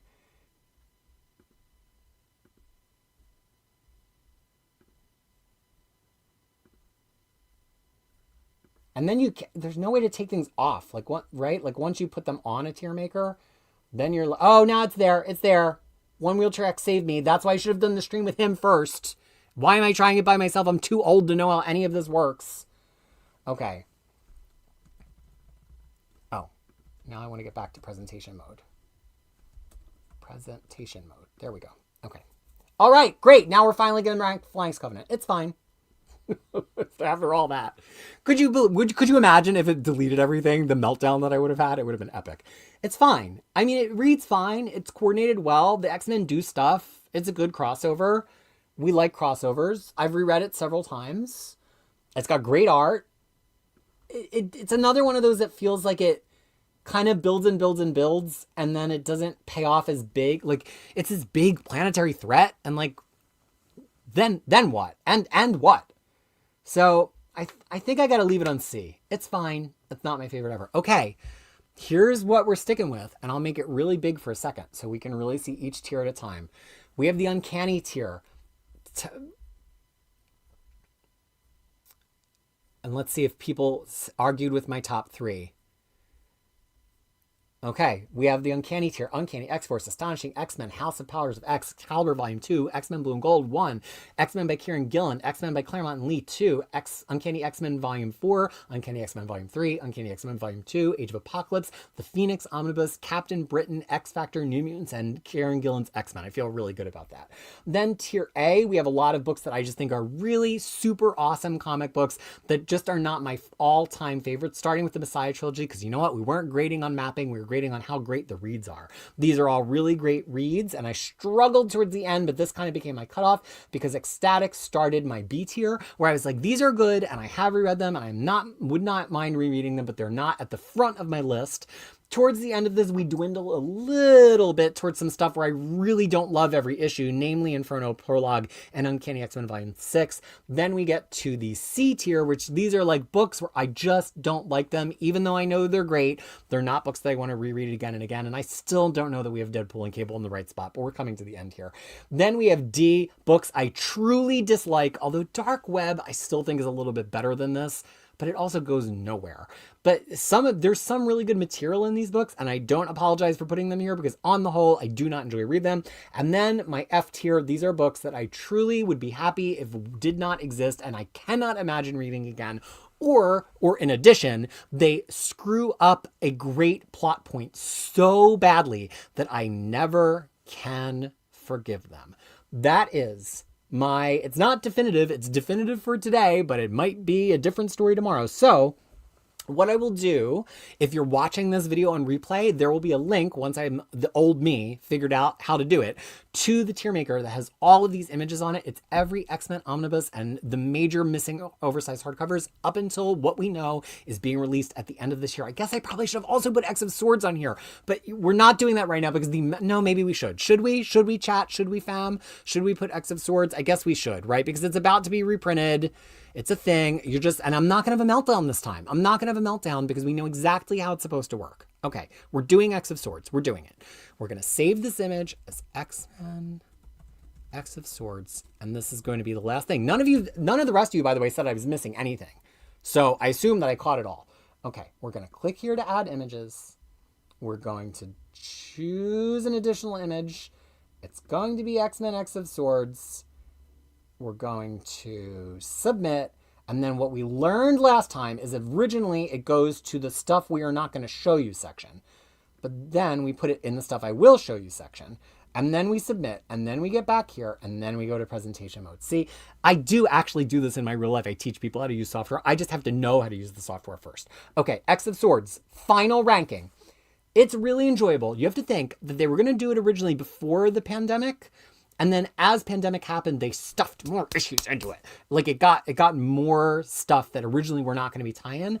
Some of them are tie-in really strongly, but this is one where it does feel like it pays off. It's so huge. It's got this big otherworld thing. It builds and builds. There's multiple parties. And then it kind of like is a satisfying ending. So I have to put it higher than Phalanx Covenant because I just said Phalanx Covenant does that and doesn't have a satisfying ending. So this is by definition higher. I think it's definitely B tier. I really like X of Swords. The art is phenomenal. The writing is cool. I think it's like somewhere right around Fatal Attractions. It's just like a really big, cool X-Men story. I don't know if I could say it's better than Inferno. Because Inferno's, I don't know, maybe it is better than Inferno. One wheelchair is saying A tier. I don't know. I'm going to leave it there. So Gwenpool Omnibus, I debated that. Gwenpool was retroactively made a mutant after Gwenpool during the Krakoa era. So if I'm not going to do Deadpool, I shouldn't do Gwenpool. It just doesn't feel fair. X of Swords was not an Omar slip. I think he legitimately was like, I have heard that it's coming. Whether or not that survives changes at Marvel, we don't know, but it's coming. Okay. Big old B. Yeah, I think it just feels like a really satisfying B. There is no Generation X Volume 1 anymore. But I would probably put that in the B tier as well. Maybe a little higher. I didn't put the original Dark Phoenix Saga Omnibus because it's the same. Isn't it the same as Dark Phoenix Volume 1? I think it's the same book. The original Dark Phoenix Omnibus / oversized hardcover, they just reskinned as Phoenix Volume 1. I also left off the original Captain Britain Omnibus because it's contained in the second Captain Britain Omnibus. So both of those books they're in the background and they're hidden because I didn't want to have to remember about ranking them. Slasher things I should put goes to hell on the C tier. Okay, here we go. We're going to wrap up in 2 minutes and go to the after show. You have 2 minutes now in the chat to say everything that you think I got wrong on this list, and I will highlight those on the screen to highlight my folly. Go. So Slasher wants to put Wolverine Goes to Hell in the C tier. Anybody else?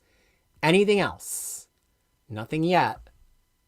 Okay, guess I'm right. I'm totally right, and you guys totally trust all of my opinions, and this was absolutely perfect, and nobody disagrees. Super Jop Super Jop says New X-Men should be higher. A lot of you feel like it's uncanny tier. It's just never going to be that for me because it's not where it lives in my heart. One Wheelchair X says All New is way too low. Unfortunately, I do not fuck with All New X-Men, so it's always going to be poop in a toilet tier for me. Everything Claremont should be uncanny tier, says Dummy Spider. For me, I love that Uncanny Omnibus Volume 1, but I've read it enough times to know that it's not all terrific, but it's still absolutely classic. More people feel I should move Morrison to Uncanny. Nikki's like, fine, y'all, fine. Stauffer loves Onslaught, but respect the opinion. Gregory Holberg thinks Uncanny, I assume, Volume 2 should be higher. William Lee thinks the Wolverine Mark Miller Omnibus should be higher. That is, again, I really do enjoy Enemy of the State in my mind, but then I remember that it's drawn by J.R. New X-Men should bump over Messiah Trilogy. New X-Men is the most controversial one. X Factor Volume 2 should be uncanny as well. No, I don't agree with that personally. Claremont 1 should also be uncanny. Peter David 1 too high. At the time I ranked Peter David, you all were into it. Inferno and Fall of the Mutants are A tier. Uncanny tier is named after uncanny books. They should all be in that tier. You're not wrong. Lance saying I could go either way. Uncanny 1, but I hold it in very favorable regard. One Wheelchair saying Wolverine 5 should be higher because knows this Wolverine is crazy. Inferno should be in the uncanny tier, says Derek. Extinction Agenda B tier.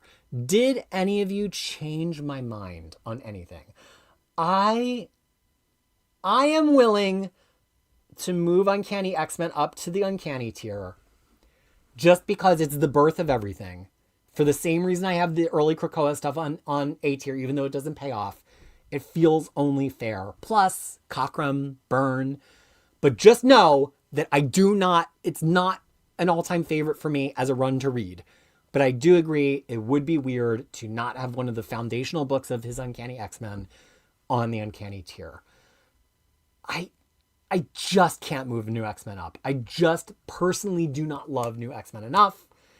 And I can move X Factor down though.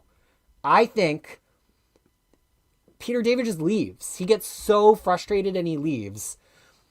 And even though I love it so much and I love the Larry Stroman art, X-Statix does everything that X Factor does but X Factor doesn't end, and X-Statix goes on and on and on. So those are the two that you can, and then you all said Inferno should be higher. I don't know about that. Where do I have Inferno right now? There's so many and they're so tiny. And I've been looking at the screen for so long that I truly, is it better than all of Alpha Flight by John Byrne? No, it has too many tie-ins. If we were doing the separate OHCs and we were just talking about the X-Men half of it, I would put it higher. But I think I gotta leave it there. And some people saying X-Treme X-Men higher. Here's the thing. I can't put X-Treme X-Men Volume 1 over X-Men League 1. And X-Men League 1 to me, I'm going to move it up to B tier. Even though I always complain when Omar's like, but I love it. Why don't you love it? And even though there's no X-Men team, it's still Jim Lee drawing X-Men. And it still has all of the 260s in it. It's disingenuous for me to put it on C tier. So having made that change, I think I'm willing to put Hickman at the top of the C tier because it's got so much good stuff in it. It's just a crappy read on its own. So I think Hickman because it's got good stuff, X-Treme X-Men because it's fun, and then Flag's Covenant because it's a well put together crossover, and then Mount Lowly or Alpha Flight. That feels right to me. Okay, I'm locking it down. This is the final tier. I'm going to blow it up one more time if people want to use this to like start their shopping lists. And again, this is what you know everything about how weird my opinion is and how my weird opinion works. So know that this is not me trying to be definitive in terms of how everybody feels about things. This is me being definitive about how I feel about things. All right, folks, we've done it. We have ranked every X-Men omnibus. I'm so happy so many of you stayed around. I can't believe, I can believe it went this long. So I've studiously avoided any kind of Q&A. How's the life going? How's my arm doing? How's New Zealand? Because we had so much to cover. But if you are watching this live, there is a link down below to an after party stream where I'm going to just chat with you for however long you want to chat. 10 minutes, 15 minutes, 20 minutes. We'll chat. And eventually I do have to go to school pickup, but that's a while from now. If you are not watching this live, the link is going to go away as soon as I'm done doing the after party, so you will have missed it. But it will be a Patreon benefit. So if you go to crushingcrisis.com and you're logged in as a Patreon, you will see that there is a Patreon locked post probably in the next couple days that will have the after party. So if you're watching this later and you're a Patreon, welcome. Come and listen to the after party. This has been so much fun. If you didn't know, if you just like got this randomly in the algorithm, I guess I could have said who I was at some point. I have this website, Crushing Crisis. Let's talk about that at 3 hours and 50 minutes. I have this website, Crushing Crisis, where starting in 2010, I said there must be some easy way to explain how to collect X-Men. And here we are. This is what happened. So if you need help finding these books, if you want to find omnibus alternatives to this, if you want to look for reading orders, it's all in the Crushing Comics part of crushingcrisis.com. It is supported by patrons. Let me tell you, we'll get into this in the after party. Running an independent website is hard. I will talk about it to the private gang in a moment. Your support is hugely makes a difference. Last weekend was one of those times Crushing Crisis would have stopped existing if there were not Patreons. I am going to try to be back every Sunday. I need more ideas, whether you're in the chat now or in the comments after, or you want to, wherever you get in touch with me, tell me what you think I should do. Because this just came from a random Reddit post I was having fun on. There will be a Marvel Omnibus Fantasy Draft coming up. We are going to launch the DC Tiger Eyes poll on Near Mint Condition on May 7th, which means I will be here with my DC ballot shortly after that. And I have a lot more to say about it this year than I did last year. But I'm a long way from reading new comics again. So if you have ideas of what you want to see me do, like this, totally over the top nonsense like this, and it doesn't all have to be X-Men, but I thought, you know what? It's been a while since I've done something all X-Men. We all deserved a little treat. Okay, I think that's long enough that I think all of you have had a chance to click on the after party link below, which will put you in the waiting room for that next stream. I have been Krisis, and remember, as you go out into this world, whether you're watching me live or you're watching this in retrospect, the thing we need to do is go out and care about people. There's no person who's trying their hardest to be good and to love others and to be themselves that we should hate just for doing that. Whether that's an immigrant, whether that's a transgender person, whether that is somebody who is Black or who is Asian, whether it's somebody from the global South, whether it is a woman, whether it is somebody who is in poverty, whether it is somebody living in Palestine. We cannot do this to people who are just genuinely trying to live their lives and love themselves and their families. So please go out and treat people well in the world. And if you love all these comic books and you love X-Men, you are, I'm sorry to break it to you, a social justice warrior, because that's what X-Men's all about. So please go out and care about justice and good things for people.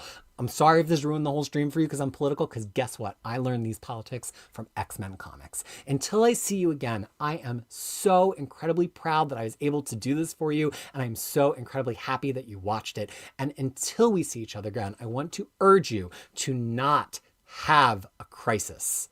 Unless, of course, it's me.